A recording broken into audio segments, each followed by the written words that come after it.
All right, here we go. 32 seconds left. Wagler pulls up from deep. It's going to fall short, and a rebound falls to UConn. Rebound falls to Ross, and he's fouled by Stojakovic.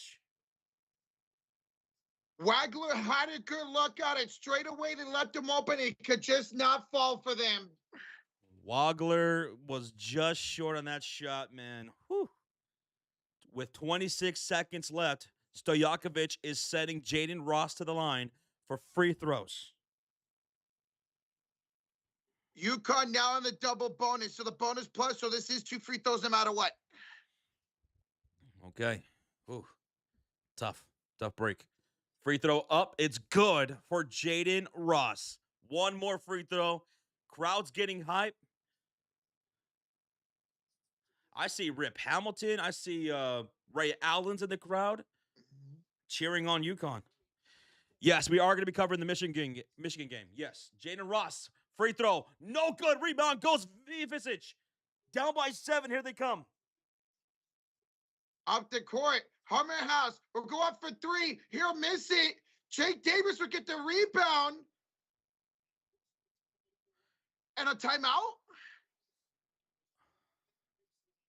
What are they calling? Oh, did he go out of bounds? He did go out of bounds. Oh, he got the rebound, but went out of bounds with 14 seconds to go.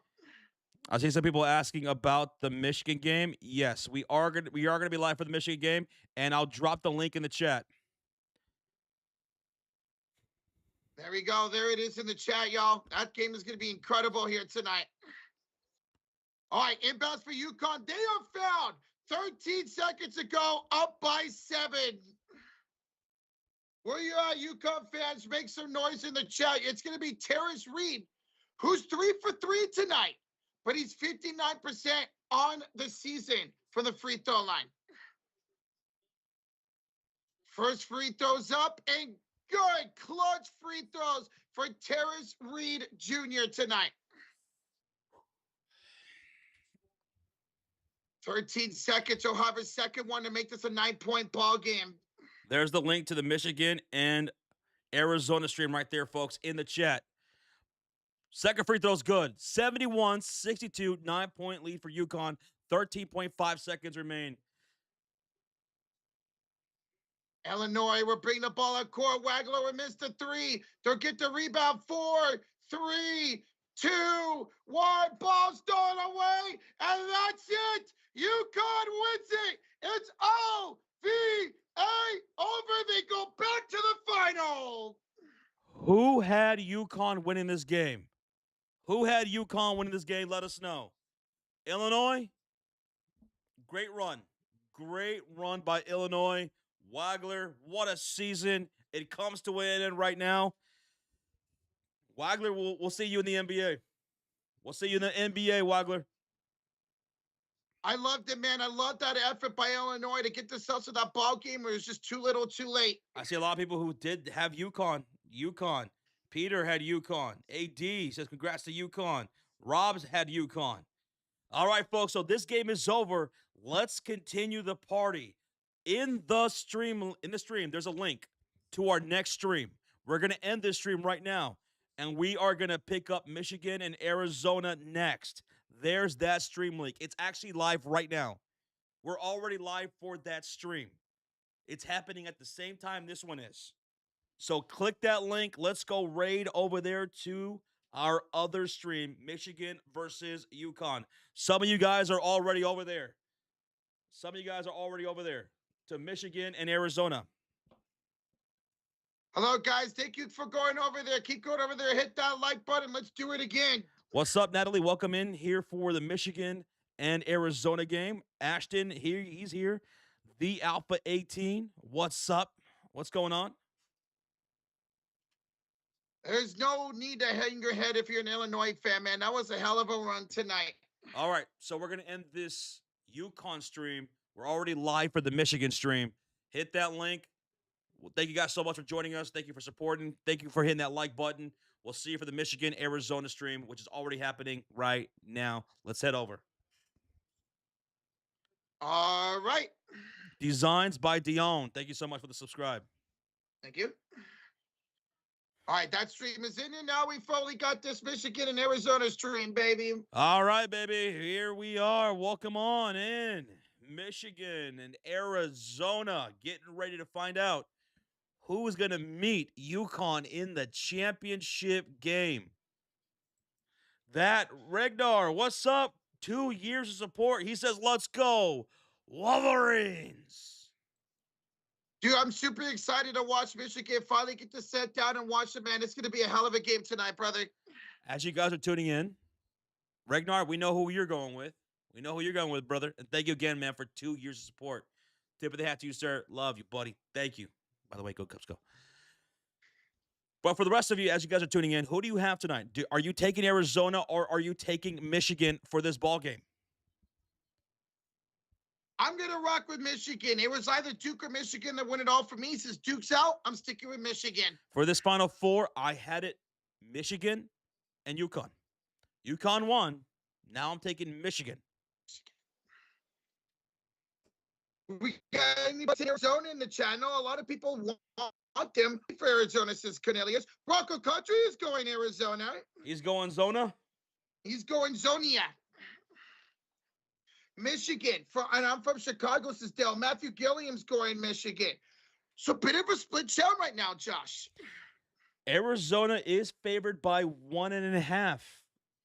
Very similar to Illinois being favored by 1.5 over UConn. Huh? I'm taking Michigan.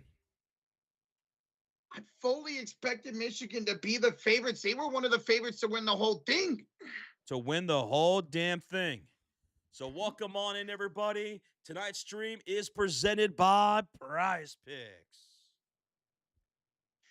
Guys, go check out PrizePicks, man. It's simple to download. It's easy to use. And hey, if you're a new user, they got a great promotion going on for you guys. Play $5 and get $50 in instant lineups. That's right. Play your first $5 and get $50 in instant lineups. But you got to use that promo code HMA. That's HMA. All you got to do is select more and less on few of your players' stats, and that's it. So go check it out, guys. It is awesome to use. And again, go take advantage of that promo code. All right, here is our entry picks for tonight's Michigan-Arizona game. We're taking a 3-legger right here. We are going to take Koa Pete, more than 11.5 points on tonight's game. We're going to take Burnett for more than 5.5 points for this game. And then we're going to take Yaxel for more than 19.5 points plus rebounds. So 3 legs for this game right here. Taking Koa, we're taking Burnett, and we're taking Yaxel on the more points and points plus rebounds. Let's go, man. Let's see if that can do good well tonight. Looking forward to both these two teams, man. 2 of the favorites to win it all here for this NCAA tournament. Gene Landycar. Thank you for subscribing, Gene. Thank you, Gene. See, Tim. What's up, Jerry? Welcome back in. Hanky says, can either one of these 2 teams defeat UConn? Absolutely, they could. There's a lot of talent on both of these teams, man. People had Michigan winning even when the season started. Remember, Michigan started off this season like 15-0. They had an incredible start to this year. And now here in the tournament, they breezed their way through it. They have breezed their way through this tournament by beating Howard, St. Louis, Alabama, and Tennessee. All of those games were by double digits. At least 12 points or more every single game for Michigan. And I'm a big fan of Yaxel, man. Yaxel is awesome. The senior for Michigan, averaging 21-7 this tournament. Hit that thumbs up, folks. This game is going to stay on TBS. It's going to be on TBS. Arizona and Michigan. We're both taking Michigan to win this game. It is presented by PrizePicks. Don't forget to use that promo code HMA when you download and sign up on the app. And play 5 to get 50 instantly. If you guys want to tail our pick'em entry for tonight's game, there it is right there. It's a simple three-legger. We're taking Yaxel more than 19.5 points plus rebounds. We're taking Burnett for more than 5.5 points, and Koa for more than 11.5 points. Big fan of Koa, Pete, man, the freshman for Arizona, 15-4 during the regular season, 17-6 during this tournament for Koa. Greg says, I told you UConn had a horseshoe. UConn had a horseshoe. And the crazy part of that game was UConn, they had a 5-minute drought in the first half and a 4.5-minute drought in the second half.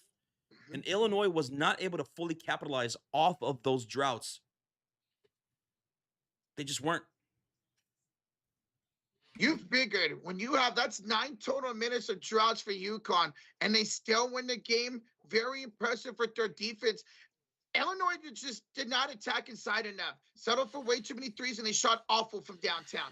Now, Goodman brings up the point. You seem to forget Arizona was ranked number 1 for most of the year. They were. And Michigan started off the season with that big winning streak as well. So that's why this game could go either way here tonight. And Arizona is favored to win this game. 1.5 for Arizona to win this game here tonight. Damn.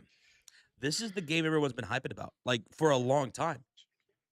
Like, even when March Madness was just beginning, I was looking into some videos and stuff like that. People were saying, man, I hope it comes down to Michigan and Arizona.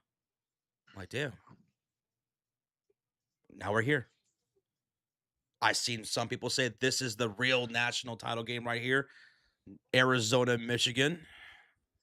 So I'm pretty hyped about this one.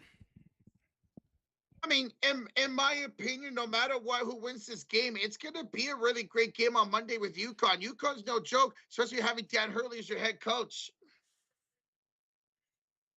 Bradley says, give me Arizona 73-69. Nice. Bradley says, I hope Michigan gets their asses kicked. Goodman says, I don't think UConn had much of a chance against either team. Yeah, you're not alone. A lot of people I saw were feeling that way. Like, no matter who came out of Illinois and UConn, we're going to be underdogs against Arizona or Michigan. Like some people say, like I said, some people think this is the real game right here. For me, for that national championship game, no matter who it's a get for UConn, is going to come down to their shooting. They could get Reed and Caravan going to national championship game. I think they can hang with either one of these two teams. Yo, what's up? Mike Duggan says, give me 81-79 Michigan. It's going to be a war. I'm so hyped for this game, man. This is the real deal tonight. Yes, it is, Leo. One team's going back home. One team's playing back in Indy on Monday for the national championship game.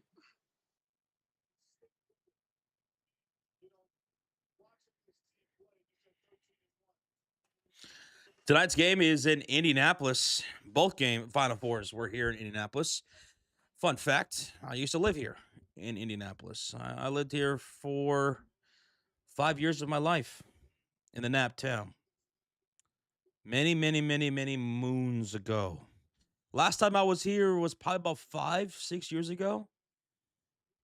I was going to, I went on a trip to Ohio to go visit our friend B Money. And then on the way back, I stopped through Indianapolis. I visited my brother before coming back to Texas.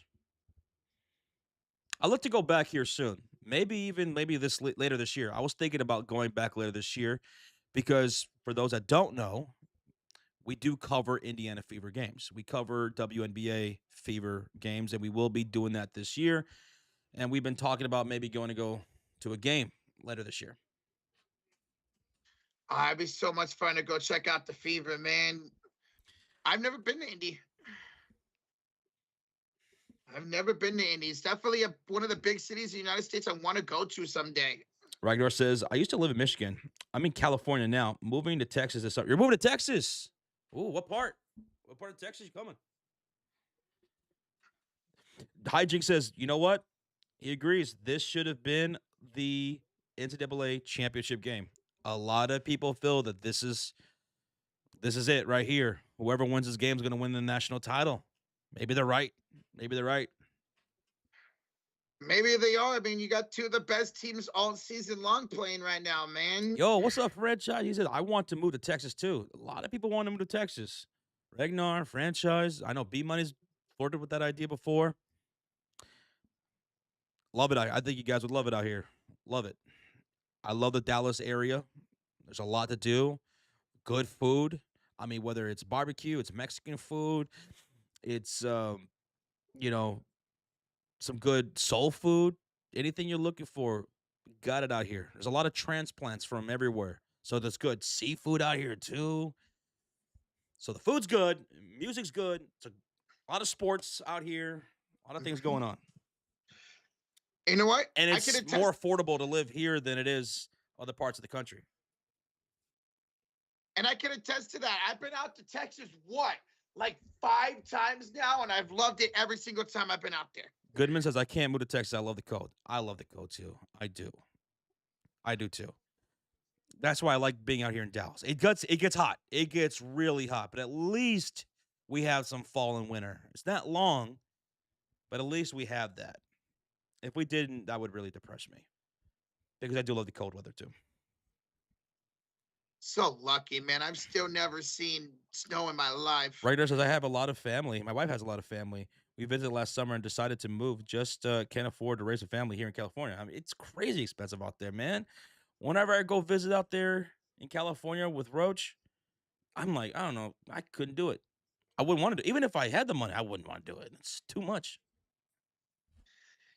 It's a lot. I love this state. I love it. I've been in California my whole life, but it is crazy expensive out here. And I learned that the hard way this summer. Bob, what's up? Says I'm late, but who do you guys got? I got Michigan. I'm taking Michigan in this game as well, man. I, looking at these two teams, it really can go either way. I'll go with Michigan. Their interior defense, their consistency in shooting, especially from three. I'll take that here tonight. I'm right there with Josh. I either had Duke or Michigan winning the whole thing. I'm sticking with Michigan, baby. Now Arizona, they have they have great defense too. They have some good depth as well, and they're a great rebounding team. 3, 4, 5. Arizona has 5 players averaging double-digit points here during the tournament. 5 different players. That is very impressive. So you got your entire starting 5, and also off the bench as well, you got somebody averaging double points. Chef Benito dropping that Yukon emote in the chat. Oh, I'm sorry to hear about that, Rozier. You got a couple players hurt. Oof. My God, just all these injuries, just it will just never not upset me. It sucks. It does suck. We're 1 week into the MLB season, and we're already seeing a bunch of injuries, man. Franchise says, speaking of Arizona, I heard it's a nice place to live too. I don't know if there's anybody here who has lived in Arizona, does live in Arizona, but I've heard that too. Like, it's hot, sure. It's really, really hot, but I heard it's affordable and the food is amazing. And for a big back like me, that's important. I know they got some good damn Mexican food out there. Hey, don't forget about that restaurant we went at in Flagstaff, Josh. Oh, Flagstaff was amazing. Flagstaff was amazing. I've been to 2 cities in Arizona on road trips, and Flagstaff blew my mind, man. Very The other, scenic. It was very beautiful. I mean, I've I've only driven through there and stood a night in Flagstaff, but it was very, very nice. Very nice. yeah, we sat at the restaurant, and it was a nice view of the mountainsides out there in Flagstaff. Flagstaff and Sedona are gorgeous. It really was. When we were in Flagstaff, I was saying, man, this looks like a place out of a movie, right? Hmm. Hmm. Nice, like that small town feel, great scenic views. The people were nice. The food, that 50s diner that we went into, Uh-huh. I was just talking about that last night with my girlfriend. I was like, I was so hungry last night, but I was too tired to go get anything or whatever. So I was just like, you know what I'm thinking about right now? I'm thinking about that place we stood in, that place we went to in Flagstaff. It was so good. So I just, you know, Josh, I grew up around the 50s and stuff like that. Well, not in the 50s, but my parents love the 50s. My grandma loves the 50s. So to go to a place like that and see a bunch of Elvis stuff was so awesome. The vibes were immaculate. Hmm. Rango says, I've lived in Mesa for like 3 years. Did you? I know Mesa's in Arizona that, is also where the Cubs go for training camp. yeah, the Spring Scottsdale training, area. right? Yeah, spring training. They Yeah. go. That's where the Cubs go for spring training. They have a White Castle out there in Arizona, right? Mhm. Pretty sure they do. And I think they have a Waterburger too, if I'm not mistaken. Probably. Like near Glendale. We have a $2 donation from Yankees fan. I'm in first place in the TSF Madness March Madness bracket on Sleeper. You're in first place, Yankees fan. Who did you pick to Hey. win your bracket? Did you take Michigan, Arizona? Did you take UConn? How close are you guys to Plano? Jerry, I'm about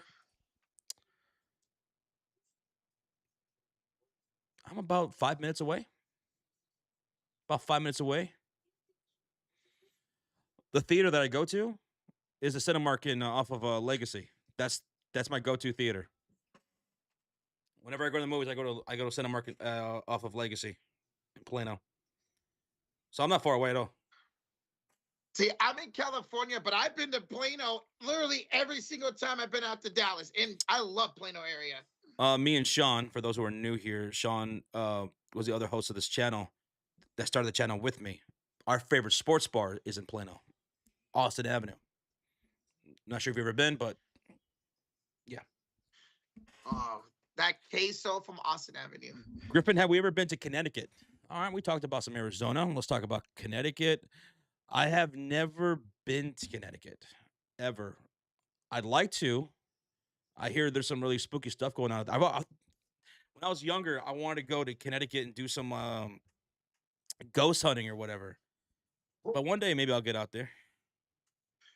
Now, me and my dad went on a big East Coast road trip back in 2022, but I believe we never made it to Connecticut. We went to New Jersey, New York, Pennsylvania, but we never made it out to Connecticut. And speaking of Michigan, have I ever been to Michigan? Oh my goodness, I'm so old. I don't think I've been to Michigan. I don't think I've ever been to Detroit. I've never been to Michigan myself. I really want to. I want to get out to there in Minnesota. Anybody here from Michigan? Been to Michigan? What's to check out there besides Detroit? I'd like to go see. I'd love to go see Motown, where the house is, where they did all the hits. I'd love to go see that. B Money says my boss asked me if I want to go for a training trip to Connecticut, and I said, "Who wants to go to Connecticut?" Damn, B. Damn. Stanford, Connecticut. What's out in Connecticut? Isn't that where headquarters is for WWE? Yes, that's where. Yes, yep. And if they ever have a physical Hall of Fame, that's probably where they're going to have it too. Yes. Triple H is from Greenwich, Connecticut. Roger says I've been to Detroit, but I went to a Tigers game, Pistons, and Lions game. I would love to go to a Tigers game in Detroit. I would love that. Pop Bomb mentions Ann Arbor. I want to go to Ann Arbor and go to a University of Michigan football game. Hey, by the way, Yankees fan, thank you so much for the $2 donation, man. Appreciate that. Thank you. Panel says there's a lot to do in Connecticut, actually. And Albert Cumberbatch in the chat says, hey, guys, been here all night. Michigan will win because the Fab Four. Remember them? We'll be in the bleachers. Oh, yeah, I remember the Fab Four. And the timeout made by Weber. Dude, they changed the game, the Fab Four, as far as how players dressed from that point on. With the black socks and the longer shorts and stuff like that. They were trendsetters. They didn't win, but they were trendsetters. Okay, so I know Weber and Jalen Rose. Who's the other two in the Fab Four? Jalen Rose, Chris Webber. I forgot the other two. What's his name? Oh, my God. He was a legendary center in the NBA. Oh, my God. Why am I blanking on his name?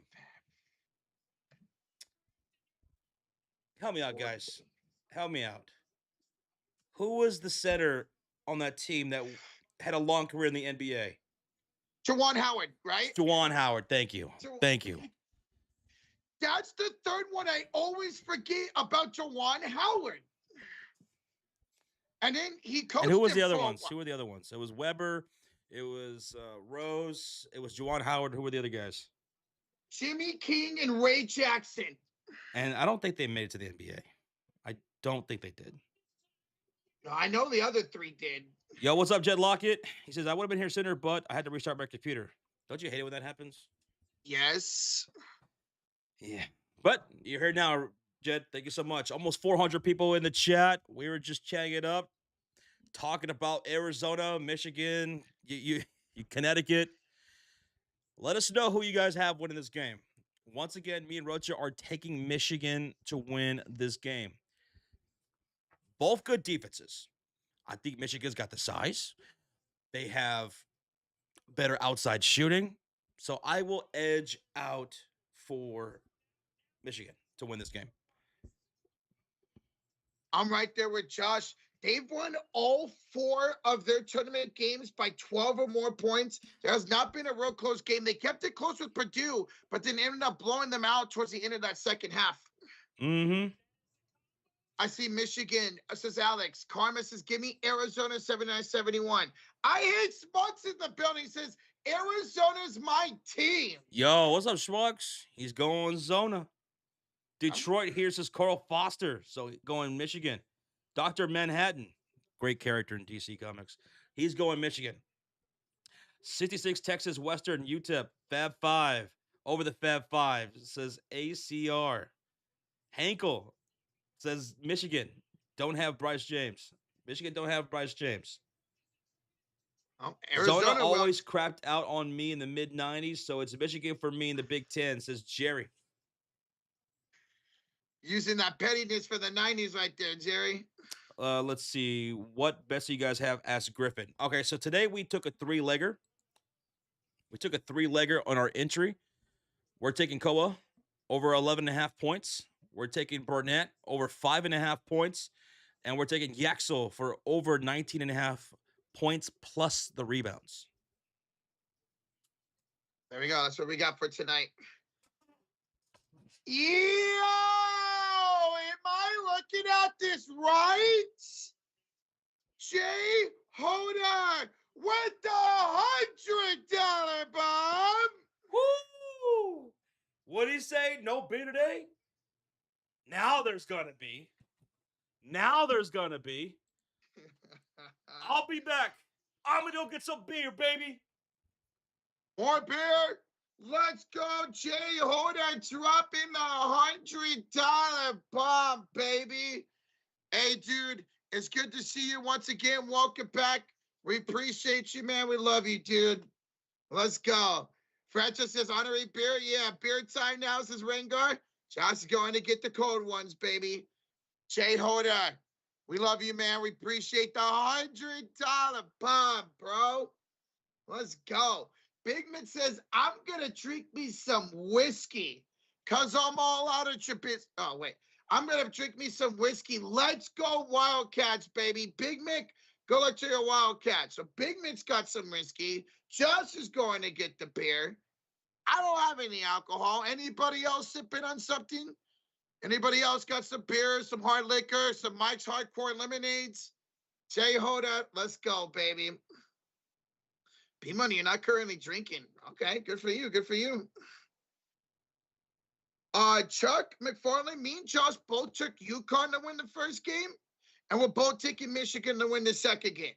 So we had UConn the first game. We got that right. We'll see if we're right here about Michigan. Should be probably around roughly 20 minutes away for tip-off. Rengar says, I got some scotch. Katie says, I'm all out of beer. We'll go get some more. This game does deserve some beers. What's up, Ulysses? How's it going, man?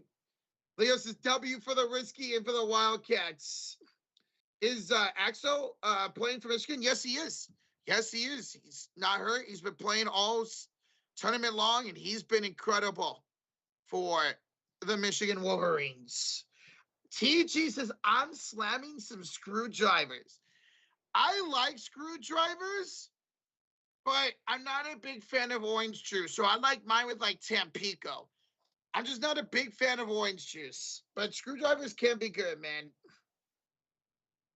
No alcohol, but I got a half a Domino's pizza and an awesome hockey game on the screen. Let's go, Jed Lockett.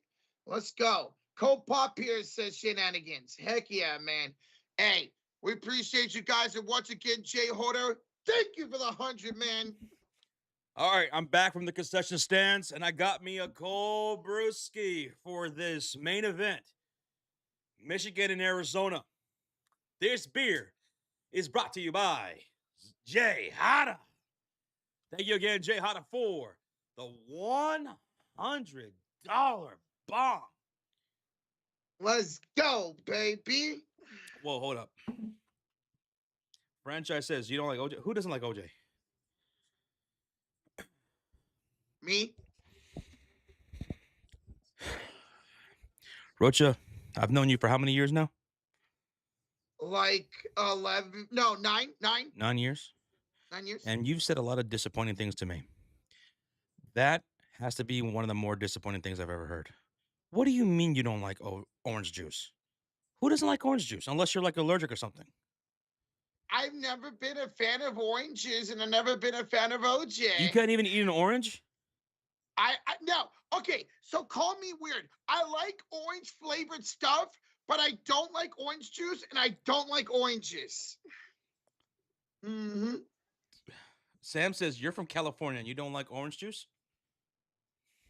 No, You don't like a little gin and juice? The reason why I brought up OG Josh, TG said he was having some screwdrivers. I said I like screwdrivers, but I have mine with Tampico. Hey, from your screwdriver to my brewski. Cheers. Cheers. No orange juice. That's crazy. That's crazy. Unfortunately, I don't like orange juice. I'm allergic to apple juice. I'm lactose intolerant. I can't have anything for breakfast to drink but water.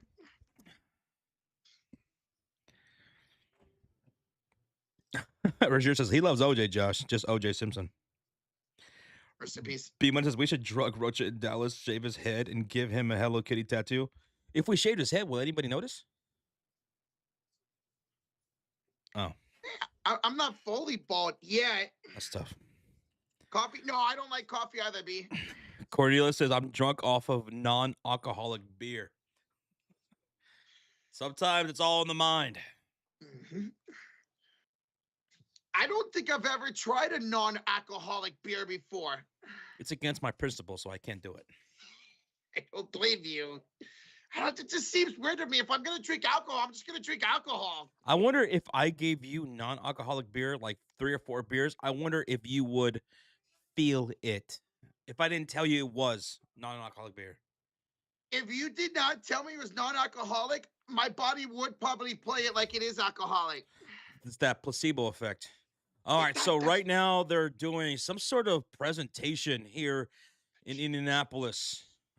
Are they getting ready for the intros? I don't know who this is. Some guy's about to come out here and sing. I don't know who this is.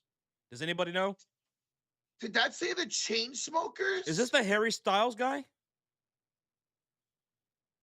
I have no idea who this is. It's Miles Simeon, says Funky. I've never heard of Miles Simeon. No disrespect, but I've never heard of him. Yeah. Huh. I think it's the Chainsmokers, so I thought it was a Chainsmokers. I've heard of them. All right, so they're gonna. I guess he's a DJ, and he's about to put on a show. Huh. Okay.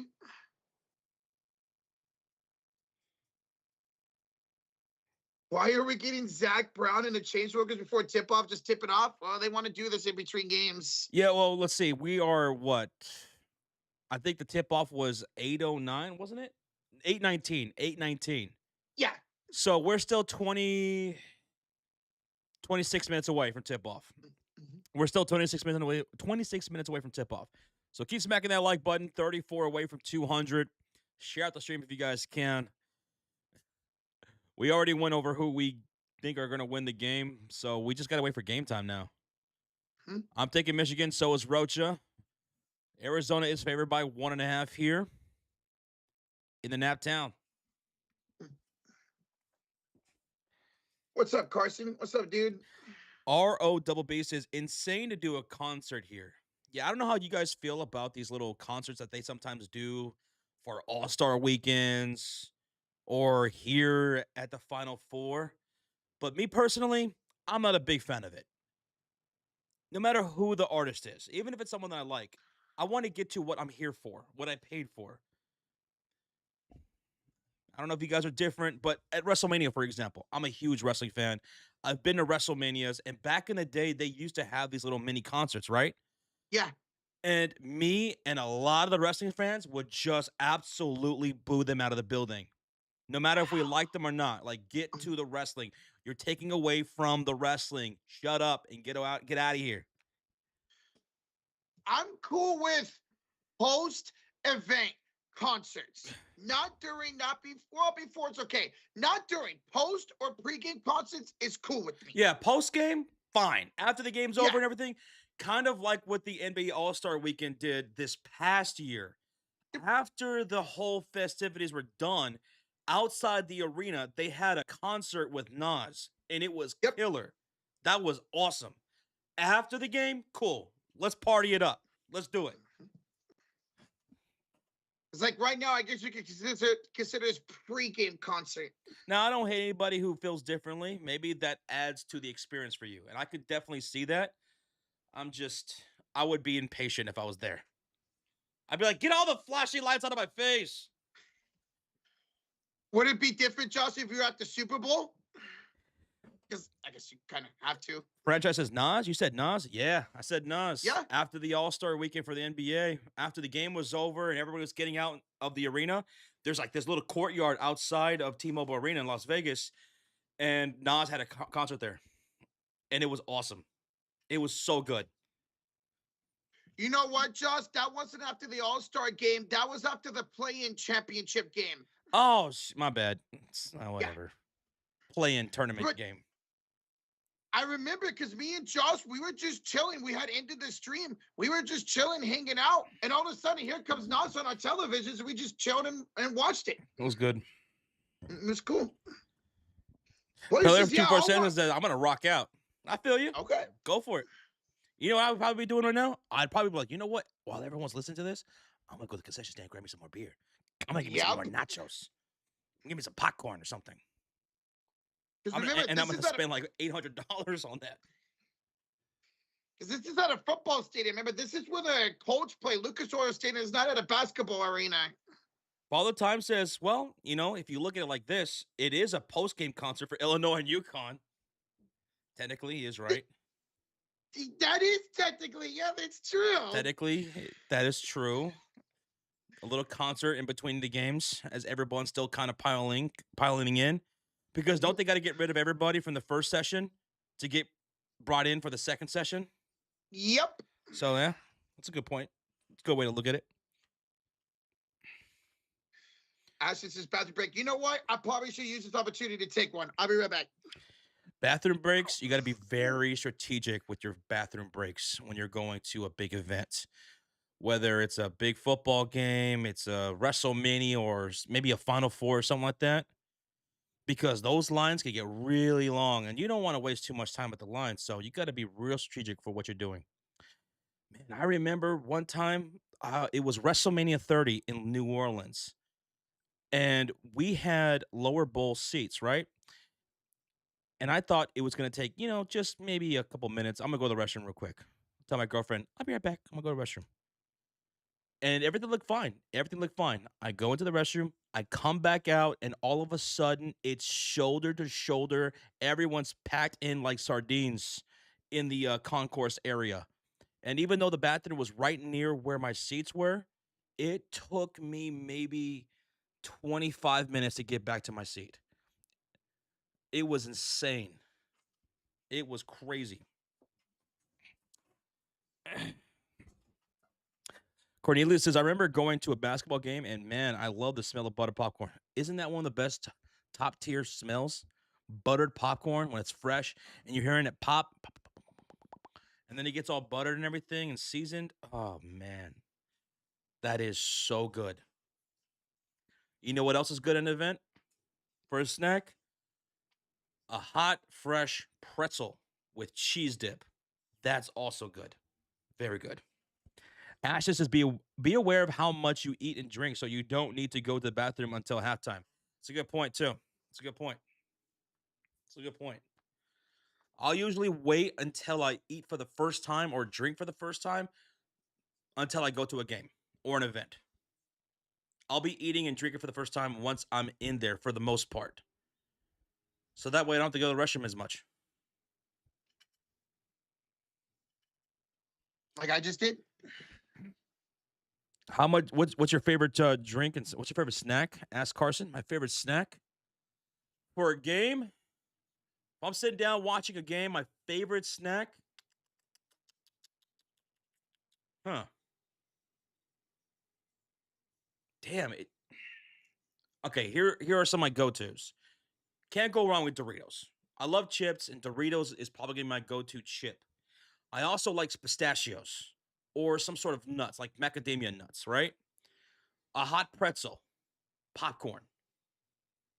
If I had to choose right now what kind of snack I would have right now before this game starts, I'd probably go with Cool Ranch Doritos. Oh. See, I'm a big Dorito guy, man. I love me some spicy nacho Doritos as a snack. What flavor of Doritos is your favorite? Oh man, the spicy nacho is my go-to, man. And I never used to be a fan of it. Growing up, it was just Cool Ranch and regular. But as an adult, it's spicy nacho. Ugh. I All don't right, know, so we got spicy nacho. about 17 minutes away from tip off, folks. 17 minutes away from tip off.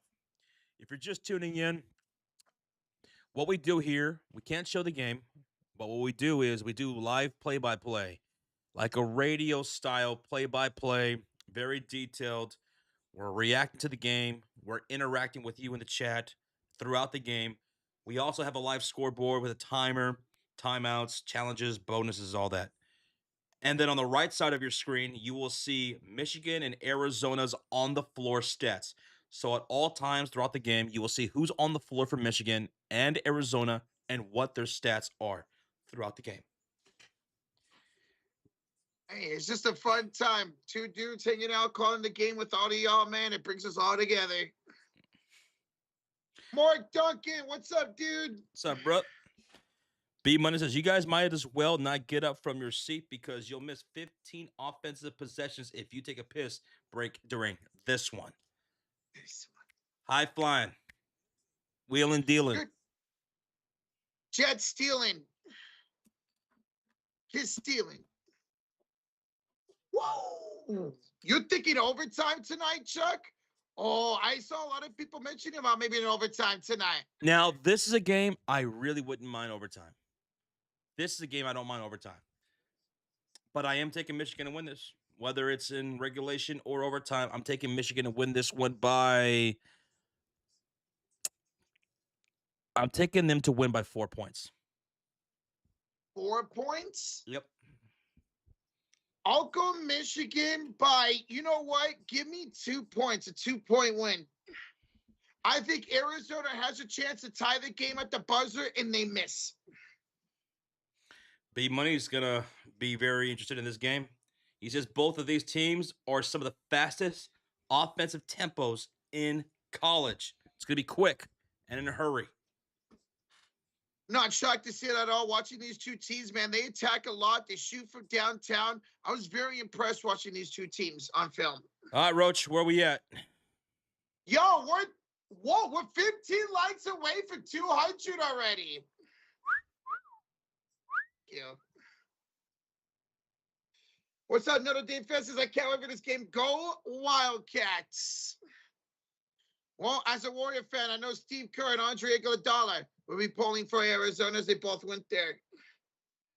Last time Michigan made the Final Four or the national championship game, Jordan Poole was at Michigan.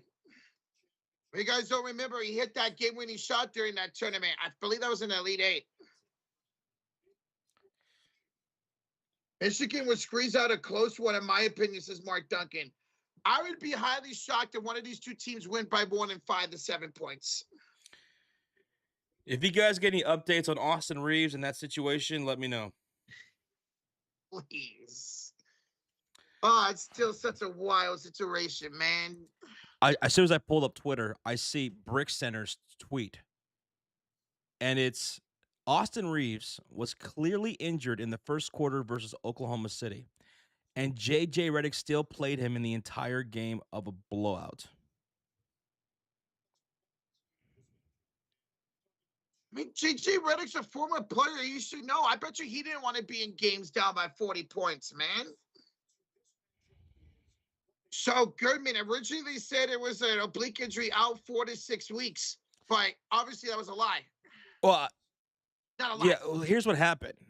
Yeah. So Rozier tagged us, and JJ Redick was saying that the MRI done by Dallas Imaging, apparently they did the wrong area. They scanned the wrong area. So apparently there's going to be another MRI. And right now, the status for Austin Reeves tomorrow against Dallas is TBD, to be determined. So I don't know. I don't know what the hell's going on. Oh, yeah, they did the wrong area? Yeah, they did the wrong area, Fat Fun Guy. And what I was saying earlier is question one, how the hell does that happen? How do you do the wrong area? Number two, whether you did the right or the wrong area, how did you determine a grade 2 oblique injury? How was that determined? What's really going on? I've never seen. I'm a sports fan. I've been watching sports since the day I was freaking born, man. And I've never seen a situation like this where they scan the wrong area. And JJ says that was on their end, not that was on Dallas Imaging's end, not on the Lakers' end. Yeah. Mm-hmm. So Reeves isn't out for the season. We're gonna see tomorrow, B Money. I highly doubt, because Josh was saying yesterday how he was holding his back, and then when they said it was an oblique injury, I was like, "Excuse me, that doesn't make sense." Here's what I'm thinking. I'm thinking even if they got it wrong on this MRI, and he doesn't have a grade 2 oblique injury, right? He obviously was still hurt. I still think he'll probably be out for the rest of the season. Okay. I think they're probably going to rest him up until the playoffs and not risk anything because he was playing hurt that entire Oklahoma City game. So even if best case scenario, they say, you know what? He doesn't have an oblique injury. He's good. I still think they keep him out. I want to be the worst thing in the world. You got 5 games left until next Sunday. Sham said that he's still out even after that Redick interview. So JJ said to be determined, and Shams is saying he is going to still be out. Yeah. Mm-hmm. I figure, yeah, he's going to be out for the rest of the year no matter what. That's fine. Have him healthy, especially the way he's been shooting. Have him healthy. Get some shots up, man. For all the times you might be right, maybe it's some type of pre-existing condition. Maybe it's something that's been lingering for a while, too. Mm-hmm. Could be. It just sucks that it happens to the Lakers right now when they were rocking and rolling, dude, before that Oklahoma City Thunder game. And what happened to Luka and now Reeves? If they don't have either two of those guys in the first round, even if they play Houston Rockets team, they're going to probably get swept. They're going to get swept. They just don't have the depth to keep up with those two being out, man. At all. If somehow they are without Luka and Reeves and they win the first round matchup, do you know what that's going to do for LeBron's legacy? Oh, people are going to go crazy for it, man. LeBron did this at 41 years old? No way. He's got an opportunity to do something crazy. Arizona or Michigan? Ask Dante. Dante, I am taking Michigan. Give me Michigan to win by 4. I am taking the Wolverines in this one, baby. Let's go, Michigan. I think majority of the chat, though, is going Arizona, right? Yeah. How many of you guys taking Zona versus Michigan? We're getting ready for tip-off, finally. We're getting ready for tip-off here pretty soon. We're doing starting lineups here. Arizona. Arizona says fat. Walt's going Arizona. Father Time's got Michigan. 2+ has Michigan. So we got a couple more Michigan fans in the chat now. So last time we asked. I'm taking Michigan because I'll never root for Michigan because I have morals and values, says B Money. You're an Ohio State fan. I'm not shocked to hear that. I got you, Goodman. Taking Arizona because I'll never root for Michigan because I have morals and values. You do? I've seen a few Ohio State fans say that now. TG says, B, on the line sports, please explain. What do you mean by that? I know my cousin went to Arizona, but give me Michigan, says Alex. It's cool. You had a cousin that went to University of Arizona. That's dope. Regdar says no SU fans have morals. Damn, that's tough. Damn. Ashley says I'm up in the air. I don't know who's winning. All right, Ashley, you got to pick before the game starts. You got to pick. Even if you got to flip a coin, you got to pick Michigan or Arizona. In the Final Four, I had Michigan versus UConn. UConn took care of business. They're already in. Now I need Michigan to win this.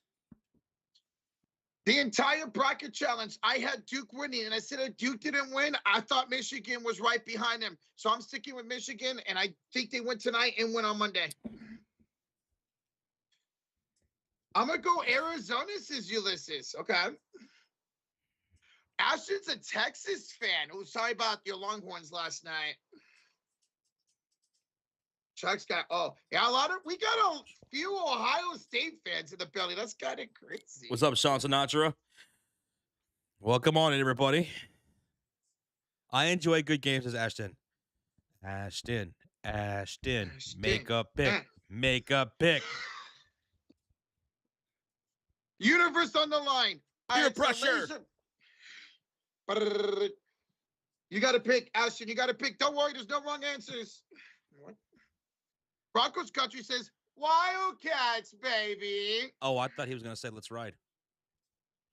Broncos Country. That's right. I thought this game was at 8:29. This game is at 8:19 p.m. Central. Scheduled tip-off. So now they're starting to do starting lineups. Yep. Starting lineups for Michigan and Arizona being presented right now on the court. As soon as we're done with that, we'll have tip-off in about 5.5 minutes. We saw the first game tip-off right on time, so we should have it right there at 19 after. One National Treasure says, I took UConn plus money, cash money. Cash Money Records? That's Snoop Dogg, right? Not even close. That's a completely different region in the United States, Rocha. Oh. Snoop Dogg was with Death Row Records at one point. He's a Southern California rapper. You're from California. You should know that. Cash Money is from a completely different part of the country. See, I was thinking of Memphis. No. Nope. Brooklyn. No, not East Coast rappers. They're Southern rappers, but not Memphis. Southern rappers. Texas? No. Florida? No, come on, man. Who are the hotbeds of Southern rap? There's Memphis, there's Atlanta, there's Houston. Cleveland? Cleveland's in the South? Oh, no, they're telling me you think Cleveland's in the South. Cleveland is literally Midwest. Cleveland is Bone Thugs and Harmony. I should know that. I've been to Cleveland. I see some people saying Louisiana. It's New Orleans, Louisiana. I would have never guessed that, to be honest. Come on. I didn't think people came from that. Come on. I said Cleveland's in the South. I've been to Cleveland. Yeah, that's what I was thinking. I was thinking of Death Row when I said Snoop Dogg. Yeah, that's L.A. Yeah, that's L.A. Yep. All right, Michigan doing their starting lineup. Hell yeah, I like this guy. Number 3. He's good for Michigan. They're going to be in the Blues today. Will they be singing the blues at the end of the game? We have them. No, we have them both winning. Rock and Roll Museum is in Cleveland. Yes, it is. I had missed my opportunity to go to it because I only stayed for it at night in Michigan. Oh, my goodness. Rozier just tagged us. Big muscle guy. He was wearing Illinois jersey today. The Oh curse my, continues. oh my God. Look at this guy. He Look was at wearing this. Illinois. Who is he going for in this game? Because he hasn't missed. I mean, all he does is miss, but like, Oh, yeah. you know what I mean. Yeah. Who's he He going hasn't missed. for? Please tell me he's got Zona. I don't know if you can find that out for us, Razier, who is going for in the second game. But that's why they lost. That's why Illinois lost. Oh my God. It's all good. It's all good, Ashton. You're good. You're all good. I'm just messing with you. Oh, Ulysses says, I think that pick is edited because the background are all the same. Those slick sons of bitches. Now here comes Arizona and with their starting lineup. They'll be wearing their white uniforms tonight. We got Pete in our parlay, Roach. Koa Pete, baby. For number 10, Koa Pete having an incredible tournament, averaging 17 points and 6 rebounds. And what did we need him tonight? We need him more than what? 11.5 points, right?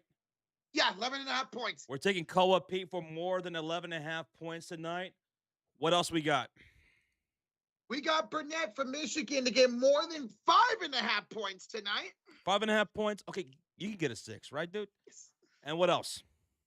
And then we got Yaxo, also from Michigan, for more than 19.5 points plus rebounds. 3 legs. That's all we're asking, baby. By the way, we did hit the one in the other game. We hit it. We hit our pick'em. Yeah, we We hit hit our pickup. entry. Mm-hmm. All right, let's go. We hit the parlay, baby. Let's do it again. Let's make it 2 in a row. Arizona and Michigan ready for tip-off in 2.5 minutes. I'm ready. Roach is ready. Are you ready? Get your snacks, get your drinks, settle in. Let's have a great Final Four. Who's going to take on UConn in the national championship?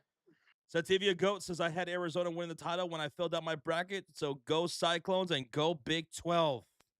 I had Michigan in my bracket. I had Duke, but I had Michigan taking them on in the finals. So I'll go Michigan. You are Michigan? Si, senor. Okay. Well, tonight's game, Arizona Wildcats are favored by 1.5 points here. The over-under is 157.5. You taking over or under? 157. You know what, Josh? I'm expecting a lot of score in this game. I'm going over. What about you in the chat? You taking over under on the total score? 157.5. Give me over. I'm taking Michigan and I'm taking the over. Alex taking the over. Over says Ulysses. Over says Carson. Red Rover send Walton over with the over. Sam going over. Anyone taking over? Jay Hada's taking under. Okay. Broncos Country is taking over. Pinier says under. A lot of these games we called here in the tournament have hit the under, and I'm expecting this one too. Jerry's going over. Dante's going under. Arizona over Michigan says Nick. Thank you for the pick. Brady says over. Player 247 taking the under. Bradley's taking the over. And Karma Guru is taking the under. And tonight's game is in the Nap Town, Indianapolis, Indiana. Indianapolis, Indiana. It's a cool, crisp 53 degrees out there in the Nap Town. Your officiating crew will be Doug Shows, Keith Kimball, and Doug Sermons. We got 2 Dougs on the call for the referees today. Dougie Fresh. Thank you for hitting that thumbs up for over 200 likes on the stream. Let's get ready for tip-off. The show is about to start, baby. Yeah, baby. All right, that's center court. We're getting ready for tip-off. Who's going to win the tip? Who wins the tip, Roach? I'm going to say Michigan does. I'll say Arizona. And Michigan will win the tip. They'll be shooting on the left side of the screen, folks. Michigan with the ball. Let's get synced up. 9:51, 50, 49. Layup. No good. Putback is good, baby. With Mora. With the tip-in shot for the first bucket, Michigan goes up. You're about 2 seconds ahead of me right now. All right, here comes Arizona. Here's a shot. That is no good. Michigan Moore gets the rebound for the Wolverines. 1932, 31, 30, I'm at 29. 30, 29, Yep. 28, 27. Here comes Michigan. Layup is no good, and the Wildcats with the rebound back the other way. That's Burris. Burries with the rebound. Burries were headed off to Bradley. Bradley back to Burries inside. Layup is no good. And Michigan with the rebound as they come back the other way. Here comes the Wolverines. Here's a 3-ball. That's no good. Fight for the rebound in the hands of Burries. Arizona looking for their first bucket here, shooting on the right side of the court. Here they come. Here's Bradley attacking down low. Pump fakes. Kicks it out here to the right elbow. Burries. To the left for Kurchenkov. Back inside for Pete. Pete back to Kurchenkov. He's going to drive. He's going to go down, and he's going to draw a foul. We got 18:43 to go in the first. 2-0 Michigan. That was a foul by Yaxel. And we got a $5 sticker, Roger, from Nick Shelton. It says, how's it going? Let's go, Nick Shelton. Hey, we appreciate you. Thank you so much, man. Nick, cheers to you, brother. Thank you. All right, ball's going to be about for the baseline for Arizona. They'll have it to the left elbow. Bradley with the crossover. And another foul on Michigan. That's back-to-back fouls right there. Bradley was fouled by Yaxel. Back-to-back fouls by Yaxel. He fouled him on the closeout. Bro, he's been the best player, 21-7 during this tournament for Yaxel. One National Treasure says, I got to go. Catch y'all later. Jerry says, I'm 3 beers ahead of you guys. Are you 3 beers in or ahead? This is my first, right? My second. I'm at 0. 2 beers in. 2 beers in. 2 beers? Okay. I'm 2 beers in. First free throw was missed for Jaden Bradley. Missed. All right, Jaden. Second free throw coming up. That one's up. That one is good for Bradley, and it's 2-1 Michigan. 2-1. And Yaxel's already on the bench. Gale came in for him, Gale Jr. All right, here's Mara, top of the key, who had the first points of the game. Her headed off, Mara inside, got it knocked out of bounds. Oh, it's last touched by Arizona. So it's going to stay Michigan basketball with 8:21 left to go here in the first half. 13 on the shot clock for Michigan Wolverines. They'll inbound from the baseline. Cadeau finds Barnett for 3. Woo! That's the first splash of the game, baby. 5-1 lead for Michigan. They shoot that 3-ball so well. He goes inside. He misses Burnett with the rebound. Mara with the miss, and here we go. Burnett will have a top of the key from Johnson. Fakes the step back off to Cardet. He'll have it on the left double with the crossover against Mara. The screen, the floater, and it's good. Ooh, okay. 7-1 start for Michigan. 7-1 start. Kurchenkov drives, lost it, stolen away. Stolen up by Cadeau. What a steal. He said, giving him cookies. And here comes Michigan in transition, and a layup is good. That was Johnson, Morez Johnson on the layup for Michigan. And one, by the way. Jaden Bradley with the foul. 9-1 lead for Michigan, and a free throw coming up for the Wolverines. Yo, Hunter, choosing the 5. Thank y'all for always giving me awesome coverage. Nah, man, we thank you, Hunter. Thank you all for being here. And thank you for that support. Thank you for the $5 donation. That's a big cheers, bruh. Thank you, dude. Good to see you, man. Over 600 people in the chat. Yo, and we are 50 likes away for 300. Thank y'all so much. All right, N1 coming up from Morez Johnson Jr.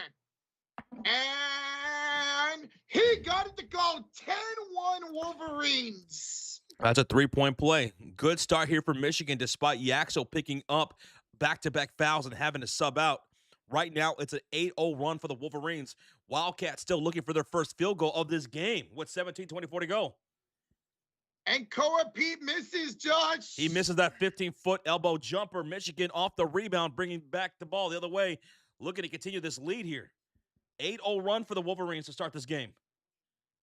Cadeau off the screen. Operating with the floater inside. That is well short. Rebound falls to Arizona. That was Koa Pete with a defensive rebound. Good stuff for Koa, mate. He gets that rebound as Bradley feeds it inside. Back it down. Going inside and losing it. Out of bounds. It's an Arizona turnover. Ooh, Arizona needs to get out of their heads right now. They're making a lot of mistakes right now. Kribas tried to go for the spin move and just simply lost out of bounds. That's another turnover right there. Arizona's got 2 turnovers to start this game. They are 0 for 4 from the field. They have yet to score from the field. And here comes Cadeau and the Wolverines bringing up the ball on an 8-0 run, up 9 with 16:40 to go. They're shooting on the left side of the screen. Mara handed off to Cadeau, attacking Bradley downhill, blocked by Pete out of bounds. Damn! And he landed on Cadeau after the block. Insult to injury. Oh, that should have been a foul. Honestly, that should have been a foul before the block. He was fouled right there. He was fouled before that block. They should have been a foul against Bradley. That would have been the second on Bradley if they did catch that. They didn't catch it. Hey, Jared, they were describing Jared. Here's Mara. The fake handoff to Johnson, the right elbow. Backs down Krivas in the paint. The turnaround floater is no good. Pete with the rebound. Got to find their first field goal here. 16-15 left to go in the half. Bradley picked up by Cadeau. Step back jump shot. There is the first field goal. Made by Jaden Bradley from 13 feet. Oh, he's out of bounds. Yeah, he sure did. It's a turnover by Michigan, Josh. He was out of bounds twice. They called it the second time. Official TV timeout. Lord have mercy. We're just shy of 16 minutes left in the first half. And Michigan's up by 7, 10-3. Wildcats just barely scored their first field goal on a pull-up jumper by Bradley. And I love how they got back on defense, Josh. They trapped Mario down the baseline, and he stepped out and turned it over. All right, commercial break here. Commercial break. And also, if you're just tuning in, Yaxel of Michigan commits two quick fouls to start the game and had to head to the bench. But after he head to the bench, Michigan went on an 8-0 run. Yaxo is their best scorer this tournament, but then you got Morez at 13, Mara at 13. So you got people who can make up for his lack of scoring now he's not going to have. Whose ball? Asked Ron. After the commercial break, it will be Arizona basketball. Michigan turned the ball over. They turned the ball over, so it'll be Michigan basketball. It was Mara who stepped out of bounds underneath Arizona's basket who turned it over. So T in the chat says Arizona usually starts slow, or are they just getting worked? Are they starting slow, or are they getting worked? I would say they're getting worked. Yes. The way Michigan's going downhill and scoring, the way that they're playing defense, they are getting worked right now. Burnett's got 3. Cadeau's got 2. Mara's got 2 right now. Mara is so tall, man. He might be one of the tallest people in this tournament. While we're at a commercial break, if you haven't done so, hit that like button. We kindly ask you to do that. It puts a smile on Roach's face. And we're closing in on 300 likes, so thank you. Just 30 away, baby. Let's go. This is how we do it. This is how we do it. Hey, Michigan's doing it well right now to start this game, man. Only 1 point, only 3 points for Arizona. What's that? T-State Coast is go blue. Let's play some defense. You love it, man. You got to love what you see from your Wildcats to start this game. Even without your top scorer going down with 2 fouls, everybody's stepping up and scoring so far. For real. Never meant to make a daughter cry. I apologize 1,000 times. Z7X says, I don't care who wins this game as long as they beat UConn on Monday. Man, there's a lot of people going against UConn, as you mentioned earlier, and even still now. And you know what? A lot of that's directed, I've seen, towards Hurley. People don't like Hurley. When you have a head coach like Hurley who gets into his feels and shows a lot of excitement, for some reason, there's a lot of people that don't like that. Personally, I'm a big fan of Dan Hurley's. I've obviously known about him for a few years now. I like him. They got the Fab Five on the broadcast right now. Chris Webber, Jalen Rose, Juwan Howard, J.B. King, and Ray Jackson. Hey, that's awesome. All right, we're back for the commercial break, and here comes Arizona. Who's on the floor? On the floor for Arizona is Pete. As he goes inside, Josh, he missed, but the layup is good. Right back for Awaka. So it's corner check. Pete, Bradley, Awaka, and Della Orso. Del Orso. He does not play a whole lot of minutes, only averaging about 5 minutes a game. Here's a Mora with the law from Michigan. 7-point lead, Wolverines. Kerchenko back the other way. He misses. They're going to say a foul on the floor on the Wolverines. Foul against Michigan. That will go against Mara. Dude, I love Awaka off the bench. Watching him over his last couple of games, this dude brings the energy and the hype off the bench, averaging 9 and 9. Jerry said, oh, Lord. Lord, I see. Hey, Nick Shelton, thank you so much, bro. Cheers. Arizona ball. Del Orso over there. Corner check, and he trouble. All right, Michigan fans, pack your duffel bags. We're traveling to the left side of the court. It's Michigan ball. Turnover. Travel. Yeah, he took that hop step. Dude, Josh, Arizona has more turnovers 3 than field goals 2 right now. A hop step? Save that for tomorrow. Tomorrow's Easter. Oh, my God, I keep forgetting tomorrow's Easter. Here is McKinney. He's picked up here on the left side. Oh, Arizona wanted to travel. They did not call it. Johnson back to McKinney. Picked up by Bradley with 8 to shoot. Pulls. 3. Bounces out. Johnson, the offensive rebound. Good Tamara, and he puts it in. Second chance points right there for Michigan. Second chance points. 14-5, Michigan. Mara's got 6 points now. Del Orso got it stolen away. That's the cookies, baby. And a breakaway. Slam for Terry McKinney. Michigan leads it by 11. Lord have mercy. Arizona calls a timeout. Their first of the game. Timeout, baby. Milk and cookies from Michigan. That was Del Orso who got it taken away by Cadeau, and Cadeau found McKinney for the breakaway slam. Anybody who took Michigan, you're feeling yourself right now. You're feeling yourself right now. Dude, this defense is showing out for the Wolverines, man. They're getting physical with Arizona on the boards, especially on the offensive side of the board.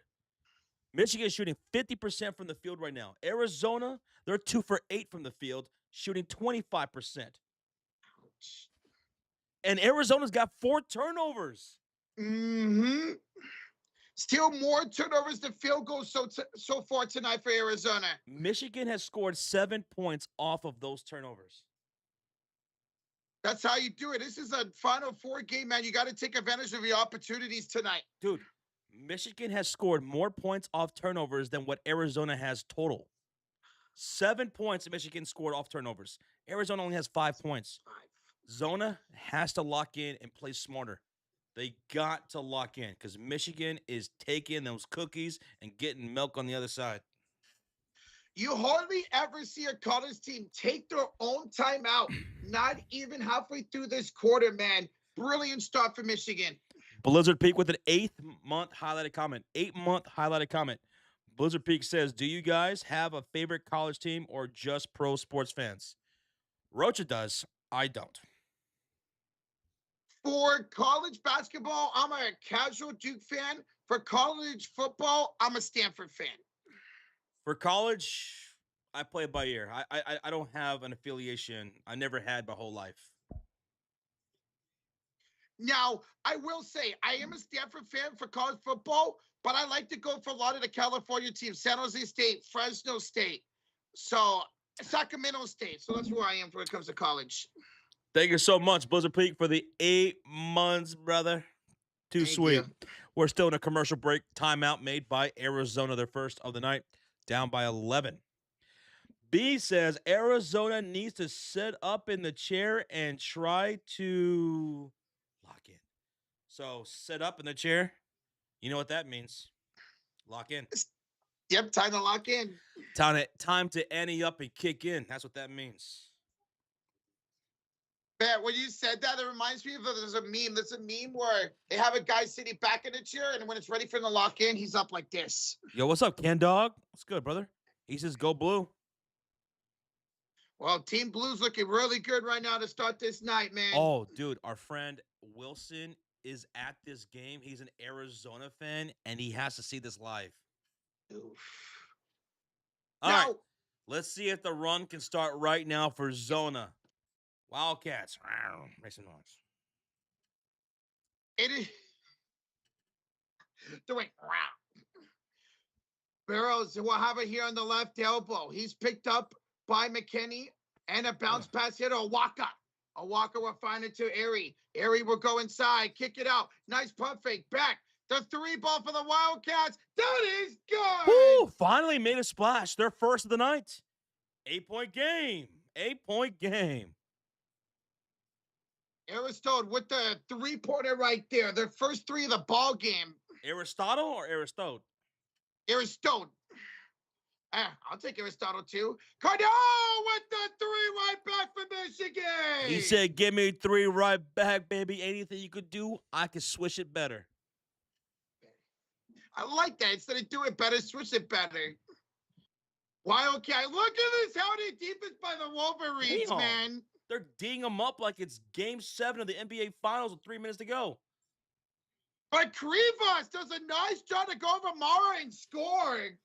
Kareem Abdul-Krivas over here with a little hook shot. That was a nice one. 6 points in the paint now for Arizona, 10 for Michigan. Up 9. Here come the Wolverines. Johnson for 3, no good. Awaka with the rebound. That was Gale on the corner miss. Bradley, oh my God. He went right through the chest of Cadeau. And is that an offensive foul? They are calling that an offensive foul. Bro, he lowered his shoulder right into the chest of Cadeau.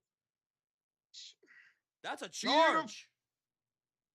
You love to see when players get sacked like this, especially in college, man. Good job by Cadeau. Yo, what's up, Snacks? Good to see you, bro. Michigan basketball up by 9. Cadeau picked up by Berries, gets it onto a walk on the right elbow. Screen set by Johnson. A waka. Johnson sets another screen. Cadeau back to Johnson, goes up. It's a trouble. Yeah, he moved his pivot. That's a travel turnover. Wildcats basketball. Wow. Second turnover on the game for the Wolverines. Quickly, who's on the floor? On the floor for the Arizona Wildcats, Krivas, Berries, Aristrad, Awaka, and Dale Orso. Here they come. Air ball! Michigan off the rebound. Here they come the other way. Yaxo's back out there for Michigan. And Yaxo will rim the 3. Let's go. I thought he missed that shit. Are you serious? The friendly roll for Yaxo. Awaka will miss the 3. Cadeau with the rebound. Cadeau, step back 3. No. Awaka the rebound. What a name. I'm having so much fun saying that name. Awaka.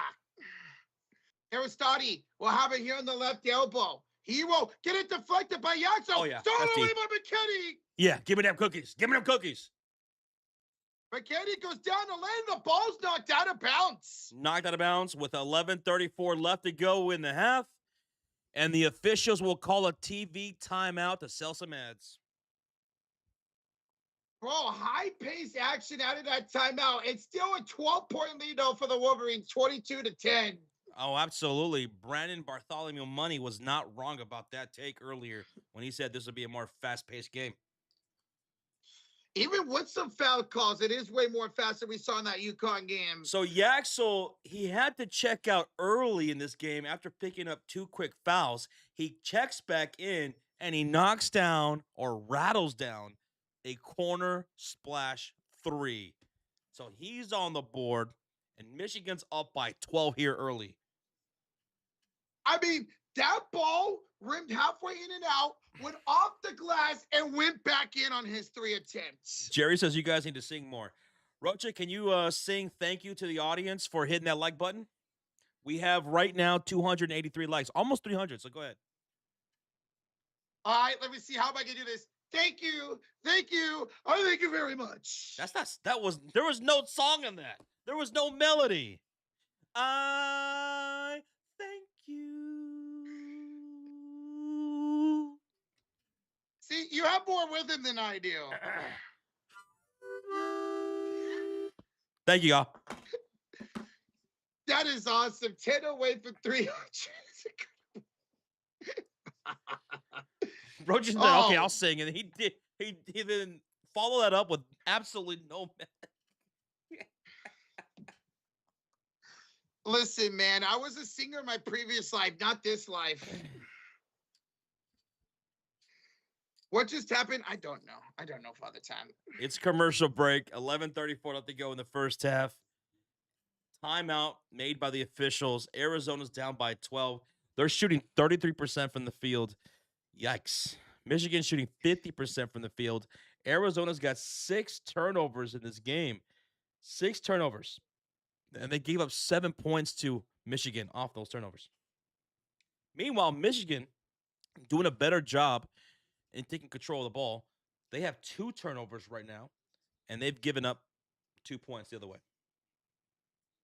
Arizona still has more turnovers than they do field goals. 6 turnovers, 4 field goals. Oh, Lord have mercy. Lord have mercy. Dude, Koa Pete, 0 for 3 from the field. He has yet to score in this game. He's trying to We need him for more than what? Was it 5.5 points? Yeah, just 5.5 points, man. Get it together. All right, we're coming back from the commercial break here in the Nap Town, Indianapolis, Indiana. 11:34 left in this first half. So there's plenty of game left. My God. Dude, even Arizona's coach is tall as hell. My goodness. 700 people in the house, 2 likes away from 300. Thank you. So this is the 6th time Arizona's coach has been down by 8 or more points. They're 8-0 in those games. Inbounds, McKinney, 3, no good. Krimas, the rebounds loose on the floor and picked up by the Wildcats. Oh. Now can they finally score again, Josh? They better. They're down by 12 right now. They got to get something together. It's a pull-up jump shot missed again, Josh, and a rebound by Yaxel. That was Del Orso with the miss, and here comes Michigan off the miss with 11:07 to go. Up by 12. Joe also picks up Cadeau. Cadeau gets passive, kicks it on the right corner, and way too strong of a pass out of bounds. Damn, that was an ugly pass right there. They turn it over. That's their 3rd timeout. Third turnover of the game. Arizona basketball. But can the Wildcats capitalize off the turnover? It's in the hands here on the left elbow. Aristrati will give it off here to Del Orso. Gets a screen by Kribas. Gets it to Pete. Pete kicks it out. Buries for 3. It's another miss. They are 1 for 4 from downtown Arizona.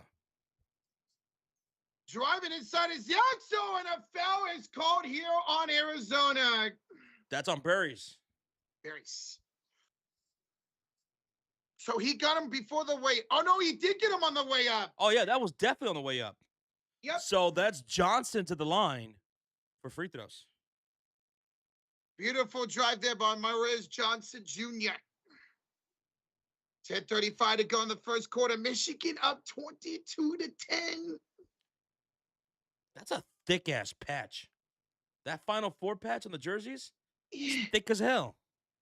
It almost looks like it's kind of coming off the jersey a little bit. It is. Yeah. I mean, damn, that is one thick-ass patch.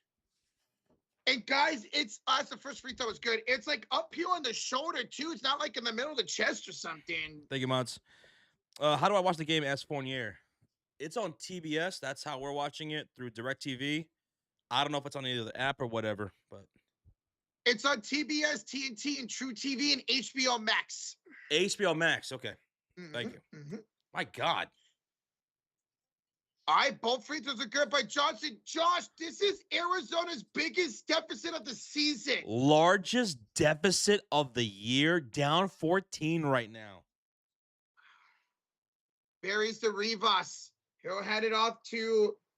Remember, they said this was going to be the closest game, the main event right here, the real championship. Well, Arizona better step it up because it's turning into a blowout, sucker. And as you say that, Josh, Rivas misses the layup. Michigan's defense is ridiculous.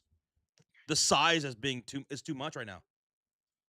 Yaxel down the lane misses it. More on the offensive rebound and the putback. The second chance points for Michigan. The rebounding, the offensive rebound. Second chance points. The points off turnovers. Michigan's defense is a problem. Michigan's size is a problem. And Cohen Pete's going to finally score for the Wildcats. He finally scores on a spin and finish. That's what we call in the business a spinish. 14-point lead for Michigan. Yaxel with the rebound. The kick out to McKinney. Hero with the crossover against Del Orso. Spins. Goes inside. Lost the ball. Arizona got the steal. Can the Wildcats capitalize? Buries down the lane. Blocked out of bounds by McKinney. Ooh, what a block. McKinney said, "Your soul is mine." With the denial. He said, "Not in my house, baby." He said, Juwan Howard. Did you see that? Juwan Howard, part of the Fave Five, and he was the head coach of Michigan at one point. By the way, we just hit 311 likes, 311. Wasn't that a rock band? I think it was back in the day. Thank y'all for hitting that like. That's an interesting name for a rock band. Here's Cohen Pete up over Yaxel. That is good. Cohen Pete back to back. Koa Pete, 4 points. All right, we need one more field goal from Koa. Let's go, Koa. Cadeau, the crossover attacking Rivas down low. Under 9 to play here in the first half. To Yaxel, back to Cadeau on the right elbow. Back to Yaxel, pump fakes, drives, attacks, and foul. Oh, he got fouled hard. Damn. Oh, he was pissed. Yaxel got up pissed. Oh, he's in pain. He had to be held back a little bit. Oh, he got hacked. He got hit from behind and then also from in front, and he's still a little shaken up, Josh. He got hacked by who? He got hacked on the floor by what, Krivas? Krivas. Yeah. There you go. Oof. It was also Bradley in there, too. B-Money says, of course, I talked about how efficient and great these teams are and how fast and exciting these teams are. And we get this crap? I swear, the God don't want Josh to like college sports. Is that how he talks? Yeah. Dude, that was a bad hack there by Krivas. Golly. Eek. And then Pete tried to come in for the block. It kind of hit Yaxo as well. We need Koa Pete has the back-to-back buckets for Arizona. We need Koa Pete to 3-peat. Oh!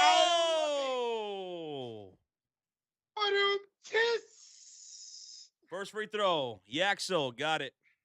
We need him for more than 11.5 points, right? Yaxel? Yep. Okay. Second free throw for Yaxel. He's got them both 28-14.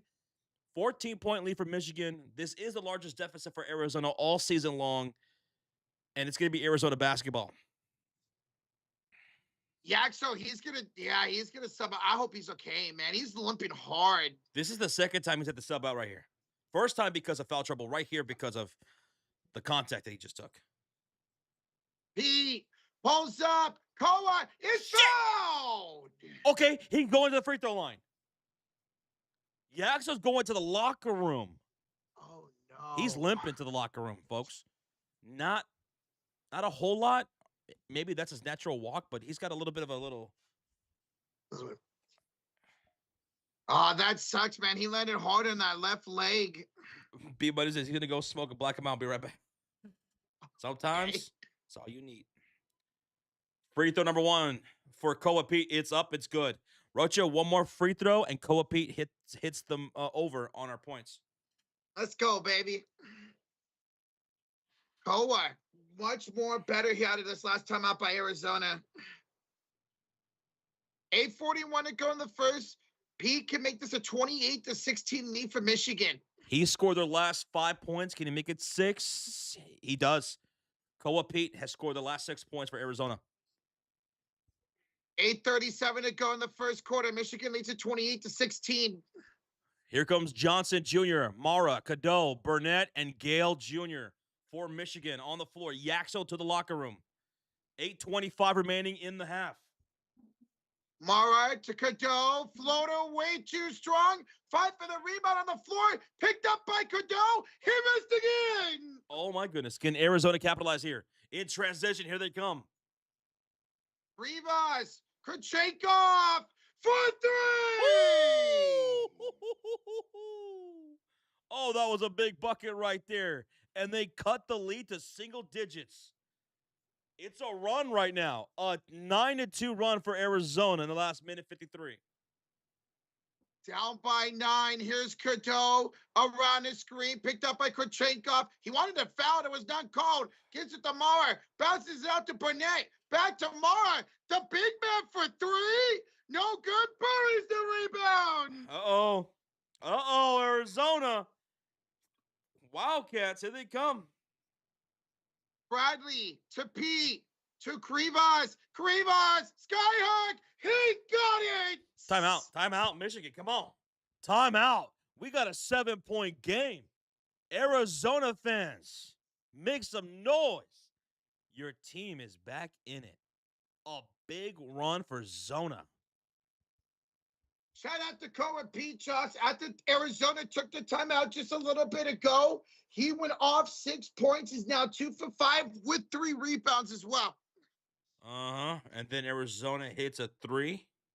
And then they just scored a layup with Krivas. Kurchenkov got the 3 and Krivas got the skyhook. And Michigan calls their first timeout up by just 7. The lead was at 14 maybe 2 minutes ago. And now it's down to 7. It's cut in half. 780 people in the chat. Commercial break. Thank y'all again for being here. Hit that like button. Let's get to 400 on the live stream. Shit just got real. And Michigan, they sent Yaxo to the locker room after taking a hard foul. Oh, man, I hope he can come back in this game. That's a huge loss. You're losing 21 points a game through this tournament with the Axel being out. Wow. Dude, I'm kind of buzzed, says Jerry. Hey, man, well, we appreciate you hanging out with us, Jerry. Wait, did Rui Hachimura get hurt for the Lakers too? Wait, Rui, let me see.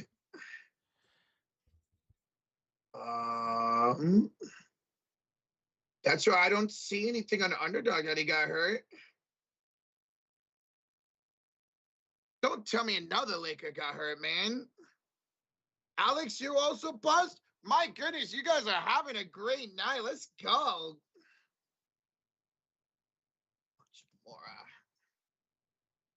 Huh. Goodman says, I'll check. Yeah, check more, Goodman, because from what I see, I don't see any injury update on him. I just saw a quote here from JJ Redick that despite the injuries to Austin Reeves, Luka Doncic, and Rui Hachimura, there is no despair. We're gonna have to play through it. I'm like, wait, Rui?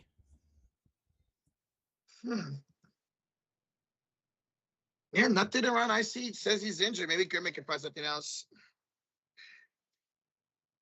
Have another one for me, Alex. There you go. Broncos country wants people to get lit. Hey, we're lit up in here right now. And Arizona's on a great one as we come in a timeout from Michigan. 7-point game, guys. 7:21 to go in the first. I know. Hijinks sucks about all these Lakers injuries, dude. If you look at JJ, you get injured at this point since Father Time. Seems like it, man. For real. Anybody ever part of like a high school or college band? You know, that's a big thing about these college sports, whether it's football, basketball, baseball. It's all about the college bands. They just showed some right now. Rocha, I thought Anybody you ever? were a part of a college band. Huh? Didn't you play tuba? I did play the tuba. I was a god at the tuba, bro. You damn tuba boy. Also, I played a little bit of the electric triangle. My short out arms. So Gurman says, yeah, I can't find anything either about Hachimura being hurt. Maybe he was talking about because Hachimura did just come back from injury.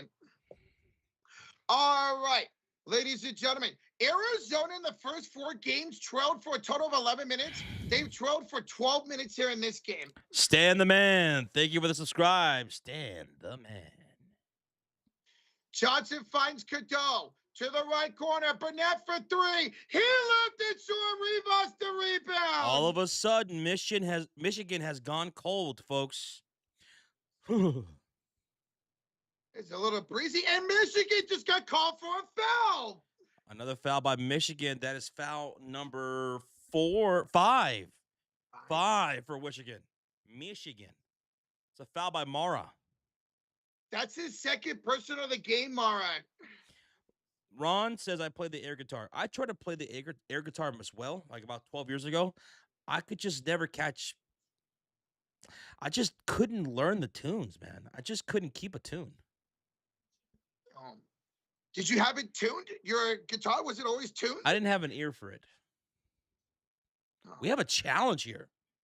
We got a challenge by Michigan. So it was Mara and Awaka fighting down low. I don't know this is going to be a good challenge, man. Unless Awaka elbowed Mara. And it looked like he did. Look at this. Look, watch. Boom, shove.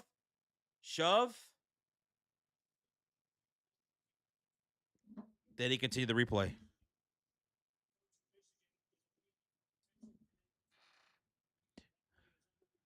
Wait, so Michigan's appealing for a flagrant foul?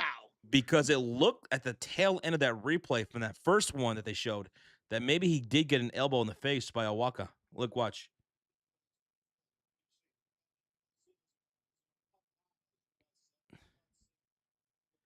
No, not a follow-through. Not a follow-through on that. I'm seeing an aerial view now of the replay. His forearm and elbow were up there, but not a follow-through, something that would determine a flagrant foul. He pushes his elbow into the face of Mara, but nothing serious, man. I don't like this.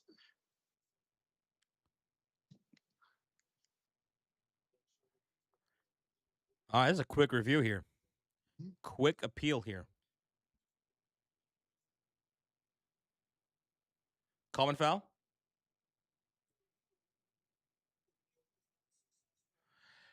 The appeal was unsuccessful. They're charged a timeout. Wow. Arizona will inbound for the baseline. Appeal unsuccessful for Michigan. Take away a timeout. And now they have no more appeals the rest of the game. I do not like that appeal. That was bad. There was no wind-up. Like, yeah, his shit was up here, but he didn't do that.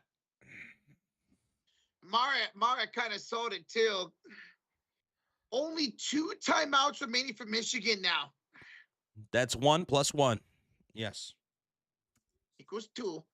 Here we go. 7-0 run for Arizona right now. Rivas backs down Johnson inside the paint. Double T comes for Cardell. Rivas. Oh, shit. Got it again. Rivas is killing it with that hook shot, man. It's a 9-0 run for the Wildcats. We got a 5-point game, baby. Oh. Johnson, top of the key, looking for a passing lane. To the left elbow, Burnett drives, crosses, bounce pass, and a dunk! Finally, they end the drought. Woo! What a dunk by Gill! That dude got up there. Rivas And Jackson sided here, draw a foul. That is foul number 6 now for Michigan. And they're going to credit it to Johnson, who just picked up his second personal foul. For this, got back me and my homies. What? Michael Jackson? No, that was ludicrous. Oh, They're playing it in a Ludacris. commercial. Oh. I don't know much about Ludacris, to be honest. That's the second. Yeah, it was here. What? You don't know anything about Ludacris? Not The much. dude had hit after hit after hit. I'm sure I probably know some of his songs if you name them. Oh, Krivas off the back rim, no good in the first free throw attempt. All I can see is you guys, all three of you. So, Jerry. All right, Jerry, how many fingers am I holding up?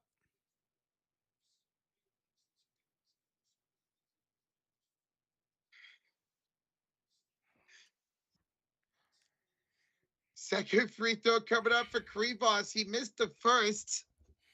If he makes the second, we got a 6-point game on our hands.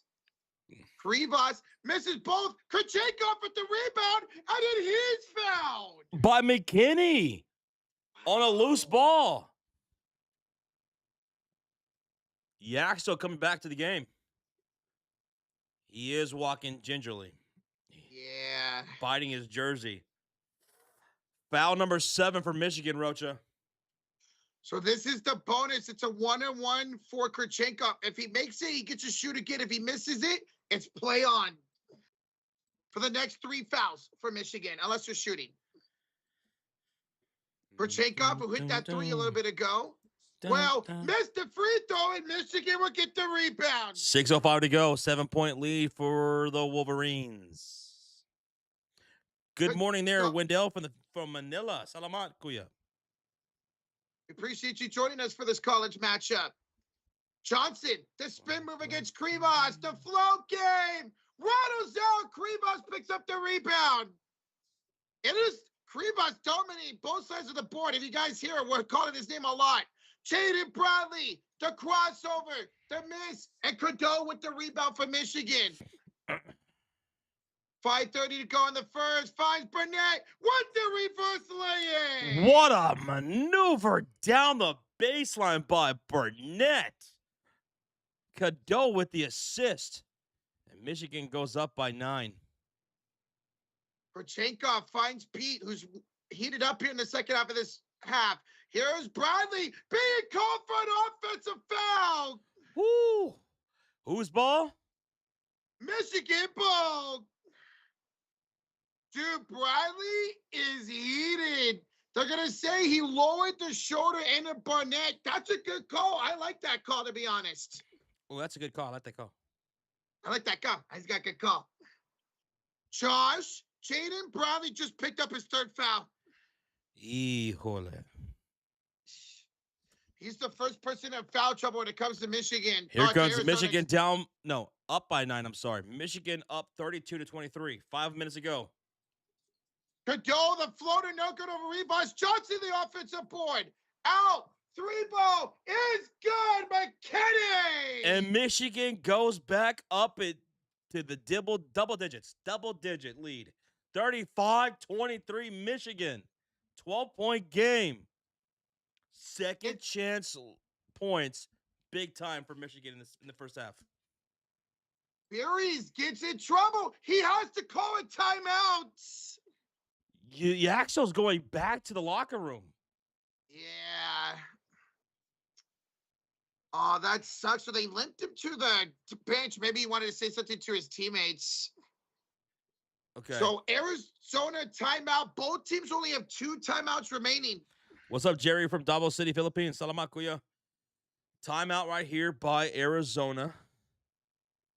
And we just saw Yaxel go back to the locker room for Michigan. That sucks, man. If you guys don't know, he got fouled earlier from behind by Rivas and kind of went down right on his knee and has been limping ever since. Yeah, Krivas fouled him, and he knocked down his free throws, went to the locker room, came back like 2 minutes ago, and then immediately went right back. What's up, Jets? Hello. Stop using my credit card, Jets. John, thank you for subscribing, John. Yo, Johnny boy. Thank you. Coming out of the timeout, Michigan up by 12 with 4:35 to go in the first quarter. Here's May, the head coach of Michigan. He was in the Final Four with Florida Atlantic a few years ago. Was he? He was. That was a great run for Florida Atlantic, man. I remember that run for them. Berries, the pull-up. There's a foul on the floor by Trey McKinney. Well, that's going to be free throw for Arizona. The 1-and-1 right now. So if he makes it, he shoots again. If he misses it, it's play on. Berries with the 1-and-1 here. Yeah, Jay, sucks about Yaxo, man. Does not look good at all. Berries with the foul. Berries is 0 for 4 from the field, by the way. He has yet to score from the field. He'll make his first free throw, so he gets to shoot again. 35-24, Michigan, 4:27 to go in the first. Jets, hit that like button. Come on, Jets. They're going to reevaluate Yaxo to see if he can come back in the second half. Both free throws are good by Berries. So he's got some points on the free throw line, but not from the field. 4:20 to go in the first half. 35-25 the lead for the Wolverines. 10-point game. McKinney picked up by Korchenkov. Hands off to Mara. To Cadeau. Down the baseline. High arcing floater. No good. Another rebound by Krivas. To Pete. Cora Pete down the lane. No. Krivas the tip. That's no good. Sweet mother of God. McKinney up court. To the coat over. Wide to open. The right elbow. Three ball is good. Oh, that was wide open, baby. That was Roddy Gale Jr. with the corner splash. 38-25, 13-point lead for the Wolverines. Scoring drought for Arizona all of a sudden from the field. They haven't scored from the field in over 3 minutes, Rock. Rock and roll. Dude, we've seen this so much in these games. These high droughts. Berries misses, and an offensive foul on Arizona. That's going to go against Krivas. That's going to go against Krivas. That's the 6th foul for Arizona, and we're going to get an official timeout with 3:21 to go in the first half. Michigan 38, Arizona 25, 13-point lead for the Wolverines. Josh, Arizona at only 36% shooting right now. 36% shooting, 40% from downtown with 2 made threes. Michigan shooting 44% from the field, 42% from 3 with 5 made threes. The offensive rebounds in this first half, Josh, Michigan has 6. Arizona has 5. So good jobs on the boards here for both teams on the offensive chances. But Michigan is taking advantage of it. Arizona is not. And to answer your question, Jets in the chat, no, not as bad. Not as bad. I'll be right back. Hit that like button. We're 38 away from 400. 38 from 400. Let's go. Let's get caught in 4K. Yaks are getting X-rays, so yeah. But that first game was bad, Jets. It was bad. It really was. Lucky enough for this one, it's not so bad. Oh, my God, the halftime of that last game took forever. Hopefully this one does. I know it's supposed to be like, what, 15, 17 minutes for a halftime? It felt longer. And so, Mark, Yaxel, who limped to the locker room, back to the bench, back to the locker room, is being reevaluated again. So I wonder if they cleared him, went to the bench, realized how bad it was, and went back to the locker room. Their announcer on TV, the sideline reporter, said he's being reevaluated to see if he can come back in the second half. So if we start the second half and we see Yaxo out there, great. If not, don't expect him to come back in this game. The way Yaxo's looking, I'd be surprised if he even made it to the championship game if Michigan wins this. That did not look good, man. He landed on his leg and just been limping ever since. It just sucks, man. For like the billionth time in the last week, the injuries that are piling up in sports are just a fucking bummer, dude. Bummer. You hate to see it, man. You absolutely hate to see it. You want everybody being healthy.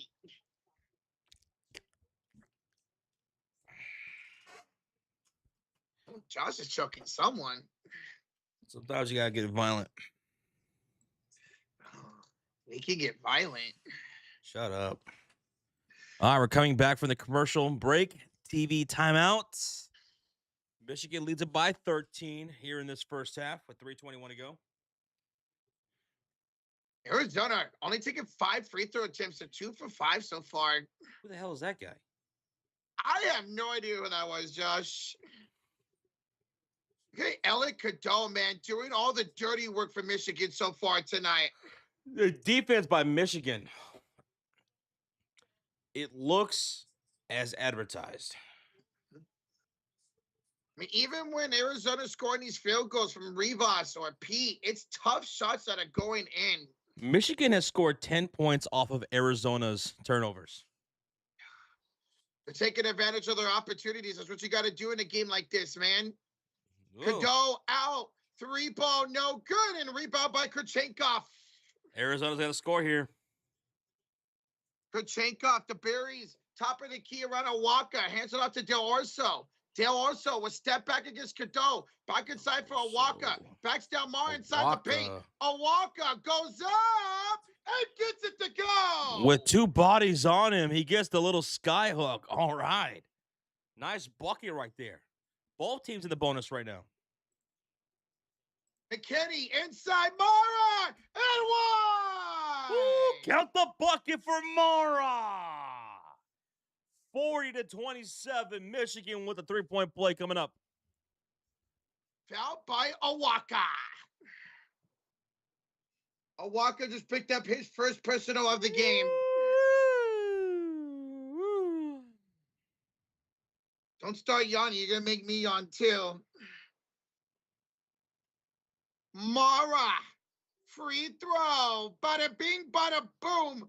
41-27 Michigan. 2:35 to play in the first. 14-point game. 14-point game. Burnett will check in right now for Gale.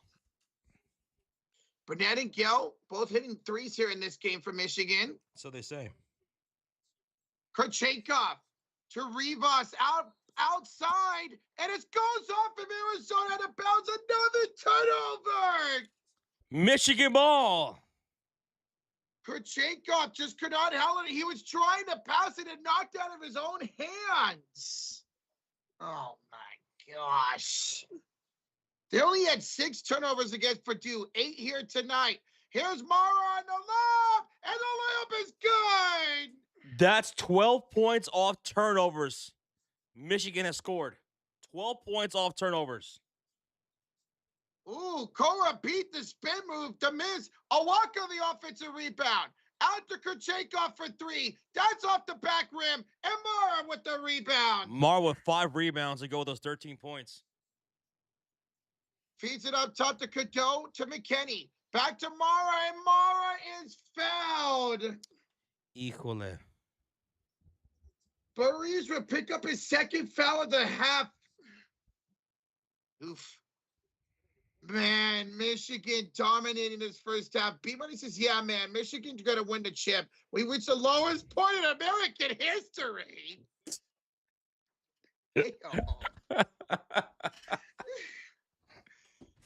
B-Money, guys, on the line sports is an Ohio State fan, so. God. Jesus. My goodness, B-Money. So dramatic. It's the worst thing. It's worse than 9/11. Oh, God.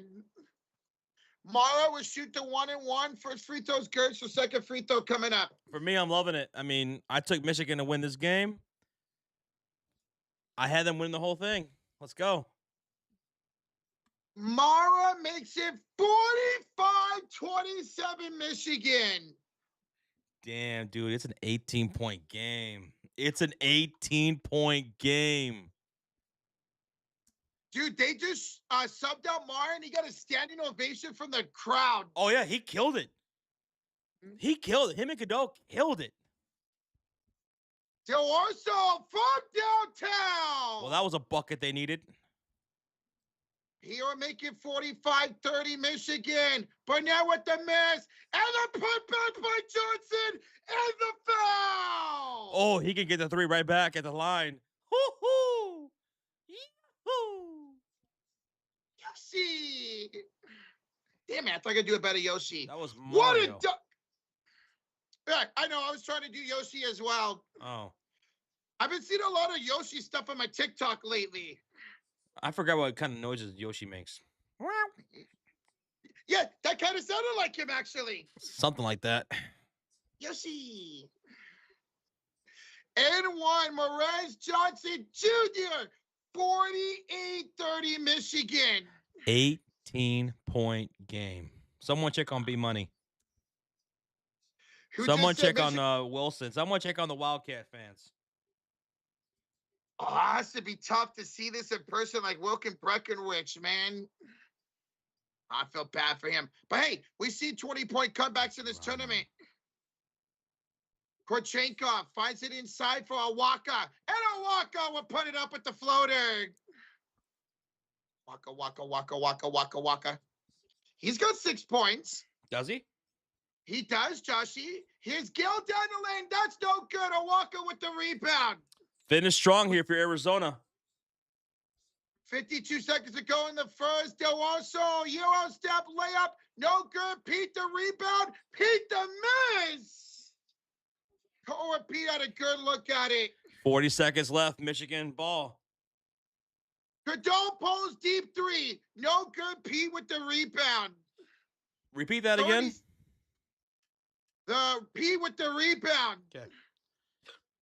Here is a pass inside for Walker. Knocked out of bounds by Godot. We got 26 to go. That rhymed.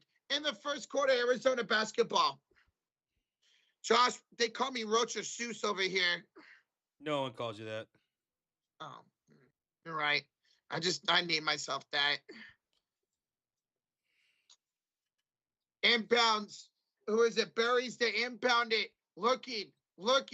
Got to pass it up. Inside on Walker. Stolen away by Burnett. That's 9 turnovers for Arizona. 9. That was such a bad pass, man. Shot clock is turned off. Cadeau, 9, 8, 7, 6 to pass. Cadeau back on the right elbow. 4, 3. The crossover. Step back 3. No good. Put back in the buzzer. No. 48-32 Michigan at halftime. Okay, folks. We're at the halfway point, and Michigan is in full control of this ball game. They lead it by 16 heading to the locker room. How are you feeling out there? Okay? Some of you guys need a wellness check or what? Yeah, Arizona fans, you guys got to get some rally and offense, man. You guys got to get through this Michigan defense who is playing lights out. Even the buckets inside for Pete and Krivos, the outside shots by Korchenkov, none of them are coming easy right now. Broncos Country says, yes, feeling good. Chase says, yes, sir, go blue. All right, hit that thumbs up, folks, on the live stream. We are just 10 likes away from 400. Thank you guys so much. At least this is not football for Ohio State. Still same difference when it comes to feelings. You do not want to do a wellness check on Mises B Money because it couldn't be pretty. Jesus, B Money. We got a whole second half. We saw UConn in the tournament game that we streamed last week in the Elite 8 come back down 20. It's a 16-point lead right now for Michigan. The Arizona halftime speech better be ruthless. It has to be. This is it. Could be your final 20 minutes of the season. This is a trip to the championship on the line, man. Arizona needs to come out and show some life and show some heart. We've seen the defense and the offense play well here for Michigan. Arizona's got to get in some type of rhythm. Now, if you guys are just tuning in here at halftime, Yaxo for Michigan went down with a knee injury. He limped back to the bench and then went back to the locker room. They're going to reevaluate him here at halftime. So if we don't see him come out to start second half, expect him not to play the rest of the game. But they don't need him right now, up 16. And you got 1, 2, 3, 4, 5 different players who averages 10 or more points in this tournament for Michigan. So you have a nice spread of production all around for the Wolverines.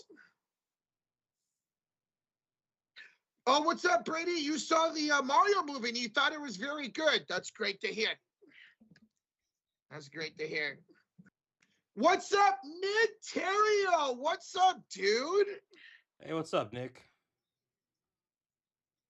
He says Michigan is putting that belt to ass right now. And it's on Arizona to come out with second half adjustments to change that, Nick Terrio.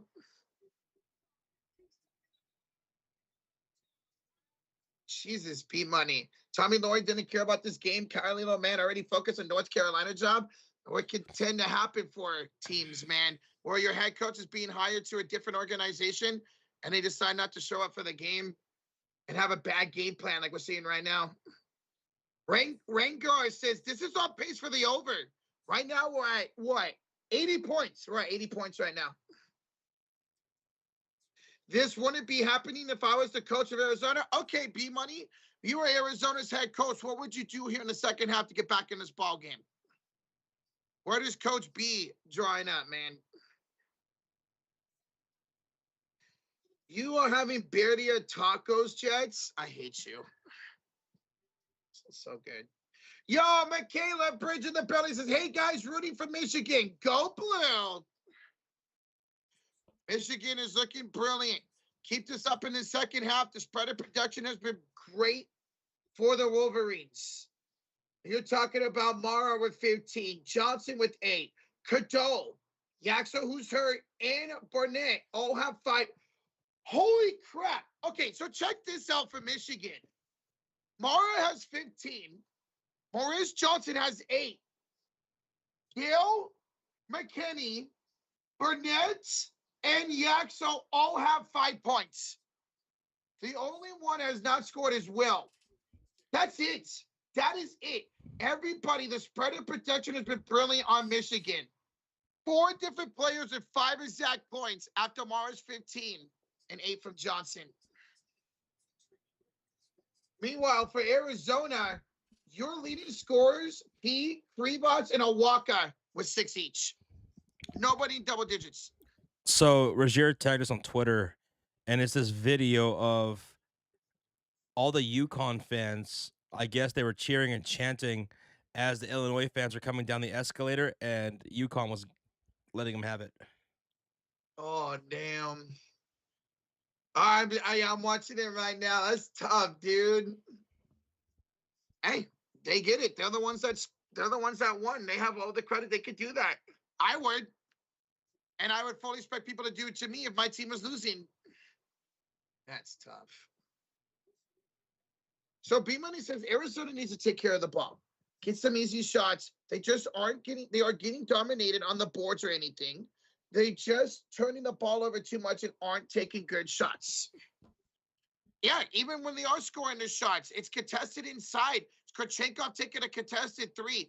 Get yourself open. Let me run some pick and roll. Let me run some pick and roll here in the second half.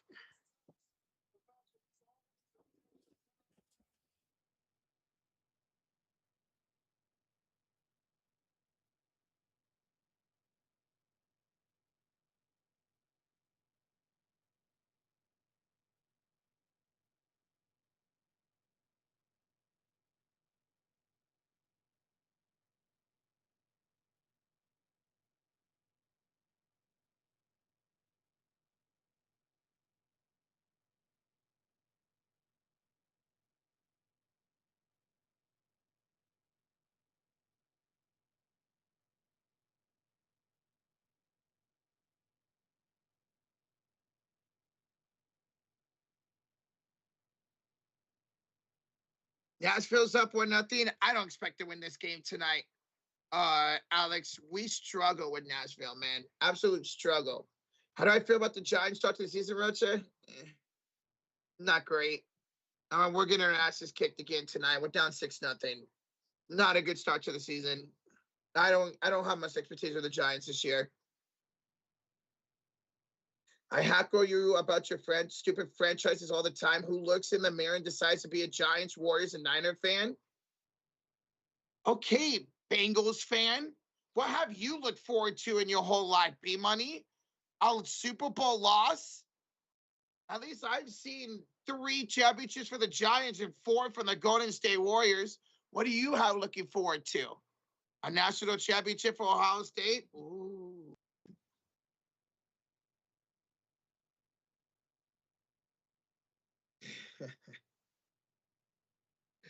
Yo, what's up, Jason Switzer? What's up, dude? How you doing, man? What's up, brother? It's 2-0 now. Yeah, again, I didn't expect to win that game, Alex. I was gonna be shocked. Oh, what's up, Steeler Chicken? Need Arizona to win tonight to guarantee the work pool. Otherwise, it's to the tiebreaker. Oof. Good luck. Good luck, Steelers chick. Good luck with your work pool. I know those could be a lot of fun. No 49ers win, though? No. All I've seen is heartbreak. Conference championship losses and Super Bowl losses.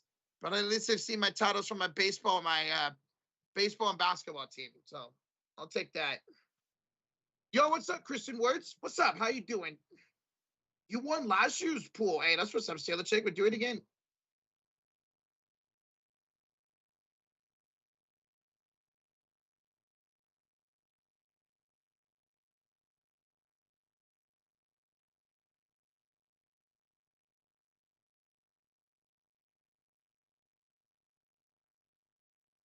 Just chilling at my fiance's house. It's been a long and crazy week. A week of work. Well, man, it's the weekend. Enjoy it, bro. Get some good food, man, and hang out with the fiance, dude. That sounds great. That sounds great, man.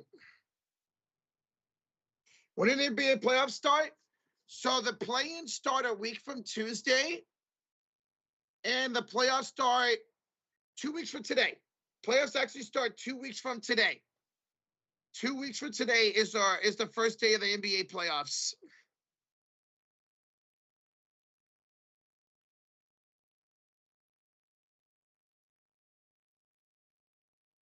Oh my god! All right, 8-0 match. Jesus. All right, we're turning that off. Rep.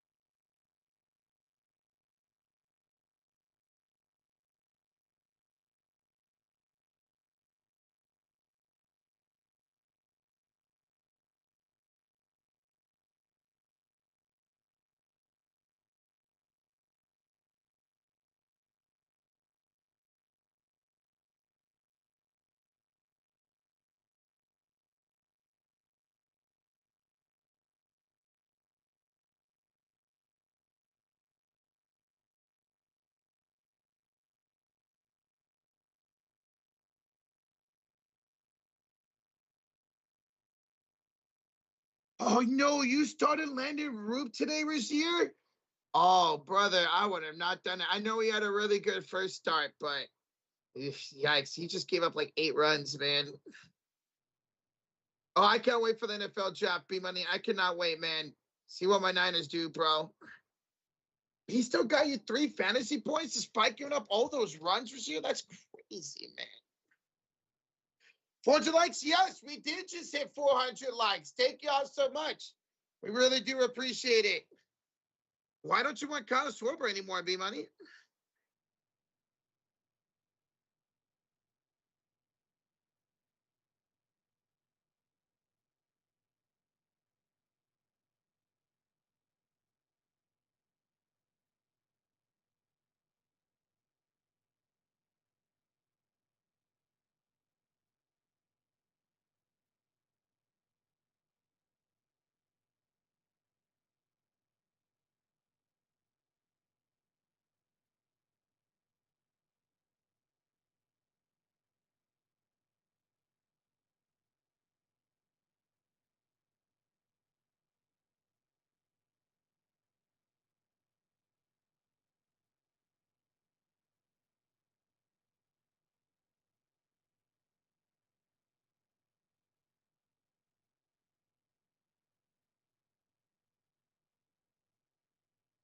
You can't. Oh, that's right. You have Otani and Sorber. Yeah, he doesn't play the outfield at all for you, B. Yikes. That's why I don't draft DHs. Unless I am able to get Otani, I don't draft DHs or pure DHs. That's tough, man. The only way you can use both if Otani's pitching. That's tough, man. So we're in the halftime, ladies and gentlemen. We're at halftime, 48-32, the lead for Michigan. At the halftime break, Michigan shooting 41% and 31% for downtown. Arizona, 38% and 43% for downtown. Oh, be money. I don't want a DH on my roster, so I don't want Kyle Schwarber because you can only play him at one position, which fucking sucks, man. That absolutely sucks.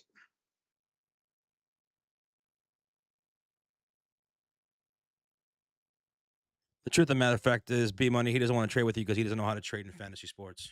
That's the actual fact of it. He's not lying. He doesn't want to trade with you because he's afraid of it backfiring him because he doesn't know how to trade. That's why I don't trade at all. He did trade like not even 2 months ago, and it backfired him. So that's also wrong. He does trade. He's just not good at it. Well, hardly ever trade, I should say.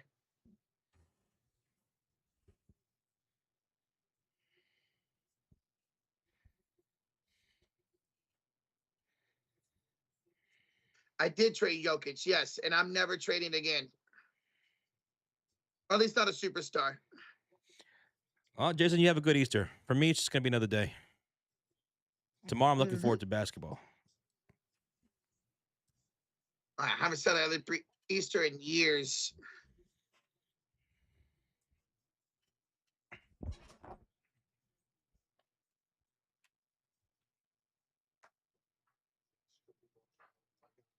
No double digits for Arizona. Correct. The leading score, they have 3 different scores, or the leading score at 6 points. That's it. Nobody in double digits for Arizona yet. And you worked tomorrow. You're off Monday, Tuesday this year. Interesting.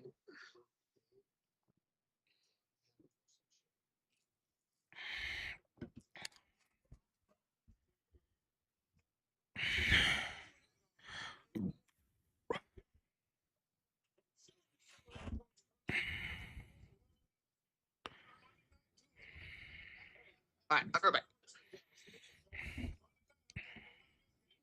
PP.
too long. Holy crap.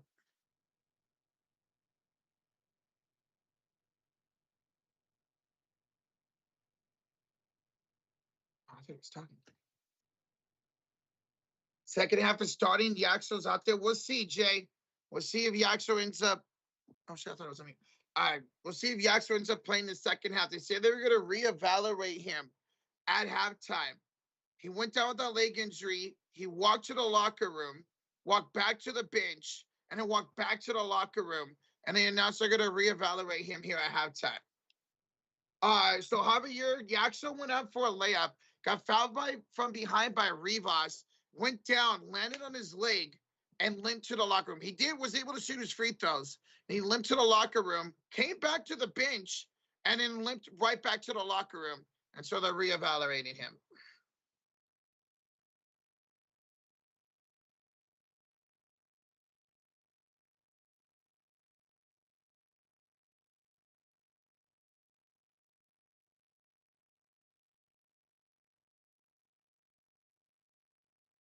Michigan, yay. What's up, D. Michael? Michigan looking great. 16-point lead here at halftime. Look at that. Berries, only 2 points in that first half. Averaging almost 18 a game here during the tournament. Oh my God, damn it. I need P for 13 points. So you need him to go off in the second half. You need him to stay aggressive and get to the rack, which he was doing. He was doing that better in the second half of that first half. So you need an attack inside. Even though Michigan's not really giving them any lanes to do so. Turnoverization for Arizona? Yeah, they were. Arizona ended up with, 9 turnovers in that first half, and they only scored 12 field goals. They still almost had as many turnovers as field goals in that first half. That's insane, man. Absolutely insane.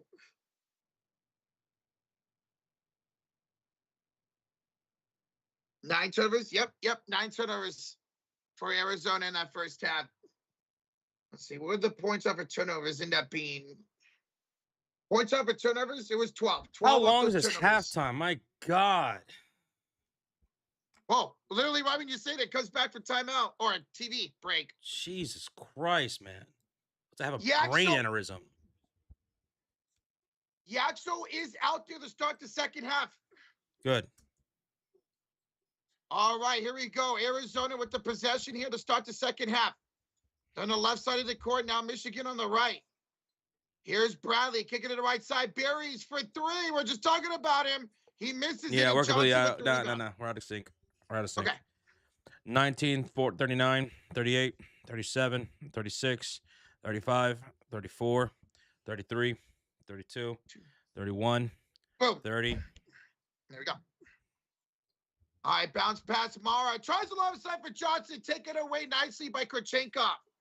The steal for Arizona, only the 5th turnover for Michigan. Kurchenkov goes aside, met up by Burnett. Gives out the Berries around for Bradley. Inside Krivas to Pete. Blocked by Mara. But the ball goes out to Berries for 3. He misses in. Burnett the rebound for Michigan. 19 minutes to go here in the first half. Here's Cadeau. Underhand flipping it top of the key. 3 ball by Johnson's no good. And Kurchenkov with the rebound. We're handing off the Berries here on the left elbow. Top of the key for Krivas.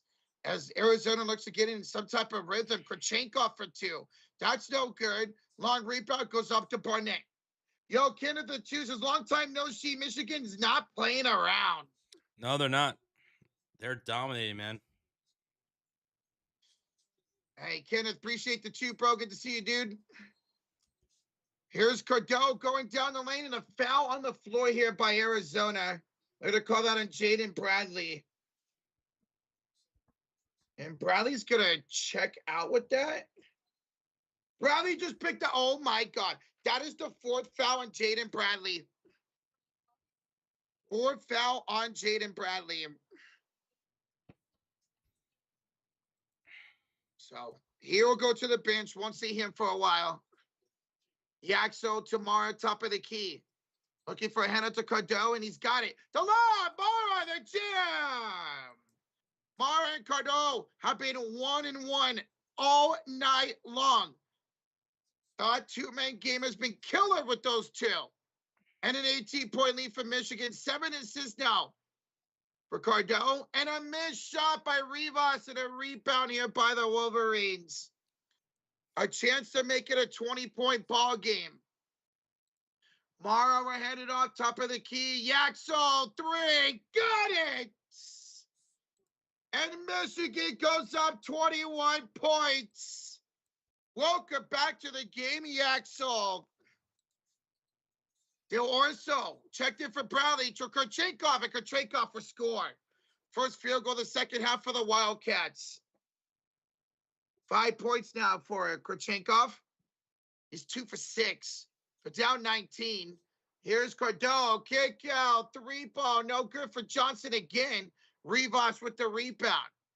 He'll give it up top to Burrows. Finds it inside for Kurchenkov. Throws up the prayer layup. No good. He tried to reverse it. Just threw it up in the air, and it was rebounded by Michigan. Barnett attacks Krivas, and Krivas denies him at the rim. Berries with the rebound. Attacks Mara. Layup, no good. The follow, no good by Pete. Arizona struggling here in the second half. Mara inside against Krivas. That's no good. And Berries gets the rebound. He will go up court. He's fouled by Cordell. Cordell with the foul. 16:42 to go in the second half. 53-34 to lead for Michigan.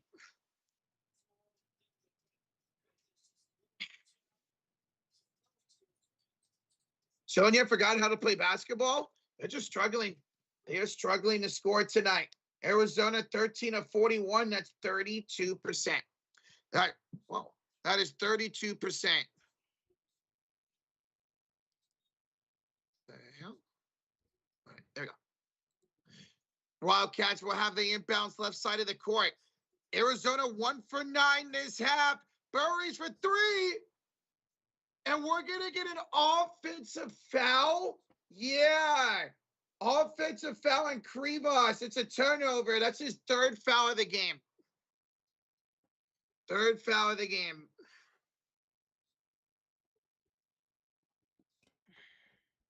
$16:35 to go here in the second quarter. Michigan will bring up the ball. Yaxo off to Cordell. Back to Yaxo. 3 again. Yes! Another one for Yaxo. He's got 11 points. And a 22-point lead for the Wolverines. Wow. Burries will give it up top to Pete. Pete attacks Barnett. Goes up and 1.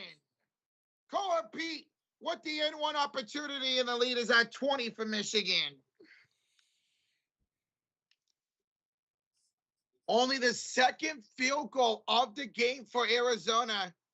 Game of the half, excuse me. The 2 for 11. And we got a Walker checking in for Krivas. Don't want him picking up that 4th foul.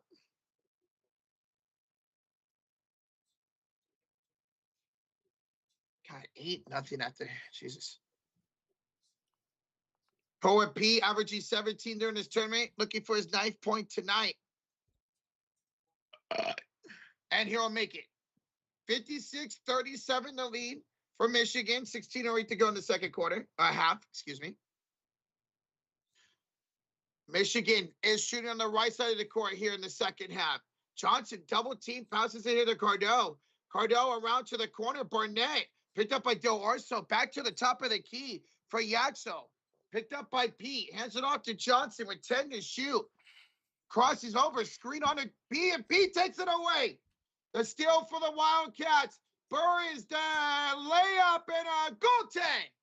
Count the bucket. Goaltend on Johnson. Braden Burries will have the shot. That's his first field goal of the night. 1 for 9. Wow.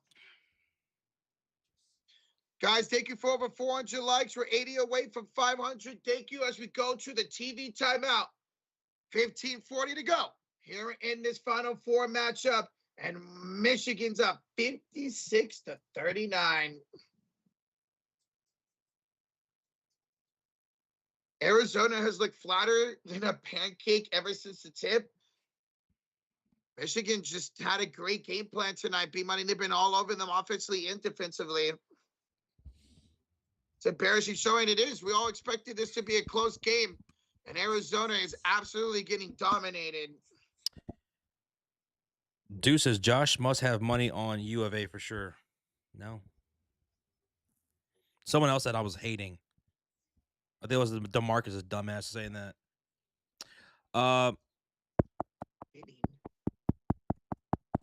This thing on? Yeah. I have Michigan, you fucking idiots. But no hating. We're calling it as we see it. I got Michigan winning, so I'm loving this. There's nothing to get Excuse the excited fuck about. out of me for locking in and making sure the scoreboard is right, because I was having issues on fucking OBS, you dumb fuck. So fuck you.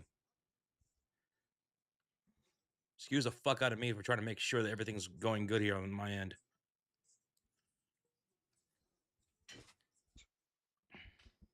I think everybody's been having. Oh wow. Okay. Bitch what ass. The fuck is OBS, bro? Is Trey McKinney back in? No, he's not at the moment. Trey McKinney is not back in at the moment. Arizona's going to make a comeback, right? I don't think so. I don't think so. Down 56-39. But we'll see. We saw UConn come back down from Michigan last weekend, so you never know. But I'm going to say no. I think Michigan holds on to this. Hopefully, Arizona can at least make it a game. Is he getting back in? Yeah, we'll see Trey McKinney at some point back in the second half. Yes. We'll just see. Now, he won't play as much because Yaxel's back in the game. Vant, it's your birthday. Happy birthday, Vant GL. Happy birthday, bro.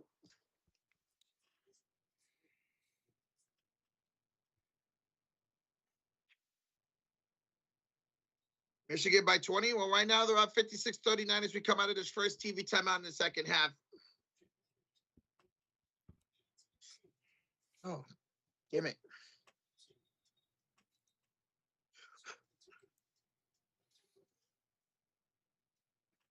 Mara, the leading scorer tonight for this game at 17 points.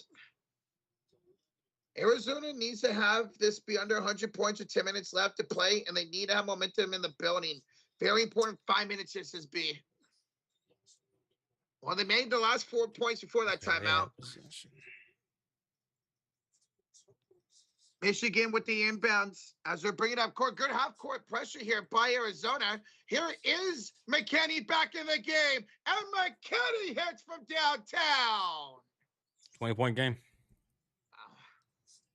Nobody asked if Trey McKinney's coming back in. Well, there he is, man.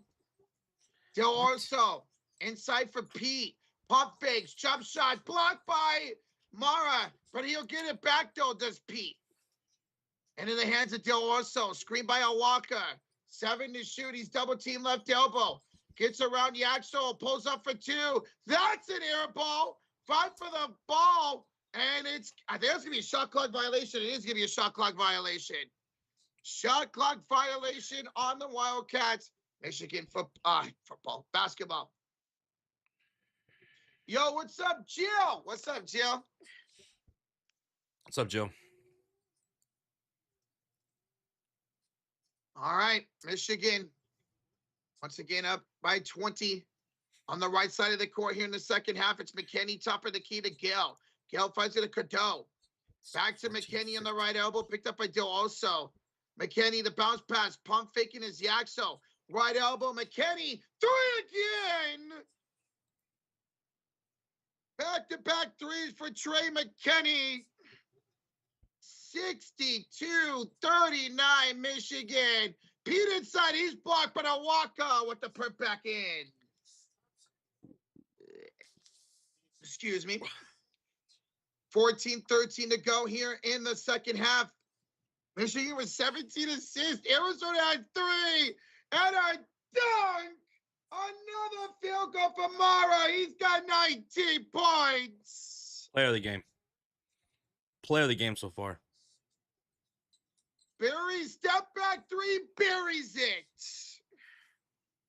Ready to use that all night for him. His first 3 of the night, 7 points, and a 20-point lead again for Michigan. Here is Trey McKinney. Give it up top to Cadeau. Back to McKinney against Del Orso. Step back, jump shot. Got it. Trey McKinney with 8 points here in the second half.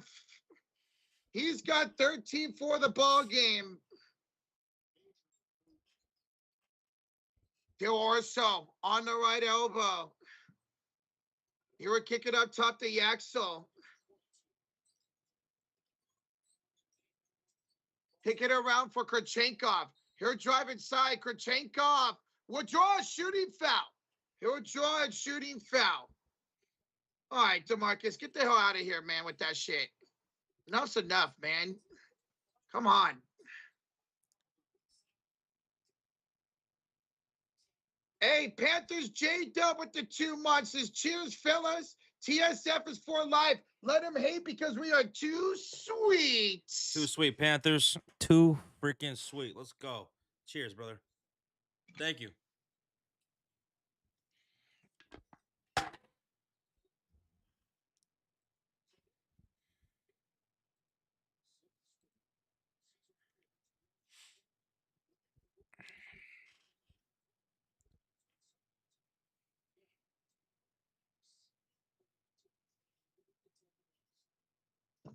Oh, shit. Oh, man, what did I just do?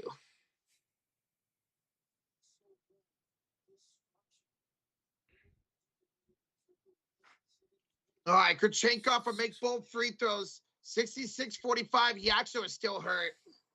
Just keep him out. Yeah. Keep him out. Don't pull a JJ Redick.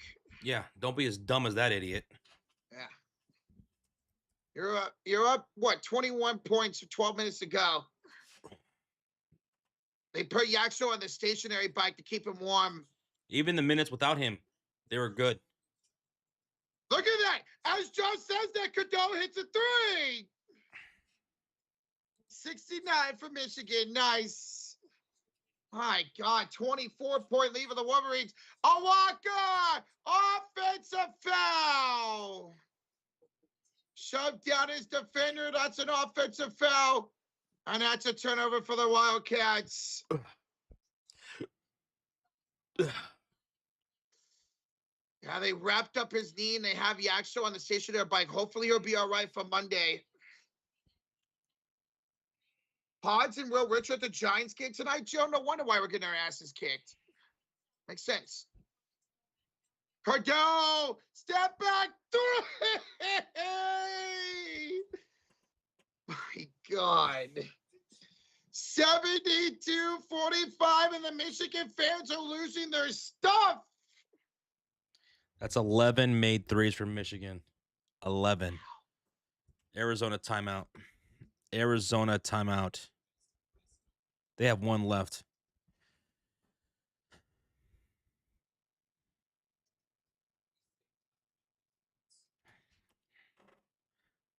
I thought this was supposed to be the championship game.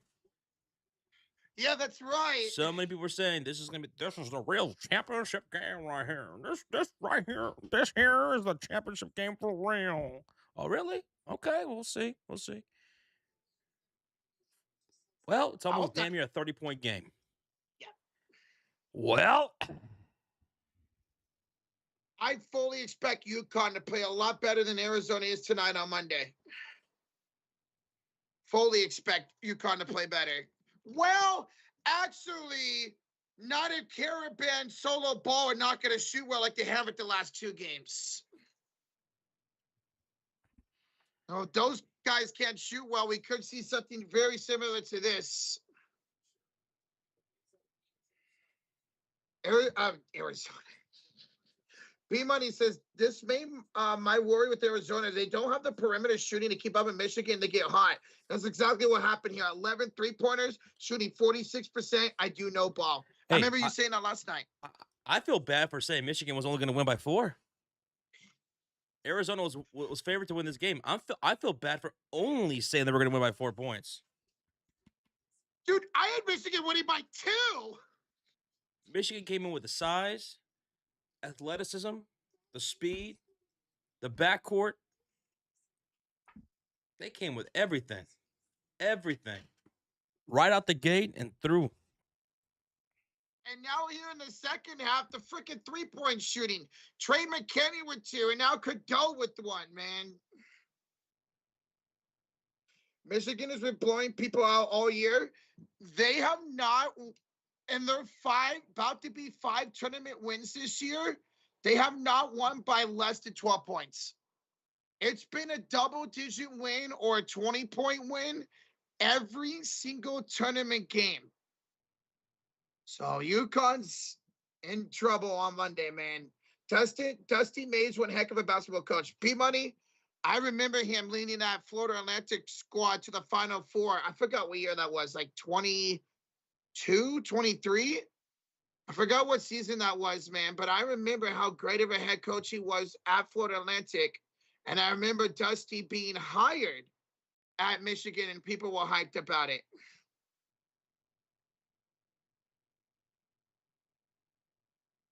Michigan fans are dancing in the stands. Why not, man? Oh, I wanted a TV, or not TV time. I was the Arizona timeout.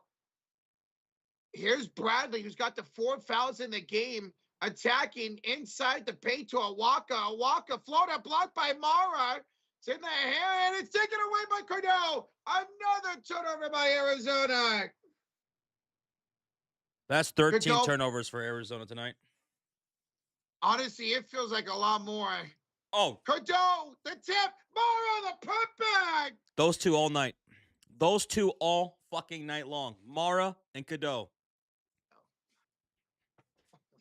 Cadeau's got a double-double. Mara is 3 rebounds away from a double-double. How about that? Burry's float game rattles in. He's the only one to really make field goals in the second half for Arizona. Oh, really? Mm-hmm. Damn, he's only made 3. 2 of his field goals have come in with a couple of free throws as well in this half. I was told this dude was one of their best players, and not the best player. Mm-hmm. Oh, we got a foul underneath the baskets. But Michigan's defense is just too much. Too much. Speaking of Berries, he just fouled, and we're going to go to another official timeout. 74-47, Michigan leads it. 11:05 to go here in the ball game.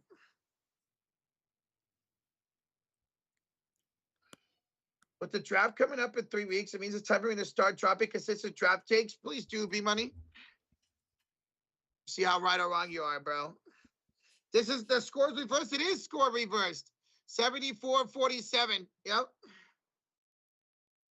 74-47. I don't think UConn has a chance to win. Michigan's just too good. I think it'll definitely be a better game than this. I think UConn can compete along if they can get some damn shooting. The fact that he won both these games against Duke and then today against Illinois without Caravan and Solo Ball really shooting well, if those two could step up the game, they would have a chance to beat Michigan on Monday. I'm not saying they're going to, they could.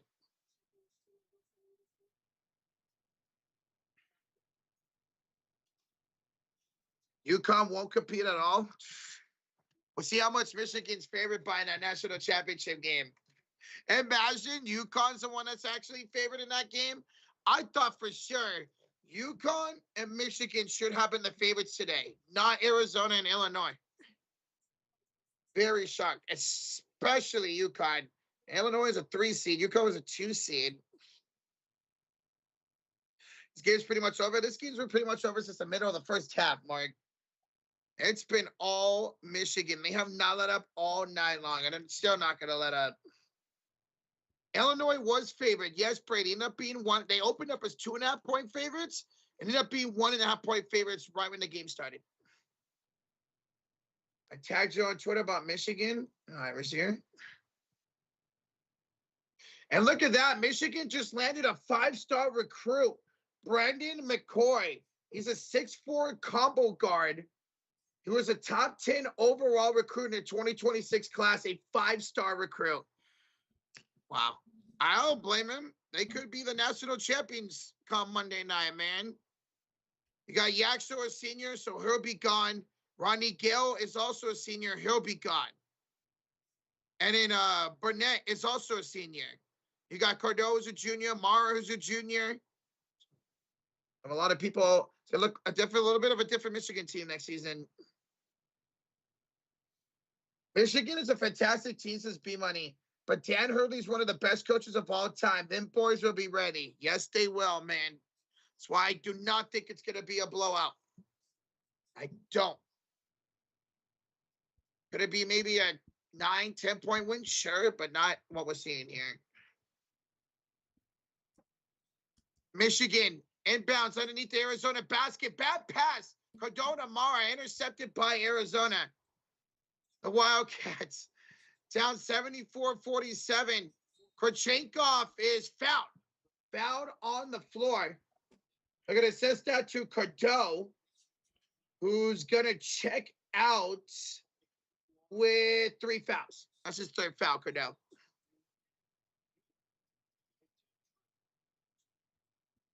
Michigan is 6 for 8 from downtown in the second half. My goodness. They have made 10 plus threes in every game this tournament. Burnett would check back in here for Michigan. Steeler chick. Who am I taking tomorrow?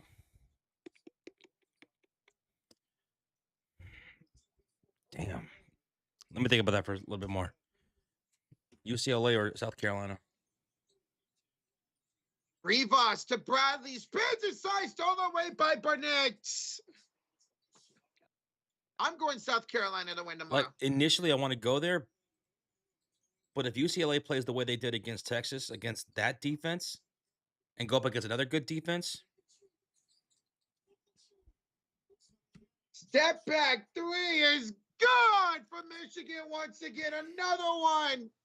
Arizona misses a 3. Rebound Pete, and Pete will put it in. Something tells me UCLA is going to win that game tomorrow. I'll be rooting for them. Nothing against South Carolina, but I'd love to see UCLA win that game. They impressed me so much against that defense. They impressed me so much against that Texas defense. And what they did offensively, yeah, with Lauren Betts, she couldn't be stopped. Here's another, oh my God, a steal this time by Michigan, or by Arizona. Bradley the other way, he'll draw a shooting foul. Shooting foul here by, who was that? Barnett with the shooting foul. But South Carolina's got Dawn Staley, and she absolutely outworked Gino completely in that game. She completely took away Sarah Strong and AZ Fudd.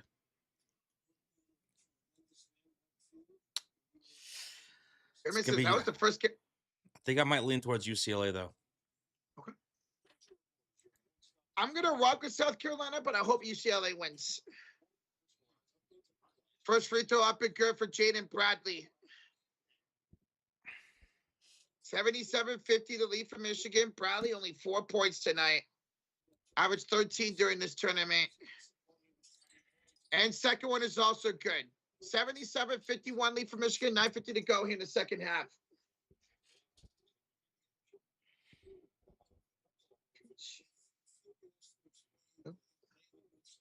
Michigan, the right side of the court here in the second half, has Trey McKinney with a crossover. Picked up by Korchenkov. Finds Mara top of the key. Fakes the bounce pass, looking. Hands off to Trey McKinney. On the right over, McKinney has 8 points here in the second half. Can he look for more here? Her back down, Korchenkov.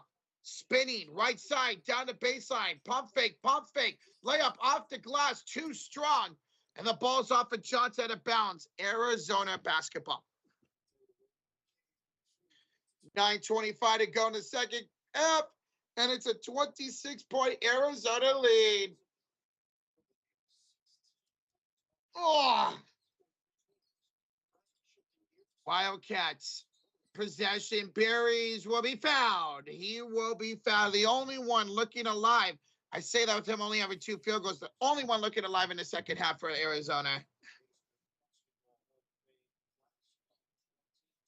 Guys, Mofo's eliminated Survivor. He had Arizona. Oh. I think he had no choice. Yeah, you're right. That's what happens here down in this Final Four. That's tough, man. First free throw, no good for Berries. Guys, we're 40 likes away from 500. Thank y'all so much for tuning in here. Whether it's just this stream or both streams, appreciate it. Berries 1 out of 2, 77-52. Michigan, 9:18 to go. This is an annihilation. Yes, it is, Barbara. Domination. Whatever you want to call it. Annihilation, domination. Belt the ass. Here's a dunk by Gill. Nobody picked him up on the cut. Mara with the assists. He 3 got it straight away for Koa Pete. 79-55 to lead for Michigan. Trey McKinney bounces it here, top of the key for Johnson. Mara on the left elbow, pulls up 2. Yes, sir! Mara now with 23 points tonight. He is 10 for 14. Berries 3. Berries it again. His second 3 the second half. And it's 81-58 to lead for Michigan. 8:19 to go. Ooh, we're close. Trey McKinney for the Wolverines across the half-court line. Quickly passes up to Mara. They leave him open. The big man says, "Nah, I'm not going to take that 3. You kidding me?" Hands it off here to Gale on the right elbow. Attack it down lane. Layup is too strong. And Pete with the rebound for the Wildcats. And in the hands of Jaden Bradley. Bradley goes up, throws it up off the bank, and good for Jaden. 81-60. Michigan now up by 21 with 7:43 to go. Trey McKinney directing traffic as he's met up by Korchenkov at center court. And Korchenkov fouls McKinney on the floor. That is, what, the 16th foul in Arizona? No, 5th.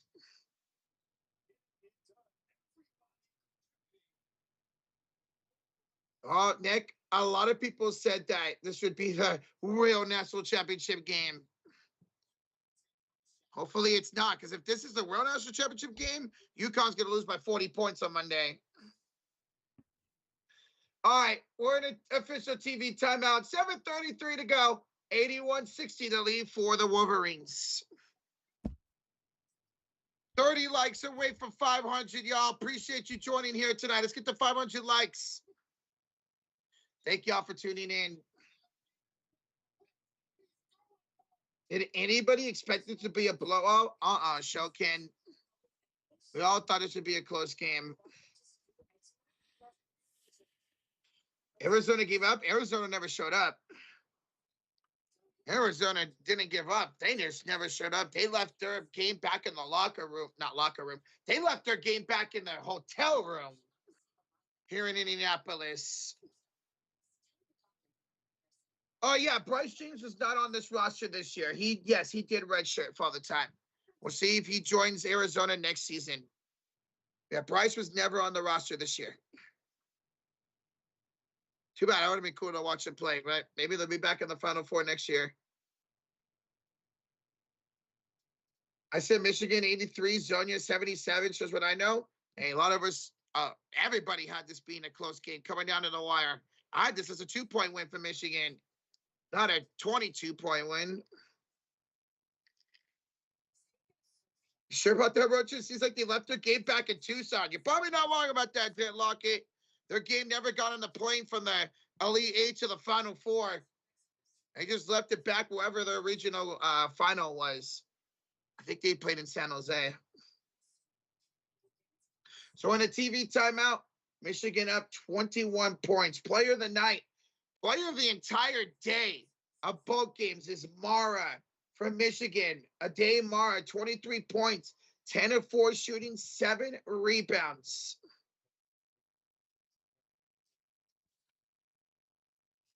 If Michigan wins, Josh wins the bracket.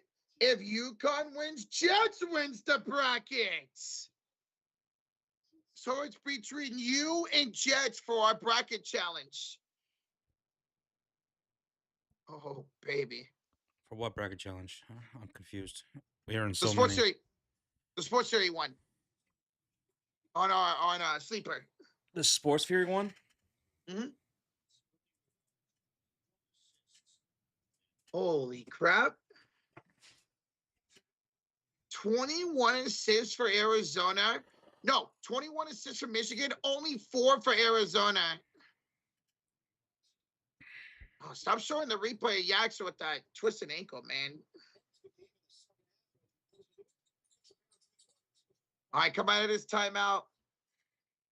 It is going to be Michigan basketball on the sidelines, inbounds. Oh, my eye hurts. Ouch. Cadeau passes it to Mara. Picked up by Walker. Hands it off to Johnson. Back to Cadeau. On the right elbow with 10 to shoot. Back to Mara. Picked up by Walker again. Mara hands it back to Cadeau. The two-man game's been strong all night. Cadeau down the lane. He lost it out of bounds. No foul. Michigan turnover. UConn is not losing by more than 5 points on Monday. Says TG. Bank on that. Hope so. Hopefully we get a great game, man. Bradley with it around Cadeau and a foul. God, how many times am I going to hear a fucking whistle for the rest of this game? Shit. 4th personal foul on Cadeau. My God, this second half is dragging. Hey, Fiki Fury, a gifted membership to Alex. Let's go, Fiki. Yo, Fink. Too sweet, brother. Thank you so much, man. Welcome to the Cult of Fury, Alex. Let's go, dude. Let's go, Thank you, Fiki. Good. Hopefully you get some good news on Austin Reeves tomorrow, bro. First free throw up and good for Bradley. Yaxel's coming back in the game. Why? He says, I have to be out there, he says. I got to be out there. So Yaxel checks back in with 7:10 left to go, up 20. Okay. Bradley makes both free throws, 81-62, Michigan, 7:10 to go. I'm very shocked the coach is stepping him back in. Trey McKinney hands it off to Mara, top of the key. Mara picked up by Awaka, finds Yaxel. He's got 2 threes here in the second half. Out to Gale for 3, too strong. And a rebound here goes to Del Orso. To Bradley, back to Del Orso, 3 for Arizona, rims out. Awaka, the offensive rebound, met up by Yaxel and Mara. Mara blocks his ass. Go to work, Mara. Go to work, man. I don't know what Awaka was trying to do there. He had Mara and Yaxel all over him. Mara, top of the key, inside pass for Johnson. Up over Del Orso, that's up and good. Yo, Panthers J-Dub, give the membership to the PrizePicks fan. Yo, let's go, J-Dub. Let's go, dude. Tip of the hat to you, sir. Thank you, man. Shitty, as Bradley pulls up for Arizona and scores. Hell yeah. Panthers J-Dub, thank you for the gift of membership, and Finky. Depressed Pittsburgh sports fan. That's tough. Yeah, well, I don't blame him. The only good team they have right now is the Penguins. Pirates suck. Steelers suck.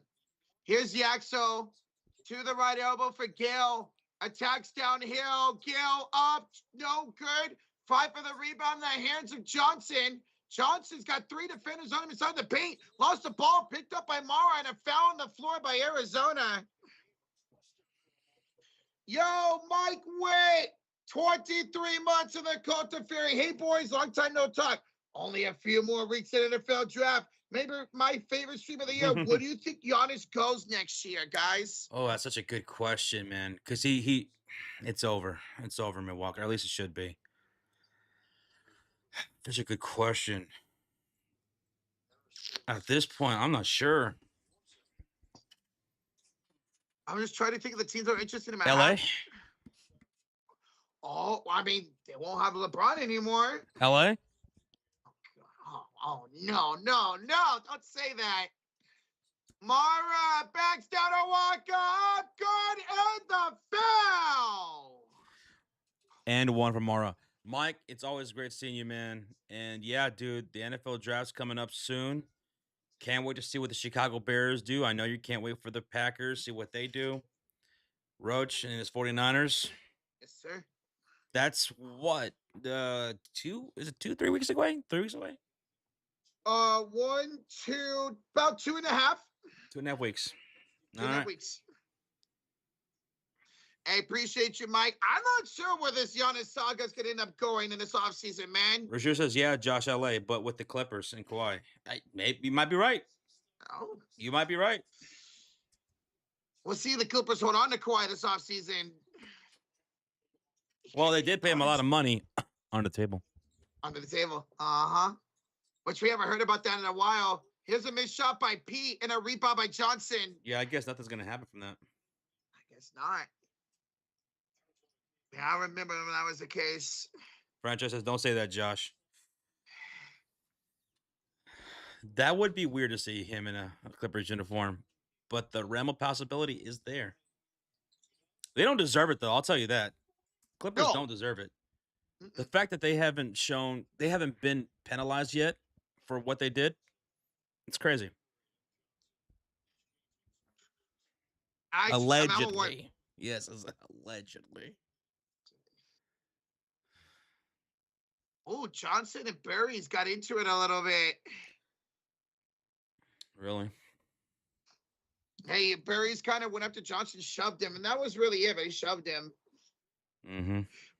4:42 to go in the second quarter, 86-64 the lead for Michigan, and we'll have free throws for Awaka coming up. It's a 1-1 here. Portland, Lakers, Warriors, Knicks. Knicks could be an option. So they didn't go after him at the trade deadline, but they opened up a lot of cap space in the offseason to go after him, apparently. And they have a lot more draft picks freed up. Awaka, the missed free throw, Michigan with the rebound. Cadeau with it here to the left elbow. We're 20 likes away from 500, y'all. Hit that like button like Michigan is hitting Arizona tonight, man. I built the ass. 4:30 left to go. We're going to get an offensive foul here on Trey McKinney. That's his fourth of the game. 4:30 to go in the second quarter, second half, and Rivas will check back in. 4:28 to go. Bradley with handoff. Berries for three.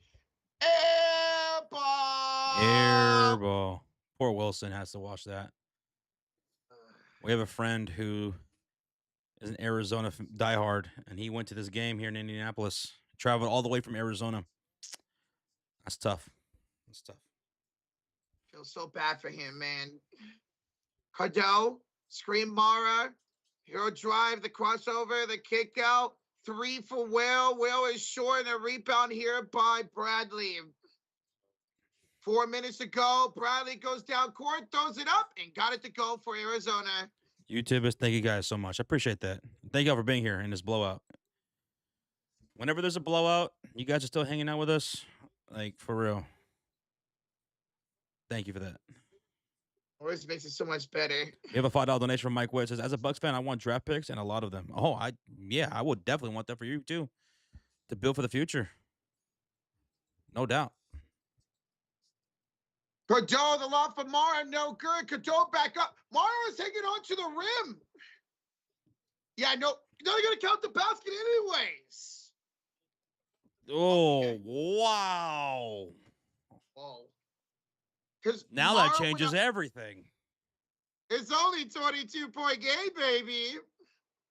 Bradley spins, misses. Mara the tip out. Kochenkov buries three, rimmed it out. And Mara the rebound. We're going to get a foul.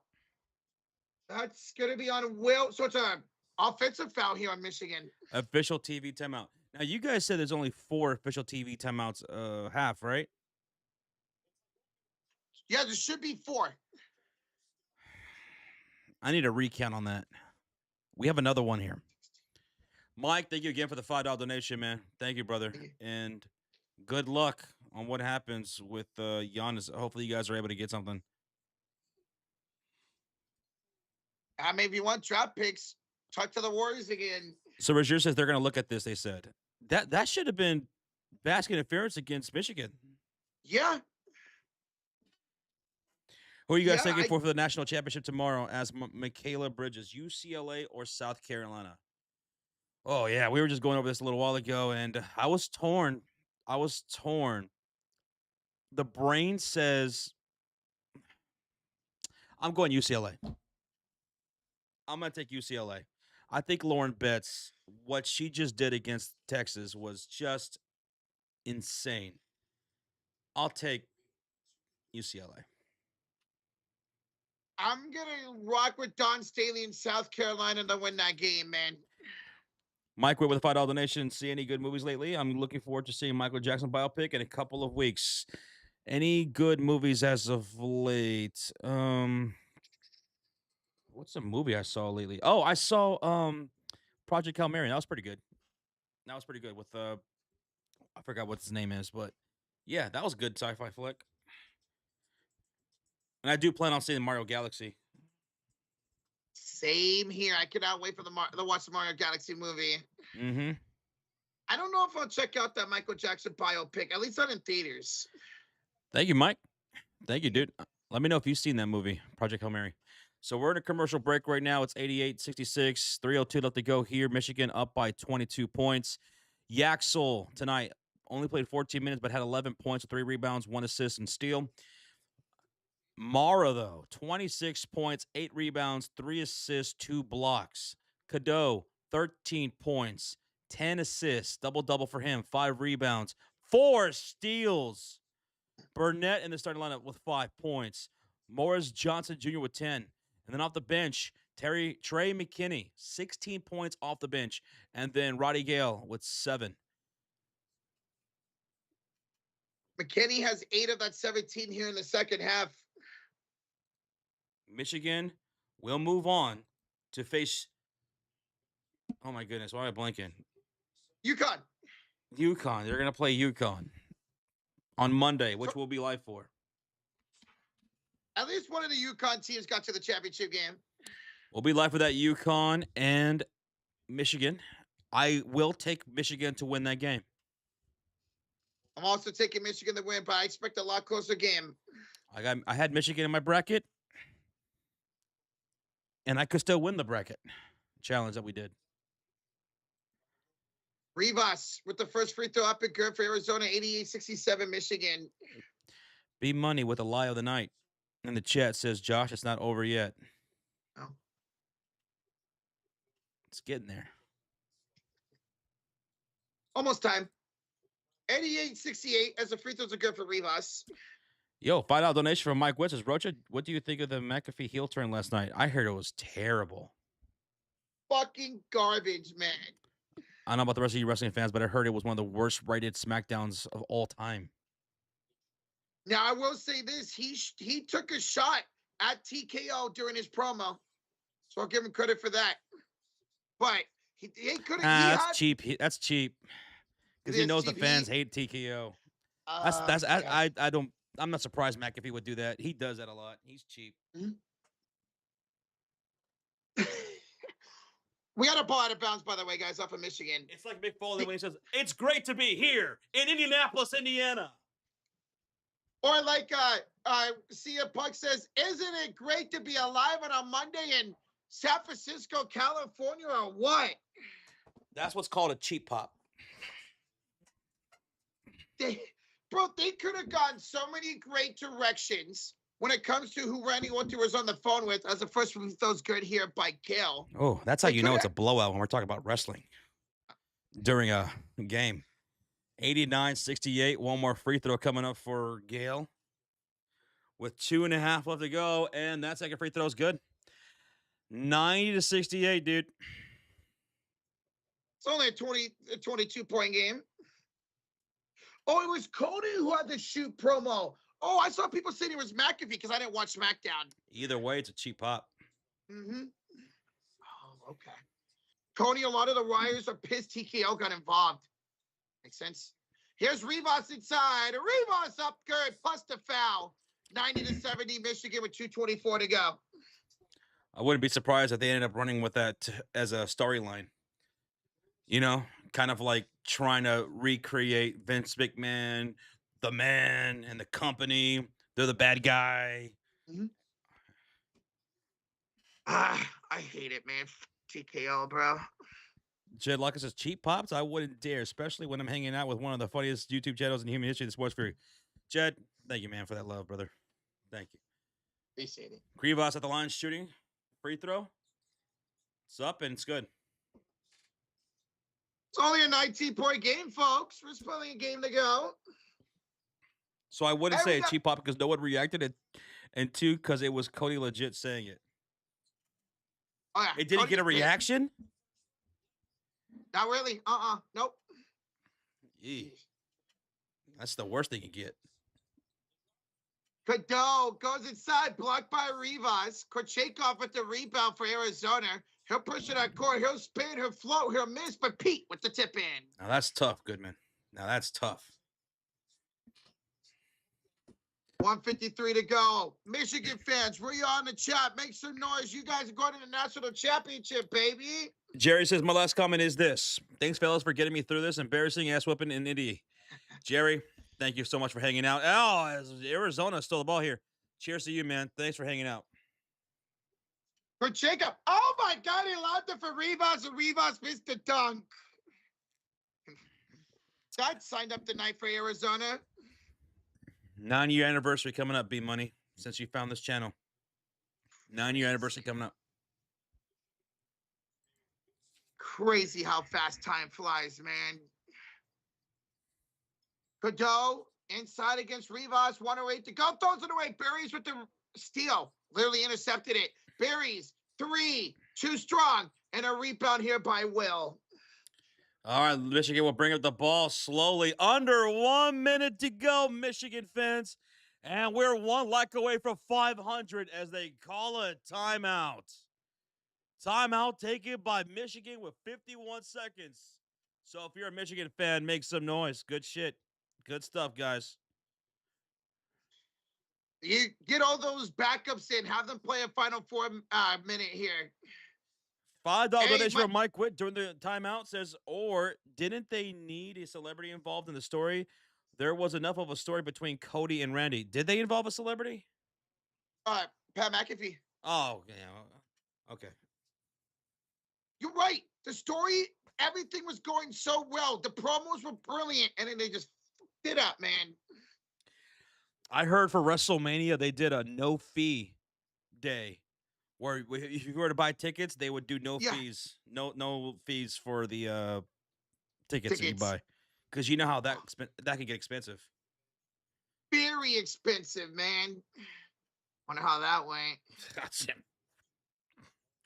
I mean, cool. Well. That'd be cool to buy tickets without fees for those that are going to take advantage of that, but damn. Burnett gets fouled. Shooting foul in Arizona, 39 seconds to go. I don't think I've ever seen a WrestleMania this bad as far as sales go. I not in my watching era. I don't think even when it first started up either. They sold out.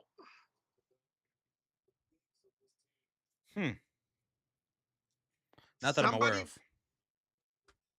Somebody from my Friday morning bowling league is going to WrestleMania. He said he bought 2 tickets for $400 total. Okay, that's good. That's way better than last year. That's kind of similar to what we got. We bought the 2 days for $350 a piece. Yep.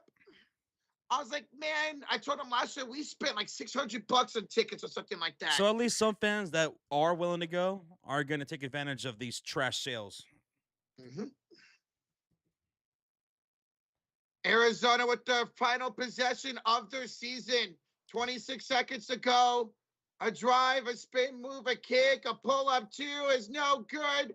Tip in, no good. Rebounded by the Wolverines. Arizona's still fighting. We're going to get a foul call.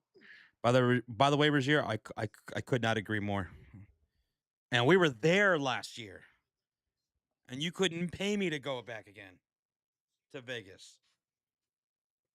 Overrated host city for WrestleMania. For other events, I'm sure it's probably great, but for WrestleMania, overrated. I've done 2 wrestling events there in Las Vegas. Overrated experiences. First free throw up, no good for Michigan. Um, so instead of having the Hall of Fame ceremony all the way at the Fontainebleau, it's right there at the Park MGM Grand this year. Well, that's better. Yeah. Because that was a pain in the ass for us last year. It's terrible, man. It was bad. It was really bad. All right, free throws a miss. 7, 6, 5, 4. Missed shot by Arizona. 3, 2, 1. This game is OVA over Michigan. We'll meet UConn in the national championship. Congratulations, Michigan. Whose bracket is still alive? Whose bracket is still alive? Right here, baby. Let's go. Right here, DeMarcus. Right here. I took Michigan to win this game, and they're still alive in my bracket. GG's, Arizona. Dude, you're going to win the bracket challenge and Michigan wins it on Monday, Josh. That'll be the first time I've ever won our bracket challenge. So I'm pretty hyped about that. Hey, if you guys are heading out, hit that thumbs up on the way out. We're going to hang out here for a little bit. But if you are on the way out, thank you so much for joining us. We will be live for the national title game on Monday night. It's going to be Michigan versus UConn. UConn. I'm so excited. May versus Hurley. That's going to be such a great game, man. Dr. Manhattan's still alive in the bracket. Alex is still alive. There you go. There you go. And if you are celebrating Easter tomorrow, happy Easter for you guys. Mm-hmm. Hopefully you enjoy yourselves. Be safe out there. Chilling with the family. Whatever it is you're doing, be safe. So crazy how early Easter is this year, man. Alive, man. I should have just went Michigan. I should have just done it and went Michigan. I was planning on going Duke right up until the 11th hour, and at the last moment I went, looking at everything, I'm going to go Michigan. Michigan just seems way too powerful. Way too powerful. Damn, did you make the right choice, man? I had Michigan in the finals, so. Yo, Bob with the gifted membership, baby. Bobby. To W Key, let's go, Bobby. Shout out to Bobby for the gifted membership, as well as Finky Fury and JB with the Panthers. Thank you for the sub membership. Thank you. Thank you, J-Dub. Appreciate you, man. All of you guys. Gracias, amigos. Well, the Fab Five were there watching this. Oh, they're hype, man. Hey, Kozim says thank you for the membership. There you go, bro. J-Dub, there you go. Thank you, brother. Thank you, guys. Bob, appreciate you. 62548, I did see your email with your artwork, and you know what, man? That was some pretty good stuff, dude. I did see I forgot to mention that to you yesterday, but a couple of days ago, I saw your email. No Lakers? We will be live to the Lakers tomorrow, yes. Despite everything that happened, the devastating news for Luka and Austin Reeves, we will be live for the Lakers tomorrow. And then following that stream, we'll be live for the Warriors taking on the Houston Rockets. And it's official? Well, he's listed as questionable, but the expectation is he's going to play tomorrow. Curry! And the very real possibility of the return of Curry. Yes. He had a press conference today and everything about it, too. Lakers, Mavericks, Warriors, Rockets. Who you got winning, UConn or Michigan? I'm taking Michigan. I'm taking Michigan to win this whole thing. I'm right there with Josh. If it wasn't going to be Duke for me, it was going to be Michigan, so I'm going to Wolverines. Oh, that. I hope Yaxel's fine. Yeah, now, he checked back in and out after suffering that ankle injury. So hopefully he's okay by Monday. See, I didn't even really realize it was an ankle injury until they showed that final replay and he stepped on the foot of Rivas. I thought it was a knee injury because he had a thing on his knee. Blue, appreciate you, man. Thank you, brother. Callis says, yo, guys, I got a post on Instagram that it said Luka Doncic will be back in 2 to 4 weeks. Grade 2 strain is typically 4 to 6 weeks. So I'm thinking about a month. Yeah. And the playoffs start on the 18th. So that's what?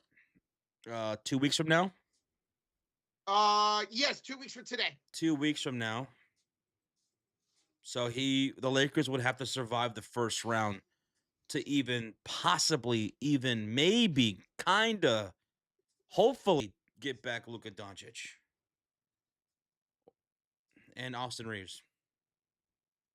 Yeah, whatever the hell's going on with Austin Reeves. Austin Reeves, his grade 2 is what, 3 to 6 weeks? Or if it even is that at this point. So let's say it's 3 to 6 weeks for Reeves, and it's Mhm. 4 to 6 weeks for Luka. Best case scenario there, 4 weeks from now, Luka and Reeves are back if they make it out of the first round. Which without both of those guys, I don't even expect them to beat Houston. Ray, thank you so much, man. Appreciate you. We're gonna hang out here Thank for a you. little bit. Mark says, "I hope and want Wolverines to win, but no one ever knows. No one ever really truly knows." I know a lot of people will be rooting for Michigan over UConn and Dan Hurley. I say Michigan wins that game on Monday night. See, I do have Michigan winning. I have no problem with Hurley. I like Hurley. I just think Michigan is the more talented team, even though Hurley's the better coach. Rozier says, "Josh, also it's official. No one left in Survivor in our challenge. Better luck next year, guys." Rozier, thank you for hosting that. It was awesome playing this brand new game I've never played before. It was fun, and I look forward to doing it next year. GG's to Mofo out there. I think he lasted the longest out of all of us. He did Mhm. last the longest out of all of us. He had to take Arizona tonight because he already took Michigan before, so he had no choice. So, shout out to Mofo for lasting the longest. Good job, Mofo. Sucks that you had to just take him. I got to take a phone call real quick. I'll be right back. Mike quit with a $10 donation. What's up, Mike? Once again, brother. He says, bring back WrestleMania to Jerry World or the Superdome. I'm thinking Michigan. I just hope it's a better game. Really thought Arizona was gonna give them a better game. You're not wrong. I mean, you're not alone. A lot of people thought that this was gonna be the real national title game right here. That that this was gonna be a barn burner from beginning to end. People were split heavily in this game, but Michigan whooped ass from beginning to end, from bell to bell. And as far as WrestleMania going back to Jerry World or the Superdome, WrestleMania 38 was pretty decent. Like, it was better than the time they came here before that. But the Superdome in New Orleans, in my opinion, I've been to Dallas, I've been to San Francisco, I've been to New Orleans, I've been to Houston for WrestleManias, I've been to Las Vegas for WrestleManias. And I'll tell you this, in my opinion, the best host city for WrestleMania is New Orleans. Hands down, it's New Orleans. Everything is in actual walking distance from each other. Everything is awesome. You run into wrestlers all across the French Quarter because everything's so compact, full of culture and food and great vibes and people and live music. I have never been to a place that was a better host city for WrestleMania than New Orleans. And I'm pissed that TKO ripped it away from them. It should have been New Orleans for this year. They took it away from them and they gave it back to Las Vegas.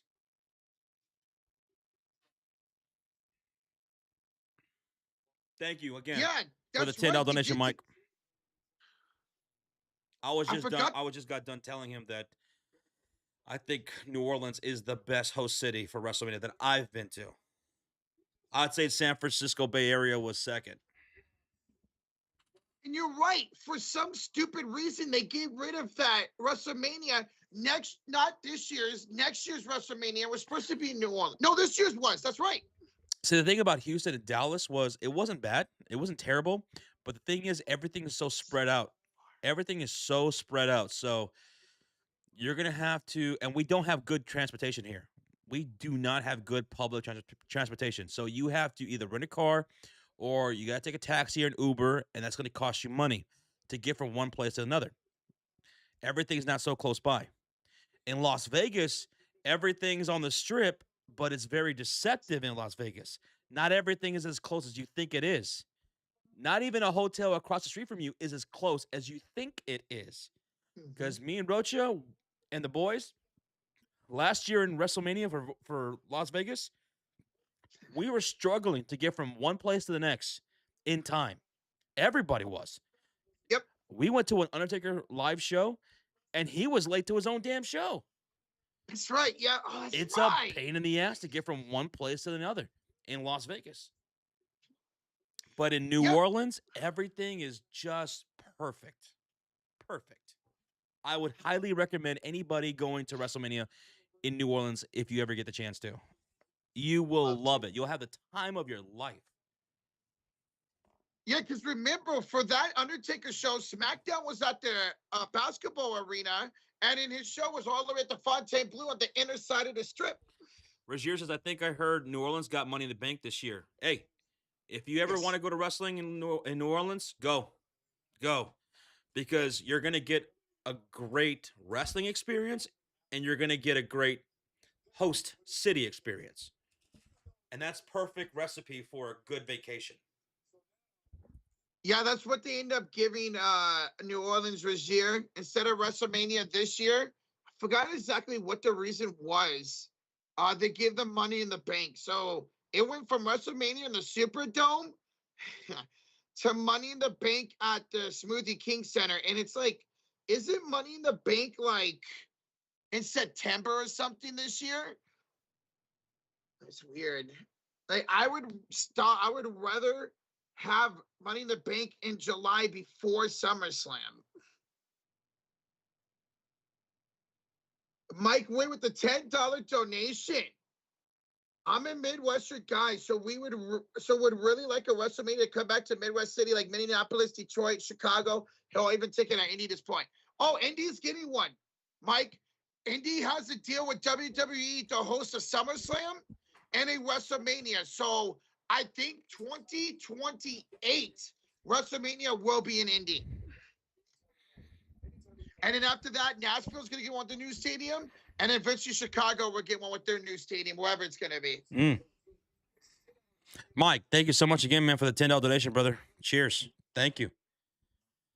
Sam says, I live in New Orleans for a while. It's true what they say. It's like living on a different planet. And I'll also say this. I went to an NFL game with Sean once. We took a road trip to New Orleans to go to see Tom Brady and the Patriots against Drew Brees and the Saints. And that was fun. It was so much fun. It's just never a disappointment going to New Orleans. When me and my girlfriend went for WrestleMania 30, we were there for like a week. We took in all the wrestling events, all of them, and it was no problem. We went to multiple WrestleMania accesses. We went to WrestleMania, we went to Raw, we checked out Hall of Fame. We did extra stuff too in New Orleans. Babe, I was telling about our time in New Orleans. We went to we did a swamp tour. We were like in this boat and we were in the swamps with alligators and stuff like that. And they just take you flying down like down a lake in the swamps. I mean, Mhm. you are like this, like this, right? Damn. We did a ghost tour. What else did we do? We saw an opera. Was it opera? We saw an opera in New Orleans at this like nice theater because she was really into that stuff. So it's just got something for everything, for everybody. And the I food, definitely, yes. And the food's amazing. I love Cajun food so much. Like Cajun seasoning, all that. I love that stuff. TKO wants to make McAfee Stallone a Weckerman. What does that even mean? Like, as big as Stallone? No way. McAfee ain't no freaking actor, bro.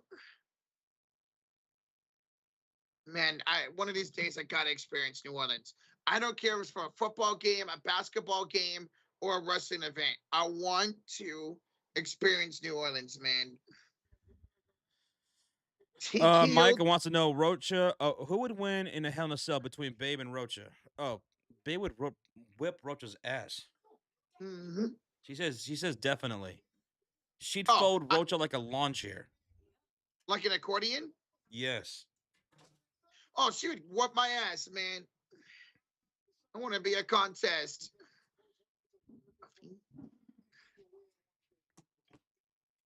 There's no way TKO thinks McAfee could be as star as Stallone. TKO, man. They think McAfee's a star for some reason. But TKO thinks McAfee's a star because of what he's got going on with ESPN and all that. And he's everywhere. I mean, he's a global celebrity. He's everywhere. You turn on the TV, he's on ESPN. He's got his hot show. I forgot what it's called. McAfee show or something like that. Yeah. His podcast. He does WWE. He does college. Yeah. All that stuff. Whatever. So I get why they would invest in him, but you're right. Like, as far as wrestling, he's not terrible, but No. very gimmicky. We saw him wrestle, right, Josh? We did. We saw him at 38 Against Austin Theory. That's who it was. against Austin Theory, and he took a stunner by Stone Cold Steve Austin. And he started. He took a drink of beer and he started spitting it out. Yeah. Oh, also he lost to Vince. He lost to Vince McAfee. Remember? Oh, that would yeah. Yes. I'm right there with Goodman. I'm not the biggest McAfee fan. I'm not.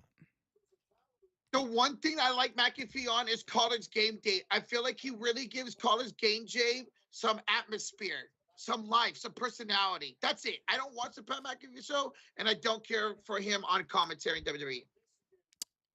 Tev says, shout out to Babe. I love live theater, so he likes that. Tev says, shout out to you because he also likes live theater. Yeah, it was cool. They didn't have a whole lot of bar snacks or whatever, but it was cool. I was going to say, Josh, how'd you enjoy the opera? It was all right. It was pretty cool. It was a new experience. I don't know what the fuck was going on, but it's cool. What are they saying? If I'm going to go to the opera, it's going to be at the Sydney Opera House. So, Roger texted us in this video, which part of the country produces the best hoopers? West Coast, Southwest, the Southeast, the Midwest, or the Northeast? Man, you lucky, you guys. You're lucky they broke up the South into two regions. Yeah. Because it'd be us. South. Whoops.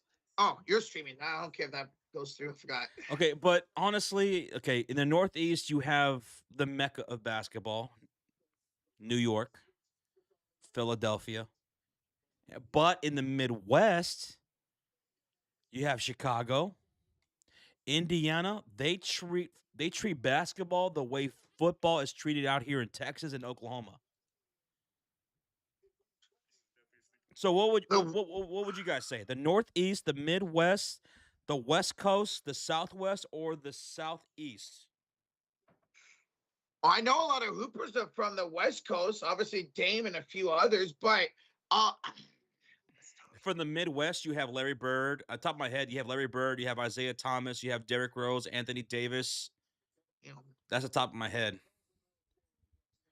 And then in the East, I mean, you got Steph Curry was born in Cleveland. You have LeBron's from Cleveland. Well, that's true. The greatest of all time are from Cleveland. In the Southeast, wouldn't that be Michael Jordan? Wasn't Michael Jordan? Michael Jordan's from North Carolina, right? He's from the South? From North Carolina. So, yeah, so Southeast. What was Ohio? Ohio, yeah, Midwest. So it's there's tough. Michael Jordan in the Southeast. Steph was born in Cleveland? Yes, Steph and LeBron were both born in Cleveland, yes. They were both born in Akron. In Akron, excuse me. Yes, Akron, Ohio, the same hospital. They were born at the same hospital. So I don't think my region doesn't have it. It doesn't have it for best ballers. Okay. Just the top of my head, I don't think we have it. Now, if we're talking football, now that's a whole different story, brother. Yes. Oklahoma, Texas produced some of the best players ever, man. Rozier says, no, Jordan is New York. Whoa. He was born in New York. Jordan was born in New York. Of course, the GOAT was born in the Mecca of basketball, New York. Mm-hmm. All right, well, damn. Griffin says, you know what? Screw that. He lived in UNC most of his life. That doesn't count. Okay, you know what? That's a good point. That's a good point. Okay, you might be born in a place, or is it more about where you were raised that takes more precedent than where you were born? What molded you? What shaped you? But see, if that's the case, then Steph wouldn't be Ohio. Steph would be Carolina because he grew Same up as in Michael Carolina. Jordan, Same as Michael Jordan. Yep. right? Because he's also Yep. from North Carolina. Mm-hmm. So Curry and Jordan would be in the Southeast. Southeast thing, because If we're Curry going grew by up that. when Curry was growing up in development basketball. That's when his dad was playing for Charlotte. Shenanigans is, where did you learn to play ball? For me, here in Texas. I grew up playing basketball. All right. I don't really play ball a whole lot, but here for me in California. And it prepped me for Indiana. I lived my teenage years in Indiana. So those are also some very formidable years. But I learned to play in Texas. And I really used my skills in Indiana because everyone in Indiana took it serious. And I loved that. I fucking loved it. We got a $2 donation we missed. Brother BKO, the 2, says, Saturday night's main event is returning to Madison Square Garden. Your reaction? I didn't see that. Two things that are synonymous with each other. WWE and Madison Square Garden. No matter what the event is. Man, I'll never forget WrestleMania 20 there, man. That was awesome to see. I did not see who's going back to MSG. I'm not shocked at all.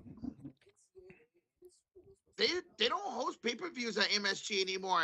Madison Square Garden only gets Raw and SmackDown. All right, so Leon says, all right, listen, stop ignoring the vibes and listen to stats. All right, everybody listen up. Okay. Basketball is all Midwest and Arizona, including Yugoslavian and German immigrants. That's where they're going. They're going to the Midwest and Arizona. We might have to break this down. I might have to sit here and do some legitimate research, because that's a good question. Mm-hmm. That's such a good question. But again, it also comes down to, is it born or where they were growing up? That's such a good question. Goodman. Says trivia. What was the last WrestleMania to be hosted in an arena? Chicago. 22. Yep. Chicago. After that, it was all stadiums. 23, Detroit.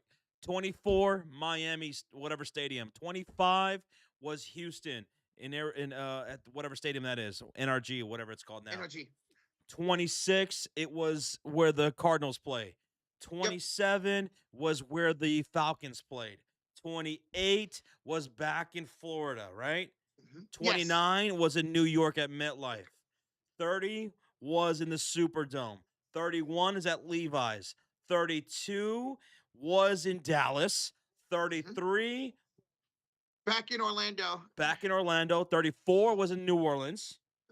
35 back in New York. 36 Pandemic. Okay, that's right. 37 Tampa. 38 Dallas, Texas. 39 Philadelphia, right? No. 39 was SoFi. SoFi, Los Angeles. That's right. Yeah. 40 is Philadelphia. 41 Vegas. 42 Vegas. We just went down like 20 years. Holy shit! Let's go. Chicago. 24. That's the answer. Or you want to be more specific? Is it like Rosemont or something? No. Hey, listen. WrestleMania should go back to a arena, because an arena WrestleMania, you hear the wrestlers say it all the time. It's so different. It's louder. It's way more atmospheric than it is a stadium. I would love to experience that.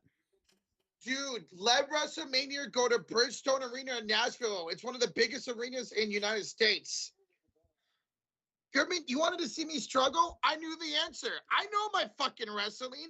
I knew it was WrestleMania 22 as well. He did know that. He did not know that. He was gonna say some weirdo city. He was gonna 20 say Omaha, Nebraska. Omaha. 22 was Chicago. 21 was the Staples Center. 20 was MSG. 19 was Safeco Field. And then WrestleMania 18. Toronto. Toronto, that was Rock and Hogan. Yep. 17 was in Houston. 16. I'm out. I don't know. I'm out after Give that. me the main event. Give me the main event. 16. Let's see. WrestleMania 16 main event. What was the main event? I'm about to go through this real quick. In 1 second. Should be a quick Google. Should be quick Google. WrestleMania. Oh, it was a fatal four-way between Triple H, The Rock, Mick Foley, and Big Show. Anaheim. They went to Anaheim, same as WrestleMania 12. That's a spoiler alert. Anaheim. Okay, I remember that. so WrestleMania 15. Where was that? The WrestleMania 15 main event was Austin and Rock again.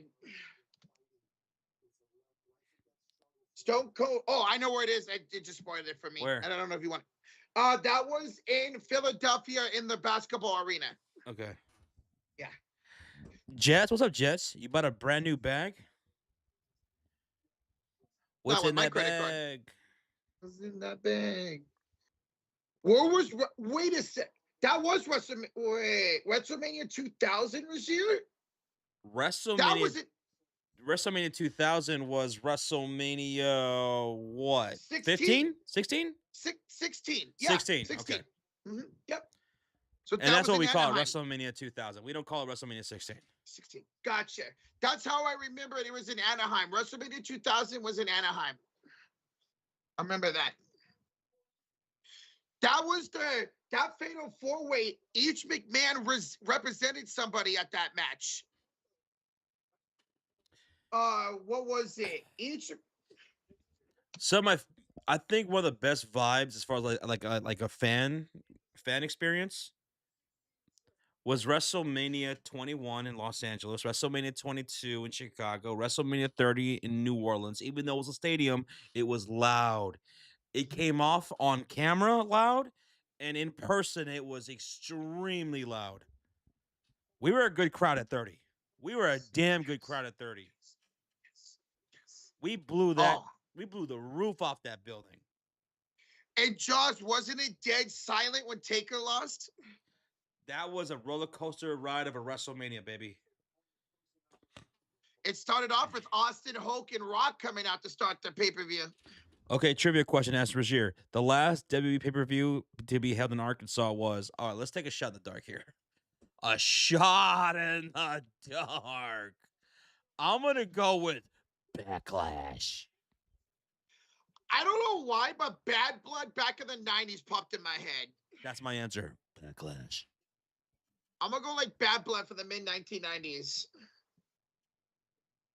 Let us know, Rajier. Fastlane says Goodman. Oh, God. I probably would have remembered. Oh, my God. What a terrible pay-per-view that was. What a terrible idea, Fastlane. Hint. The main event was... Whoa, was Lesnar defeating Undertaker Hell in a Cell match for the championship? So that's that should be a big deal. That's mid-2000s then. So Yo, we got a $10 donation for Mr. Michael Witt.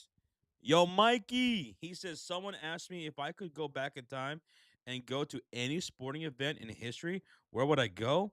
I said WrestleMania 3, Silverdome, to see Andre Hogan.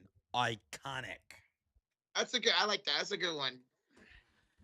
Ooh, that's it. That is. I mean, it was just so pivotal. An important moment in history for wrestling. Not just with that match, but also you get to see Macho Man versus Steamboat. That's right. One of the greatest WrestleMania matches of all time. Bret Hart was wrestling in that card with the Hart Foundation. But for me, if I can go back in any time and watch any WrestleMania in person, I'm gonna go WrestleMania 17. I'm gonna go WrestleMania 17. Follow that up with WrestleMania 13, Austin and Bret Hart. If I went back to a WrestleMania, it would be WrestleMania 22. It is my favorite WrestleMania of all time. I mean, you had Michaels versus McMahon in a no holds barred match. You had Cena Triple H. You had Angle versus Orton versus Rey Mysterio. Edge versus McFoley. Taker versus Mark Henry. I just rewatched WrestleMania 22, so that's why I remember all the matches. Gurman says WrestleMania 28. Dude, WrestleMania 28 was so freaking good. Now, you know what? Honestly, if I had a time machine, I just came up with a good answer. It's a little dark, but I'm coming up with a good answer. I don't know what the exact pay-per-view was, the name, but I'm gonna go to the pay-per-view where Owen Hart died. I'm going to that pay-per-view. I'm getting to the arena. I'm getting there early before when the arena starts to open up and the crew starts coming in there and they're setting everything up. And I'm gonna go up there and I'm gonna sabotage that thing so that way they wouldn't even have the opportunity to even use it. You know what I'm saying? Yeah. I'm gonna fuck with it so that way they'd be like, "Oh man, we can't do it now. We can't have Owen come up from the Raptors. That someone messed with it, so we can't do it now." That's what I would do. I would go over the edge. Thank you guys. Thank There you you. go. Yep. I would go and I would mess with it. I would get rid of the whole rig system so that way they couldn't use it. I'm saving Owen. That's the perfect scenario for something like this, I'm man. saving Owen Hart. Yeah, I was thinking it was between King of the Ring or Over the Edge, but I was like, no, it's Over the Edge. I just didn't know what year. I am saving Owen Hart's life. Love it, dude. Ah, man. Can't believe that happened. Favorite wrestler all time? Hijinks, Bret Hart. Viva la raza. Eddie Guerrero, man. Top three: Bret, Shawn, Austin. For me, top three would be Eddie, John Cena. Oh, that's so tough. I'd probably have to go Roman Reigns or CM Punk. IDK says, Josh, have you seen Butterfly Effect with Ashton Kutcher? Be careful. Oh, I have seen that movie. Very, very good. So what he's saying is, all right, Josh, what if you go back in time and you mess with the past and you save Owen Hart's life? You sound really heroic. You sound really good. You did a good thing, but what if it leads to something else worse? That's what he's saying. It could. I know I've seen those all the time, like in movies and stuff, the butterfly effect. Josh, did you like December to Dismember? I never watched that pay-per-view, but I heard it's one of the worst pay-per-views of all time, if not the worst pay-per-view of all time. December. That's an ECW pay-per-view. Yep. What was the matches on that card? If you guys tell me the matches, I'll probably remember it. Because that's when I first got into wrestling. What if it was instead of Brett, it's Owen getting screwed? Oh my goodness. Oh, unfortunately, probably Owen would never have gotten into that big spot.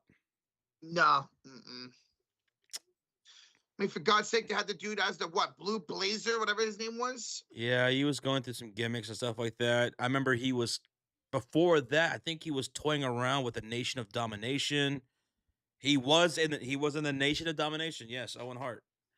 What? Yeah, they were bouncing him around. Like he was such a great wrestler. He was so well beloved, but he just could not track. Get over the hump. I did not know he was the Nation of Domination. That's crazy. Outside of Owen, who deserved a bigger push? I say Ken Shamrock. Yes, Ken Shamrock. The way he transitioned to this business from UFC was phenomenal. He did such a great job in the Attitude Era. Very underrated, Ken Shamrock. I thought Mr. Kennedy should have got a push. I was such a big fan of Mr. Kennedy growing up, man. I thought Bray Wyatt, his push was squandered at times. Yep. He should have had a lot more dubs. He should have had a lot more moments to go with his creativity that he brought so well to the business. He There was won the such WWE. real push from the fans behind him, and the company did not see that, and that was disappointing. That was disappointing. Same thing could be said for Woo Woo Woo. He got over. Zack Ryder. Zack Ryder, he got over, and the company just Mhm. also ripped it from underneath him. Remember, he won the freaking Intercontinental Championship at WrestleMania 32 in Dallas and lost it the next night to The Miz. I have another answer. He What? should have got a more legitimate push. But they didn't really truly know. They really didn't know what they had at the time. Doink the Clown. Doink the Oh, Clown as a heel was one mhm. of the best things ever, and they didn't fully realize it. Damn. And everyone says to every shoot interview where they talk about Matt Bourne as Doink the Clown, Boy. they say, man, that was one of the best gimmicks, and that could have been so much bigger than what it was. I remember you talking about that one time about how bigger Doink the Clown could have been. Man, at least Bray Wyatt got his moment winning Elimination Chamber before WrestleMania 33 and then lost to Orton at Mania. And then he won, I think, 2 titles as the Fiend. I think. Mike Wu, the 5 says, little known fact, after the screw job, Owen wanted out of his contract to go to WCW and to go with Brett, and Vince said no. I think I heard that too.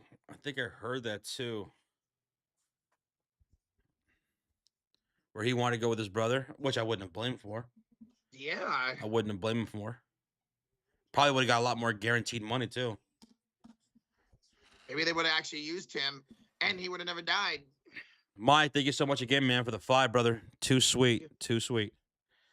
2+2 does says, who says that? In shoot interviews, I've heard Bret Hart say that, Shawn Michaels.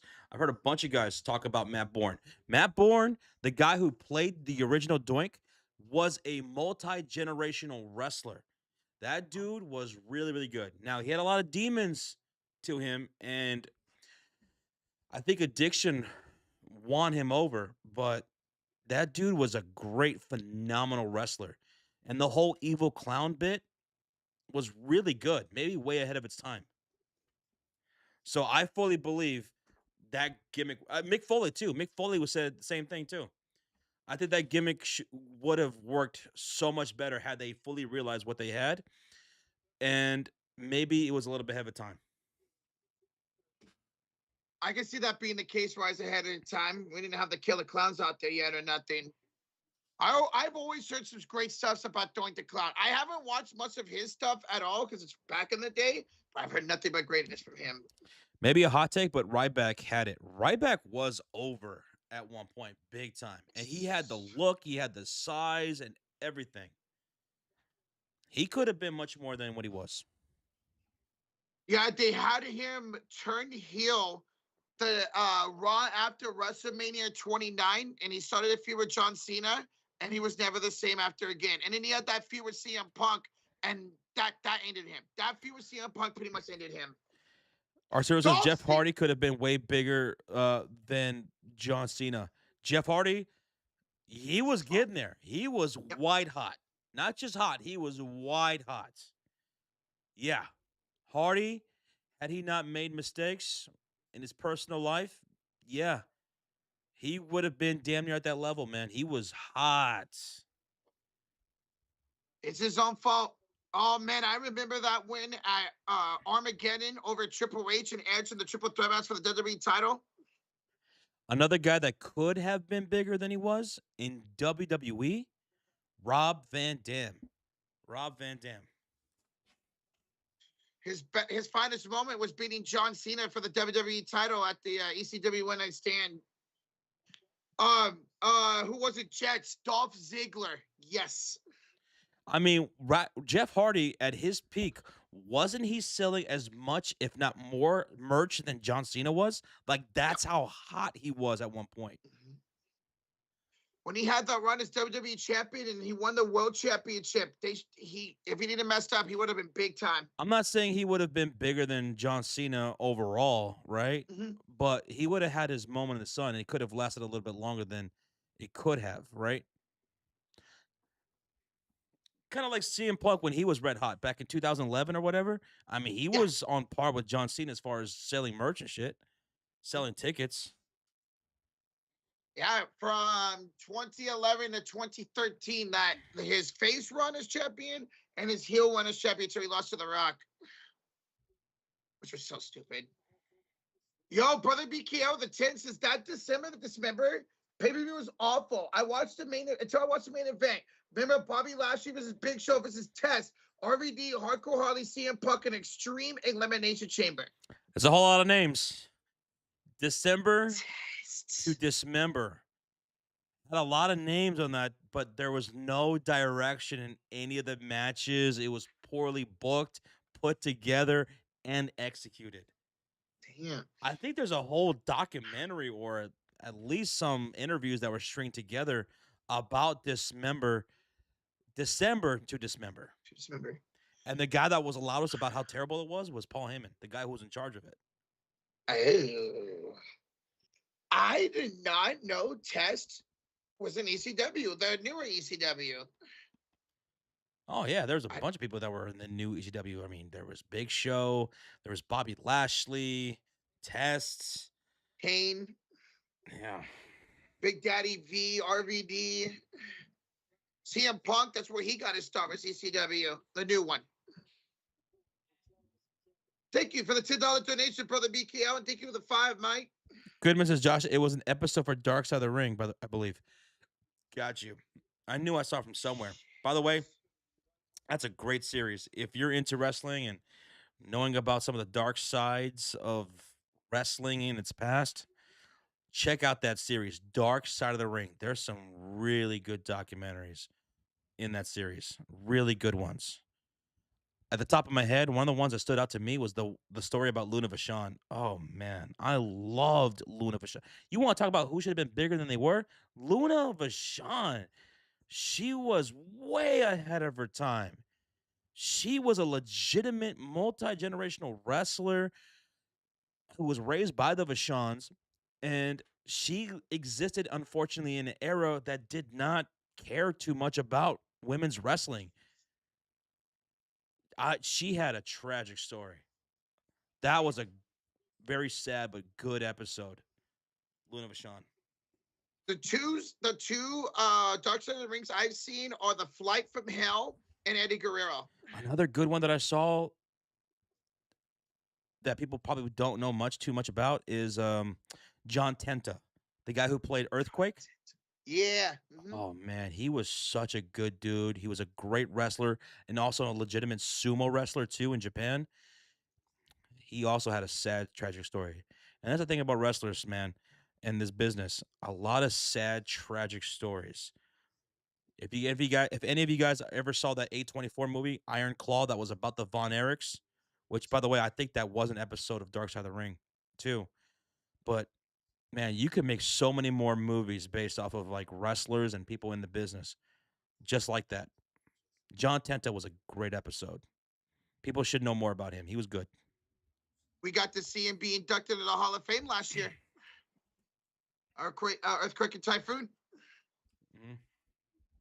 Mike Witt with a $10 donation. I think you agree with this one, Josh. I still say that Triple H, the Mania match that pissed me off the most, Triple H versus Booker T. Booker should have won, period. And Punk was supposed to wrestle Benoit the weekend he snapped. Really? Yeah, that's true. That's true. And I completely agree. Booker should have went over. That will go down as one of the all-time blunders of WrestleMania decision making. Triple H had no business winning that match. Booker should have won that. And you know what else, Mike? I think the same thing about WrestleMania 31. Sting should have went over Triple H. When it turned into DX versus NWO, that should have been the one guy who finally came into the WWE from WCW, even though it was a long time. That should have been the one guy that actually did finally just completely go over as soon as he came into the business, into the WWE business. He should have went over at 31.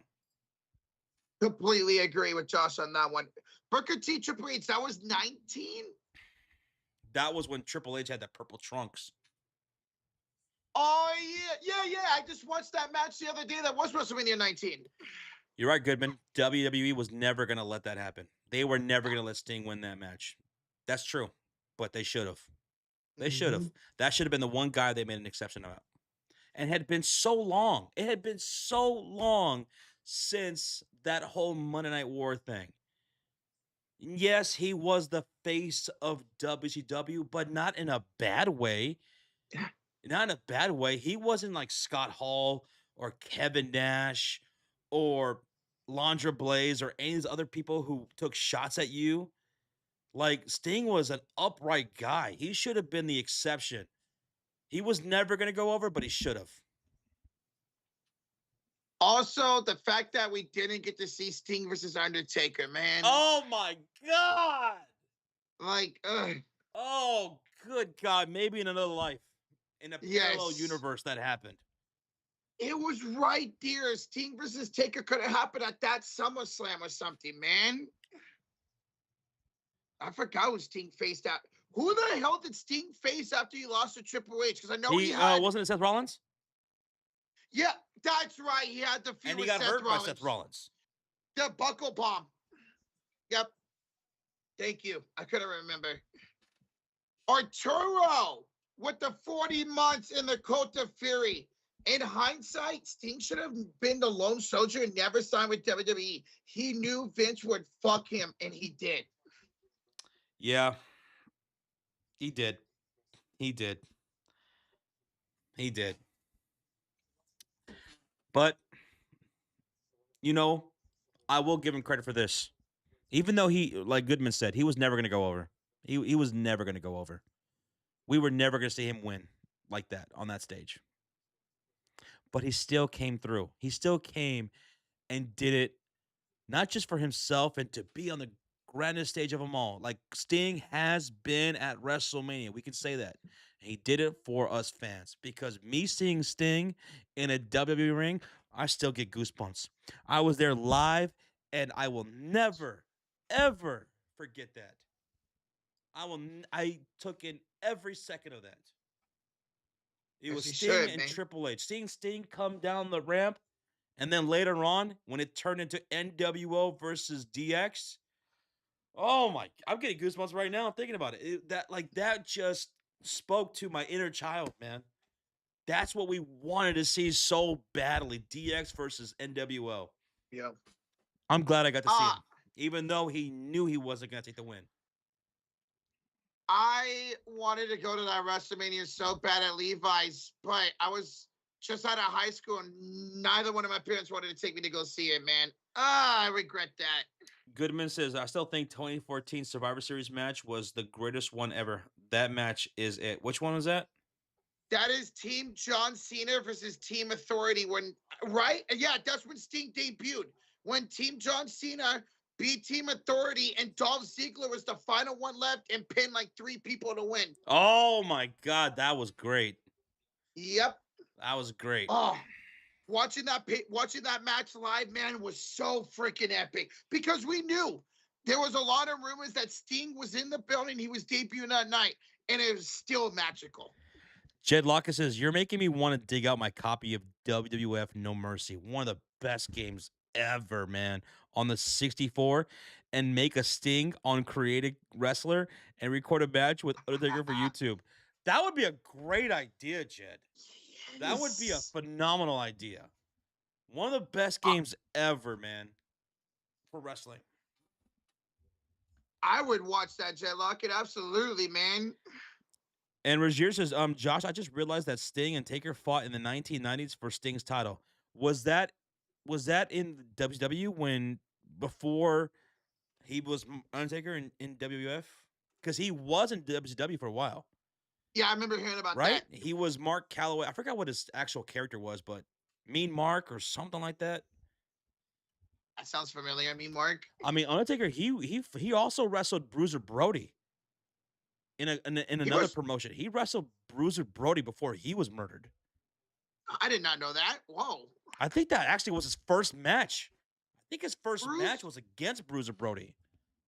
What the hell? I did not know that. Yo, we got Jimmy the Drunk in the chat with a $5 dono. He says, I'm over here thinking about Sports Fury NFL draft coverage is coming near the future. I still remember Josh was high on Jared Verse. My God. What? That's a name. 2 years ago's draft. Jeez. You know, Jimmy, this will be our, I think, 9th draft coverage this year.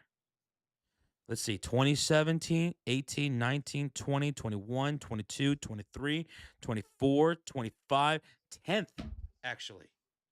Holy shit. Fuck! That's crazy. Dude, you're old. Jimmy's been with us for a long freaking time, man. Mhm. And I hope the Bears kill it this year. We've been doing pretty damn good over the last year. I want to keep it going this year. Cheers, man. Appreciate you, Jimmy. Good seeing you, bro. How you been, man? Hell yeah. Our tour with the two. Josh, thoughts on state of WWE now after last night? Well, I didn't watch it last night, but I heard nothing but terrible, terrible things about it. I heard it was one of the worst rated SmackDowns of all time. Yep. Nobody didn't like any of the angles from what I heard. And I'm not surprised by it. I mean, TKO has been running this company into the ground. Creative seems to be taking a huge step back from where it was just a couple of years ago. It doesn't seem like it's a good brand right now. WWE under TKO. And the same thing with UFC. I'm hearing the same kind Yeah. of similar rumblings from UFC fans. I don't know how everybody agrees with it, but I'm hearing a lot more complaints about UFC under TKO. WWE is starting to get to the point where I'm not. And you guys know me. Even under TKO, I love WWE. But it's getting to the point where I'm not even watching SmackDown or Raw anymore. I'm just catching highlights. It's rough, man. It's really, really rough. I hear these Raws and SmackDowns are getting worse and worse and harder to watch. Now, a couple of weeks ago, they had a really good Monday Night Raw. And of course, they followed up with a trash ass SmackDown yesterday. Yo, we got a $5 donation from Mike Witt. He says, my favorite Dark Side of the Ring were the sad stories. Benoit, Bruiser Brody. Oh, that was a sad one, man. Bruiser Brody. Brody would have been a huge star. I mean, to his credit, he was, but I would have loved to have seen him possibly get into either WCW or WWE. Probably WWE, more likely. But Bruiser Brody being murdered like he was in Puerto Rico was just dirty, man. That was messed up. Also, another sad one was Jake the Snake. Jake the Snake story was sad about how he was raised and everything like that and what he went through. Um, Great story now, but it was sad. Mhm. Luna Vachon again was that one brought me to tears. Luna Vachon story. John Tenta as well. But you like the Dark Side? Not Dark Side of the Ring, idiot. The Flight from Hell. That was a fun episode. It was Yeah. really messed up, but I seen a bunch. I had seen already so many shoot interviews about the Flight from Hell before that episode, and it kind of just wrapped everything together, and it was just fun episode to listen to. That was a good one. I remember seeing that. Fuck. Mike, where the $5 donation says, yeah, Taker's first match was in Dallas for the World Class versus Bruiser Brody at the old Sportatorium. God, I would have loved to have gone back in time and witnessed a wrestling match at the Sportatorium here in Dallas. Whether it's the Von Erichs or it's Mark Calloway, aka The Undertaker from back in the day. Stone Cold Steve Austin also wrestled at the Sportatorium back in the day. Anybody who was anybody wrestled at the Sportatorium at one point. JBL. Um, Man, that'd have been awesome to see. But yeah, Undertaker, Bruiser Brody, they wrestled. That's how old Taker is. He wrestled Bruiser Brody. See, I never knew that. I freaking never knew that, man. Thank you so much again, Mike. Thank you. Thank you. Ken Dog says, what's up, boys? Michigan is so good. My Gamecocks and Michigan team are heading to the national championship game. I'm so happy. Go blue. Oh, well, then both your teams made it. There you go. Sheesh. I'll say this, though. I'm taking Michigan to win on Monday, and tomorrow I'm taking UCLA. I do got Michigan and South Carolina taking it, although I will be rooting for UCLA to win that game. Yeah, I'm watching the Sharks game right now. Damn it. We're going to make the playoffs. We have to win this game tonight. Scott Hall got fired 2 days after the flight from hell. I don't remember that. Out of everybody, he's the one who got fired? He's the one that got fired 2 days later, apparently. Damn. Damn. Can y'all guess what brand my new bag is? Oh my goodness. Let's see. I know you like Prada, Gucci. I don't know what other brand, like what's it called? Balenciaga or something like that? I don't know. I know Louis Vuitton. Louis Vuitton. I'll guess Louis Vuitton. That's my guess. Louis Vuitton as well. That's why I mentioned it. Yeah. We get on the penalty? No, I didn't. Oh, the Converse. What? Oh, the Alpha said he's from Tennessee, so he said he's happy about his Predators. Well, we got a great game going on, bro. His Predators and your Sharks? 4-3 Predators in the third. Jed Locke says the conversations I'm hearing about WWE are echoed by conversations about other things in our world. TKO is trying to extract every penny they can without providing value to their fans.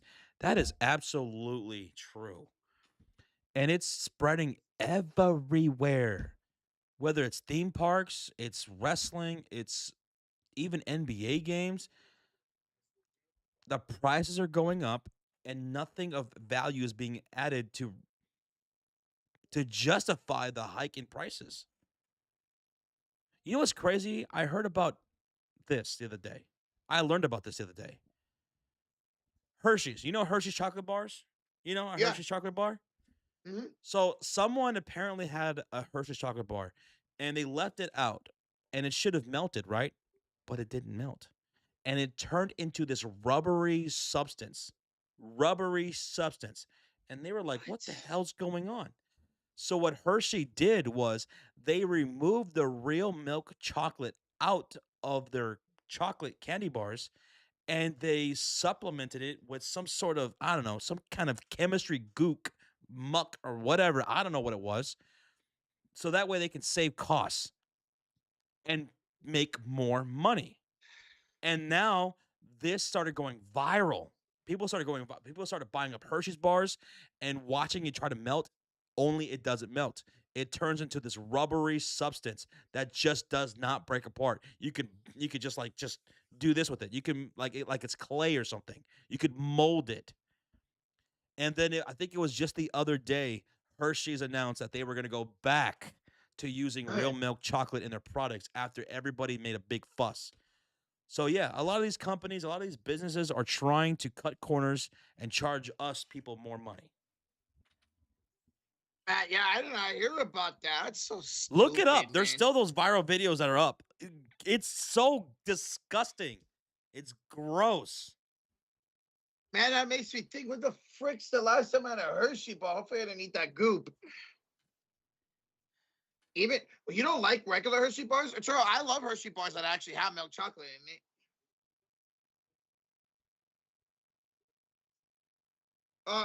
Just as you guys called it was Louis Vuitton. I knew it. Let's go. Good call. Asia Lakeisha Robertson, what's up? Just got home from work, working a soccer game. How was that working a soccer game compared to a baseball game? And what soccer game would you? Oh, I know they've been having friendlies going on for the World Cup. I wonder if one's more rowdy than the other. I would have to think soccer's more rowdy. Whoa, when did Cameron Brink get on my TV screen? Oh, damn. I'm about to turn it back. Cameron Brink is on TBS right now. I love Cameron Brink. Oh, come on, Church. The last time I had a chocolate bar was like 7 or 8 years ago. God damn, Jets. 7, 8 years ago? I probably had one 7 or 8 minutes ago. Damn. I was just trying to make Roach is 85% Hershey's. it. Damn right. I'm 80% milk chocolate. I love milk chocolate. Asia says soccer is more quick than baseball. It's more quick. It's more efficient. 45 Would you minutes. say you like working baseball? I mean, soccer more than baseball? Goodman says I would call Rocha a simp, but I am too for Brink. Who isn't? She is so fine, man. Mike Witt, thank you for asking that. I have seen Iron Claw. I saw it like maybe more so a month ago now. Phenomenal, man. Such a great movie. So Great good. movie. I want to see more movies like that. Wrestling movies are great stories. Hollywood, that's your next untapped market right there for great movies. Iron Claw did well.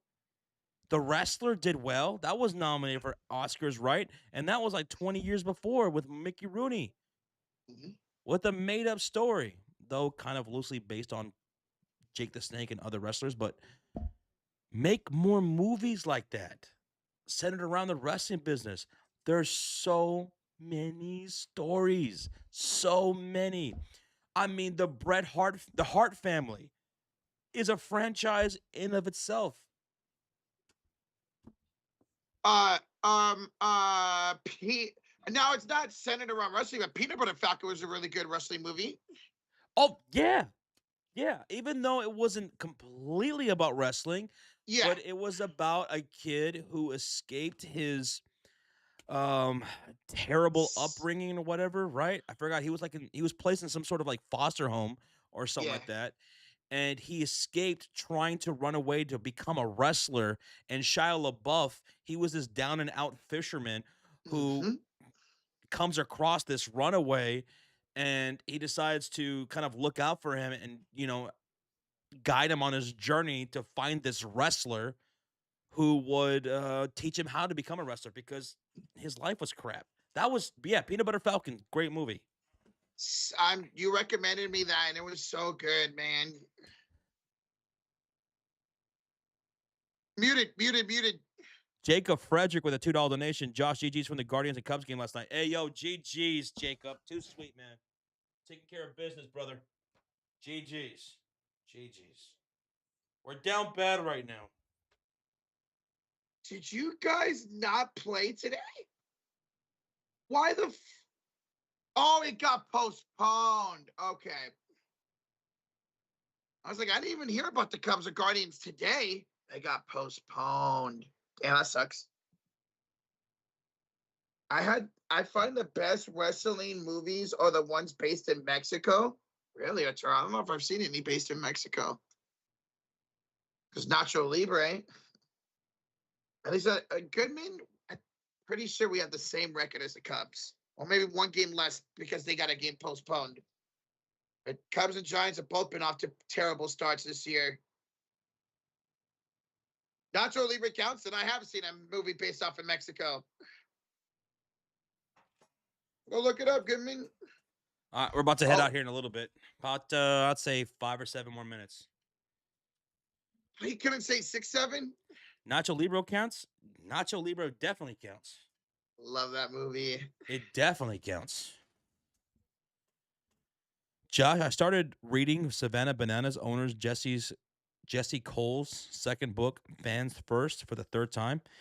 He believes in his plan 100%. Those who adopt those who don't adapt could be left behind. Well, I've never been to a Savannah Bananas game, Same. but they look fun. I would want to go. They're over everywhere they go. It's a good model. Dude, they are selling out football stadiums. Phew. Like, and it's crazy how over it is. I want to check one out. They were in Sacramento. I forgot when, but the tickets were so expensive, man. We'll have to do that one day. Yes. Yo, Mike Witt with a $2 donation. Fritz in Iron Claw was a horrible human being. The dad? Oh, yeah. And he would really do that stuff too. Like, he would play favorites with his own kid. All his kids, he would play favorites with them. He would rank them, and he would tell them to their face, just like that. He pissed me off so much during that movie, man. Mm-hmm. Stu Hart over Fritz all day. Stu Hart's great. Leading the foundation. Cowboys are 3-4. Giants are 3-6.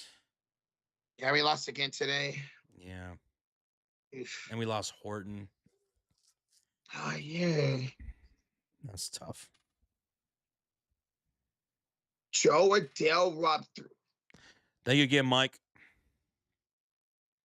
I could talk about wrestling all day.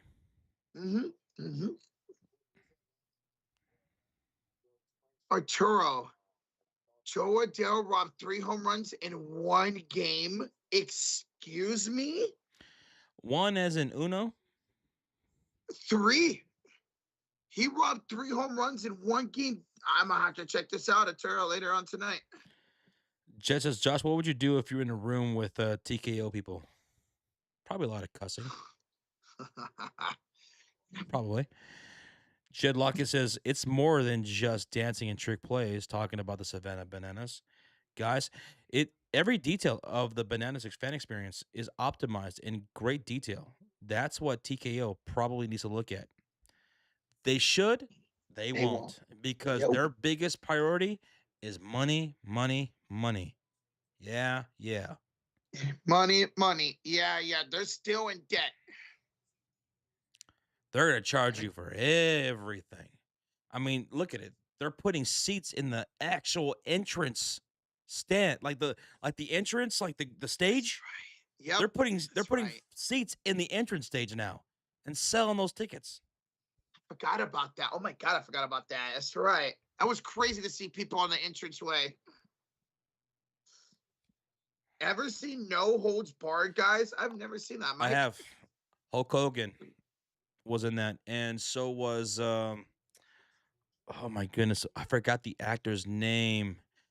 His character was called Zeus, but I forgot the actor's name. He was also in Friday and stuff like that.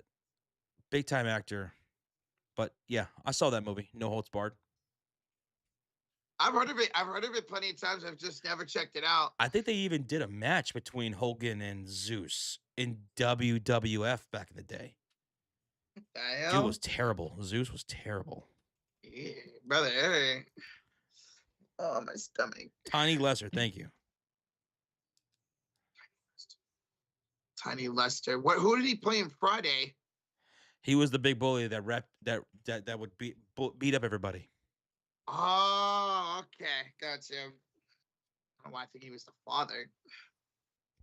Yeah, Debo. Emanuel. His name was Debo. Yeah, Debo. Rest in peace. Ari Emanuel is the CEO of TKO. Yes, he is. That's his name. He's the one that wanted Pat McAfee to be Orton's side piece. CEO of TKO sees Pat McAfee as the next Stallone. Apparently. Do you know how ridiculous that is? I mean, listen. Right. There's levels of this. And don't get me wrong. McAfee is a big name. A big name in the sports world. But Stallone, Rocky, is a global, multi-generational icon that's a household name in any household, whether you like sports or not. It's Stallone. He ain't ever going to be on that level. That's crazy, man. Because when Hulk Hogan was in Rocky 3 doing that cameo, right? And he was in the ring with Stallone, that was mind-boggling to the wrestling business. Like, that did huge wonders for the wrestling business. That was a huge tap right there. Huge tap. McAfee, as big as he is not Stallone. He's not Stallone. I still gotta watch Rocky. I still never seen Rocky series. Goodman says, I knew Stallone's name before I knew my own. For real though, man. Oh. I didn't know who McAfee was before WWE Eastern Judge. Only McAfee I knew was the VPN or the what's it called? The virus software. The virus. The virus software. The virus software. That's right. Stupid. Have a good night, AJ. We're gonna head out here too. Thank you guys so much for hanging out tonight. Thank you. Even when it was a blowout, I appreciate this. Everybody tuning in. I appreciate it. It was fun. Hopefully on Monday we'll have a better national championship than we had for this game here tonight. Yes. Tomorrow will be live. We'll catch you guys tomorrow. Y'all take it easy. Enjoy the rest of your Saturday night. And again, if we don't see you for April 5th, which is Easter, enjoy it, okay? Yeah, enjoy your Easter tomorrow. I can't believe Easter's this early in freaking April. Love you guys. I'll catch y'all tomorrow.